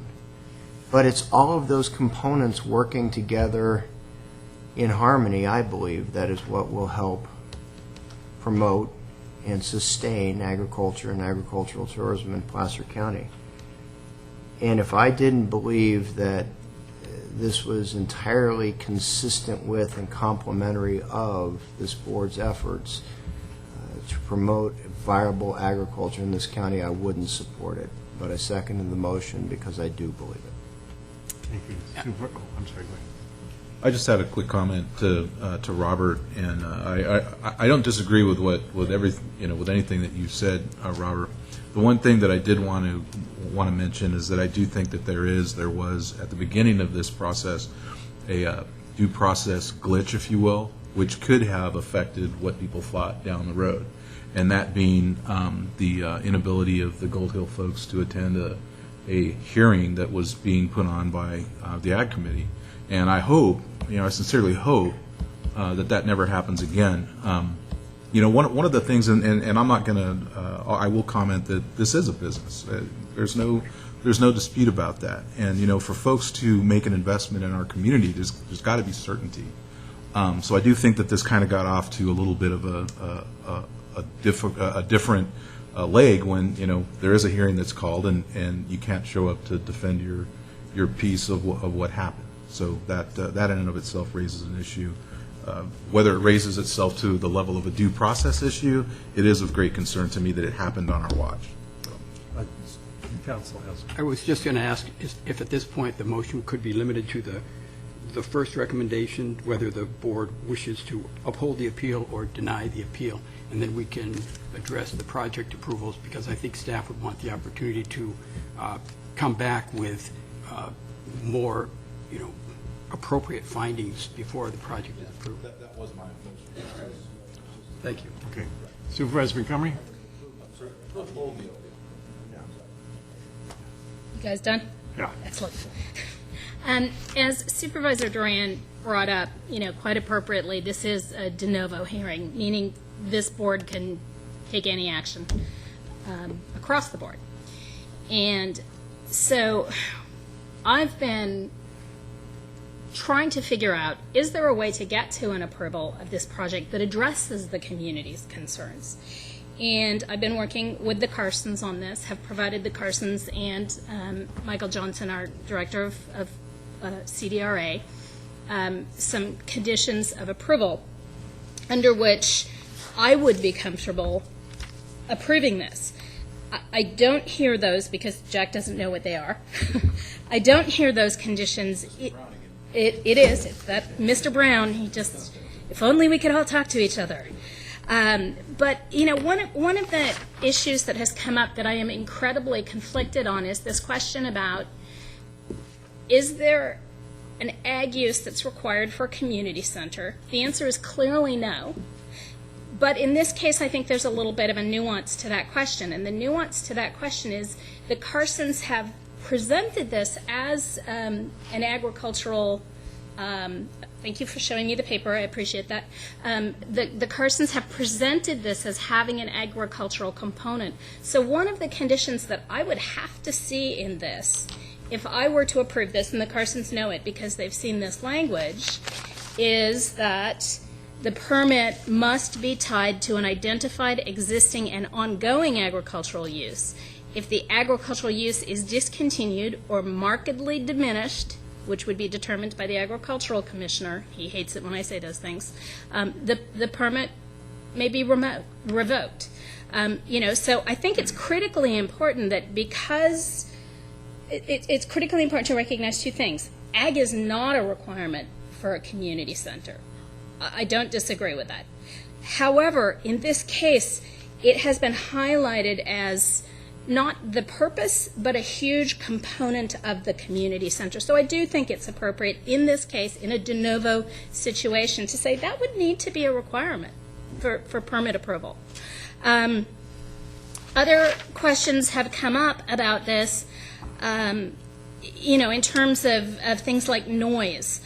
One of the things that I stated in here is that all live and or amplified music shall be code compliant at property lines as to decibels, and any outdoor music shall be moved indoors 1 hour after twilight each evening.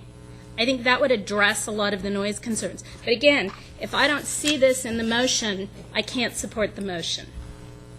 And the thing with the noise ordinance that I think it's really important for people to understand is the noise ordinance doesn't mean you're not going to hear noise. Everybody's going to hear some noise. It means you're not going to hear noise above a certain volume. And we do have ways to monitor that. We do have ways to measure it, and we do have ways to enforce it. Hours. I'm probably more strict on the hours than the Carsons would like to see me be. I said no event shall be permitted after 6 p.m. on Sunday nights, after 9 p.m. Wednesday and Thursday nights, and after 10 p.m. Friday and Saturday nights. And I'm not saying they're going to be permitted all those nights. We're still looking at a maximum of 59 events for the year, if that were to be approved. But again, I'm not hearing these in the motion, and they may not be in the motion, which would mean I wouldn't be able to support it. Facility shall be closed to the public Monday and Tuesday of each week. That was in one of the initial proposals. I'm not quite sure what happened to that. We talked about 59 events. No alcoholic beverages other than beer and wine shall be served under the permit. And interestingly, something that I would absolutely insist on seeing in order for me to support this would be that the permit should be for a period of 2 years, like Wise Villa. I don't think it's legitimate for us to say Wise Villa has to be 2 years and then reviewed, but Gold Hill doesn't. I think if we're trying to create a more level and even playing field, we need to apply that as well. And then reviews for consistency with the permit shall occur each year of the 2-year permit. Some of the other things are just very basic conditions that were originally proposed by CDRA staff to the Planning Commission that are just sort of requirements for ADA and parking and those sorts of things. Having heard Supervisor Wygant's comments and his concerns, I think he and I are really talking about the same thing here. I can't support the motion that's on the table today because I agree with Supervisor Wygant that we need to get better clarity on what the specific conditions would be or could be for this project. And then absolutely, Supervisor Duran, yes, we've got to get that moratorium language back in front of us. Not today, and it shouldn't be part of the motion, Jerry, don't worry. But I think it's critically important that we not only do a good job in our due diligence and make the right decision on this permit, but we do it moving forward, and we really get the clarity on what's an event center, what's in a community center. I totally share your lack of understanding of what that is because our language doesn't address it and doesn't encompass it right now. So I would be in line with Supervisor Wygant on this one and not being able to support the motion as it stands today, Thank you. if I understood what you said. Robert, your light is on. Did you have any more comments? I apologize. Okay. I have a whole list of reasons why I'm going to support the motion, but the interest of time, I'm going to cut that short. I've visited the farm, I've talked with staff, I've been to the Ag Commission meeting, I've been to the MAC meetings where this issue is addressed, I've watched the Planning Commission meeting. Those are just some of the reasons I'm going to support this, and if I had time, I could give you about 15-minute explanation of that, but since one of our members has to leave at 1:30, I'm going to call for the question. There's a motion and second on the floor to uphold the appeal for the Gold Hill Gardens. I would ask the clerk to call the roll. Duran? I was just going to ask if the motion could include and direct staff to prepare appropriate environmental use permit and findings and conditions for the project and bring it back to the board at the next meeting. If that's part of the process. All right, concurred. All right. Duran? Yes. Wygant? No. Euler? Montgomery? No. Holmes? Yes. All right. Our business is concluded. And we will now allow the community to believe we have some other business that we have to conduct.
If we could get clear of the chambers, please, so we can get on with our rest of our life. I mean, Mike, buddy.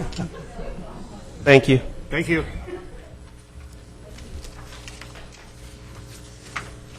All righty.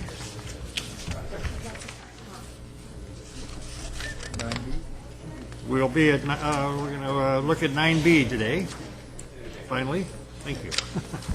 Thank you, Mr. Chairman, members of the board. Again, Joel Swift, Deputy Director of Facility Services. I have with me as well for this item Rob Unholtz and our Senior Architect Doug Hawk. I had some great things to say about our job order contracting system, but I'll keep it to a minimum in the essence of time. The item before you today is to approve our plans and specifications and authorize staff to solicit bids for job order contracting. This is project number 9486.02 with an estimated probable construction cost not to exceed $2.2 million, including contingency, funded by the current and future capital projects. And just in short, this is our third year of our job order contracting program. We've seen some great successes. We just had two items on the consent agenda for closing out the first year's worth of work. And we are held by a specific timing and schedule for this, and that there are 12 months, and the ones we have currently will expire in May and in July. This again is as your board has seen a couple of times. This is a indefinite quantity contracting method, and we are not proposing to change anything from what we've had in the past years. We feel it's been successful. We've delivered a lot of projects with it. Both years, roughly $1.1 million each year. And I was just looking at the closeout, very limited change order. So it's proving to be a very good delivery method for the county. And with that, I would recommend that your board authorize us to solicit the bids for this. We will return with the appropriate bid results. Thank you. Any comments, questions? Nobody in the audience, so I'll entertain a motion. Moved and seconded to approve. Thank you very much. Job order contracting project number 9486-.02. All those in favor, please say aye. Any opposed or abstentions? No. Okay, 9C. This item is for approval of plans and specifications and authorizing our staff to solicit bids for demolition of select buildings here at the Government Center per the attached diagram that's in the package, and approve a resolution authorizing the Director of Facility Services to award and execute demolition contract not to exceed of $541,500, funded by the capital project with no additional net county cost upon review and approval by County Council and Risk Management, and delegating authority to approve any necessary change orders consistent with the County Purchasing Manual and Section 2142 of the Public Contract Code. I also have Doug Hawk, who happens to be our project manager on this project as well. And notwithstanding the greater details of the project, we would recommend that your board take this action. Any questions? Entertain a motion. Moved and seconded to approve 9C, demolition of buildings at the Placer County Government Center. All those in favor, please signify by saying aye. Aye. Okay, 9D. Thank you. For this item, I have with me today Dennis Salter. He's our building maintenance superintendent, and I was just looking, he just started just coming up on a year ago, and one of his challenges was dealing with this particular issue. It's a very sensitive issue, but we think we worked out a very good solution. So this item is to approve amendment number 1 in an amount not to exceed of $312,814 per year to the existing agreement with Pride Industries Incorporated, which was executed back on May 11th of 2011, and provide custodial services at various Placer County Government Center facilities, including the Community Development Resource Center, with a net county cost of $170,000 for the period of April 1, 2013 through March 31st, 2014. And the second portion of this is adopt a resolution authorizing Director of Facility Services or his designee to execute amendment number 1 upon approval of County Council and Risk Management. I'd like to turn this over to Dennis and let him talk a little bit about this important initiative. Okay. Good afternoon, Chairman Holmes and members of the board. Since June of 2008, Pride Industries Incorporated has provided contract custodial services at several county facilities. Pride's performance under these contracts has been exemplary, and they provided these services at a competitive price. As reported to you previously, staff attrition in custodial services continues to present challenges to provide acceptable levels of service. In fiscal year 2007-2008, facility services had 39 custodial positions. By February 2010, this number had reduced to 27 positions. Currently, the department now has 22 filled positions. The custodians are doing everything that they can to maintain our buildings in a clean and healthy condition, but it has taken a toll. The frequency of regular services, including floor care, dusting, general cleaning, have been reduced in order to provide basic, essential services. Facility Services recommends augmenting current staff with contract services in order to return to adequate services levels.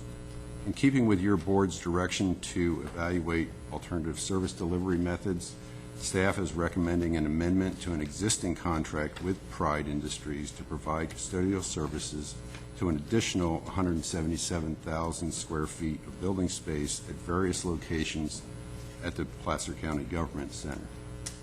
In order to provide adequate support for the areas served by this amendment, 8 county custodians are required to provide that level of service. Due to attrition, 5 custodial staff currently serve these locations. These staff would be reassigned to other county facilities upon approval of this amendment, providing necessary custodial services to other buildings that are currently underserved. Pride proposes to perform the additional services for a total annual fee of $312,814 per year. Facility Services negotiated the amendment with Pride to perform the required services. This direct negotiation with Pride is permitted pursuant to the county purchasing policy, allowing purchases of commodities and services from public and private nonprofit corporations operating work centers for the disabled. I'll turn it over to Joel to discuss financial issues. So the cost of this amendment as proposed would be funded through salary savings, and we've worked very closely with the CEO's office as well as with the union in terms of making this work.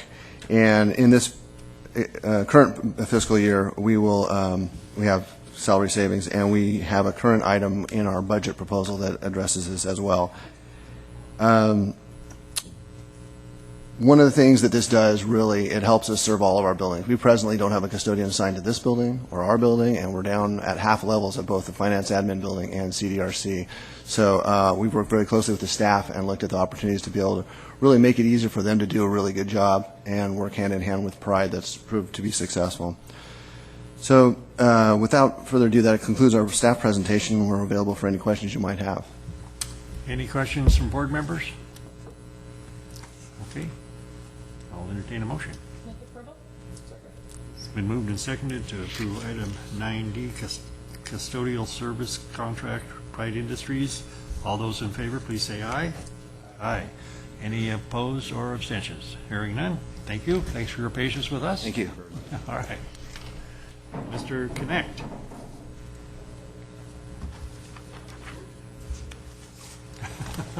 Good afternoon. You still got your pinwheels, I hope. You bet. Appreciate your time today. Pleased to see the board support Child Abuse Awareness and Prevention Month again this year with our community partners as we seek to deal with challenges of child abuse and neglect. Very briefly, I wanted to update you on two initiatives that have occurred recently in this regard. Notwithstanding all the prevention we do, we don't get to every child and family, of course, before abuse occurs.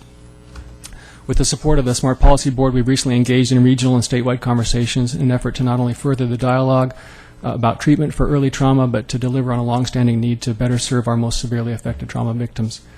On February 8th, along with the first 5 Placer Children and Families Commission, we initiated and hosted a day-long conversation with 17 other counties to identify willingness and capacity to form a regional approach to treatment of early severe trauma.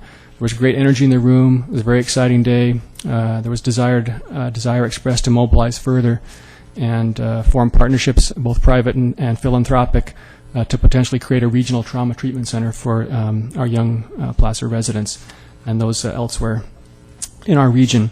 Likewise, on February 22nd, one of Placer's newer community partners, Courage House, sponsored a symposium attended by over 400 persons with the intent to raise awareness about a specific form of trauma, the trafficking and selling of young people for sex.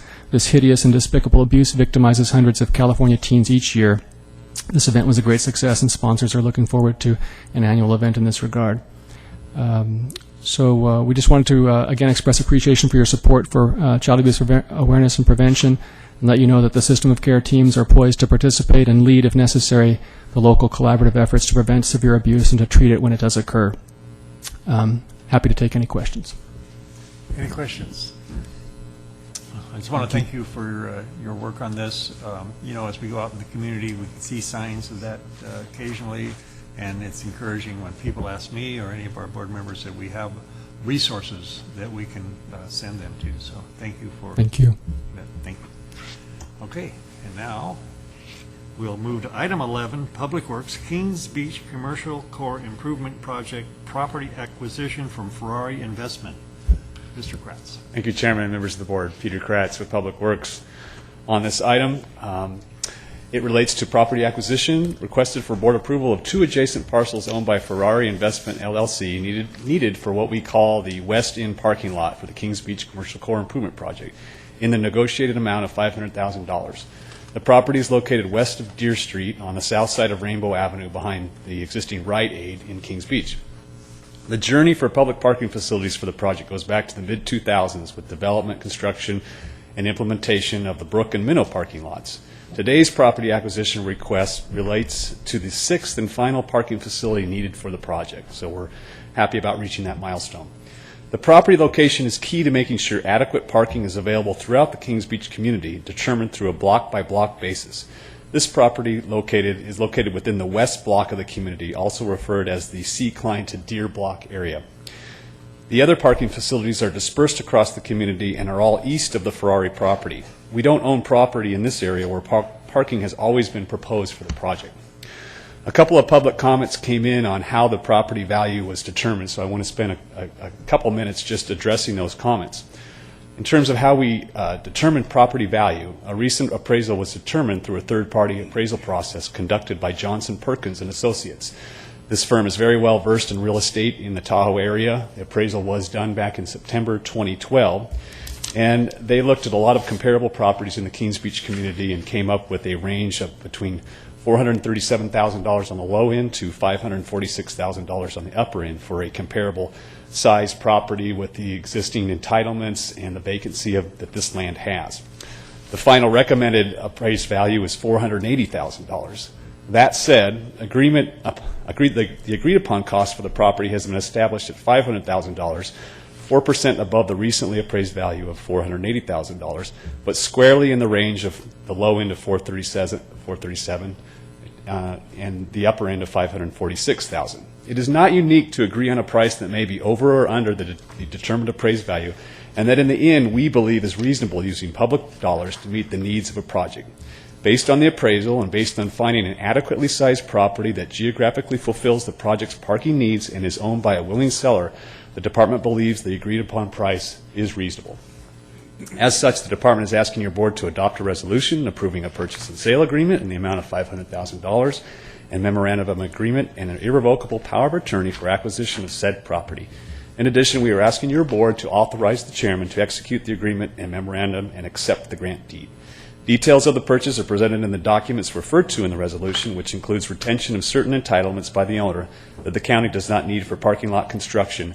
And when the appraiser did the comparables, those entitlements that we are not receiving were not included in the comparable evaluation. So it was a true appraisal evaluation of what we're getting and what we're not getting in terms of that process. The property totals about 1/2 acre, which equates to $22.80 per square foot based on the agreed settlement amount, and is clearly in line with comparable nearby properties studied by the appraiser and included in their appraisal report. Finally, I am pleased to announce that this requested action represents the near conclusion of significant right-of-way acquisition efforts for the Kings Beach Commercial Core Improvement Project. The project has been approved through a multi-agency environmental document, and with this requested action, there is no net county cost, and the acquisition is fully supported by North Lake Tahoe Resort Association funding and programmed in the department's current fiscal year budget. In conclusion, I respectfully request that you approve this item and stand for questions, if you have any. Supervisor Montgomery. Peter, thank you. This is wonderful to have finally acquired this last piece of property that we need for a parking lot to replace parking lost in the Kings Beach Commercial Core Improvement Project, which we're moving forward on. Right. That's my little plug. I did have a couple of other questions come up from members of the community that I did just want to take the opportunity to address. The source of funding, you mentioned it briefly, but I just wanted to really clarify and amplify that the acquisition costs are being funded by Placer County through the North Lake Tahoe Resort Association using TOT dollars. Correct. And I just think it's important to clarify that. The other question that came up that you probably don't have an answer to, but I do because I serve on the Redevelopment Dissolution Oversight Board, is, why didn't we use maybe one of our RDA properties that we already owned up there? One, they're all in the wrong area of town. Correct. And two, we would have had to pay fair market value for them again if we were to acquire them because of the state law relating to dissolution of redevelopment agencies. And so I just wanted to make sure that people understood that we didn't really have an option to just go take our own piece of property and use it. Wrong location, and we would have had to pay for it a second time, which just didn't make a whole lot of sense. Right. If there's a... Supervisor Duran. Actually, I just had a comment. I think you did a great job on explaining the reasoning behind the purchase price, but I think unless there's a issue with confidentiality on the appraisal or any of that, it would have been nice to have that information in the staff report. That way we wouldn't get people sending us emails. Comment noted. And we like we pursue any properties by this department or other departments in the county, we always go through an appraisal process to keep our items succinct. We don't always include all the information. I appreciate that comment to make it, at least have a summary in our staff report that indicates that. So, right.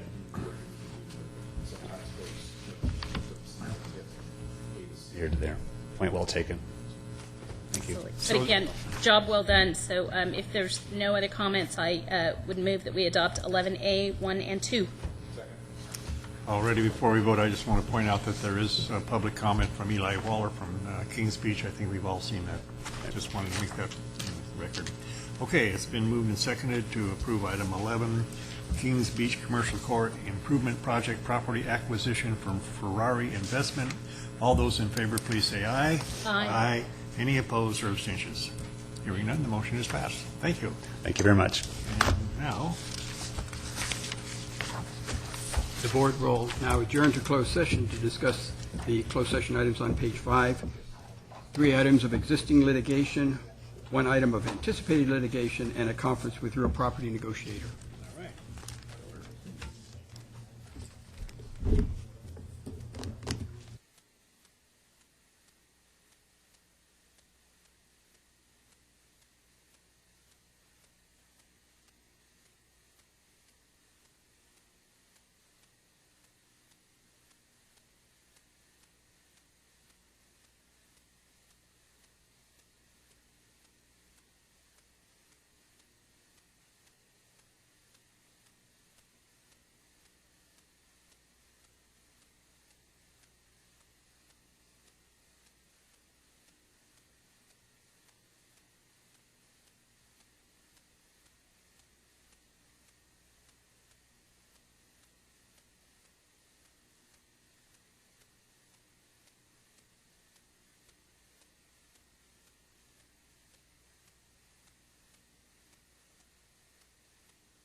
The board has returned from closed session where they discussed the closed session items on page 5 and under existing litigation, Scooters Pals, Rescue versus County of Placer. The board authorized the defense and indemnity of 2 additional county employees. In Robert Griggs, a workers' compensation claim, they gave direction to counsel. In County of Sonoma versus Federal Housing Finance Agency, they received a report on the litigation. Under anticipated litigation, they listened to a report from counsel and gave direction to counsel. And under conference with real property negotiator, they heard a report from their real property negotiator and gave direction to their real property negotiation team. That concludes the closed session report. Okay, and that concludes our business this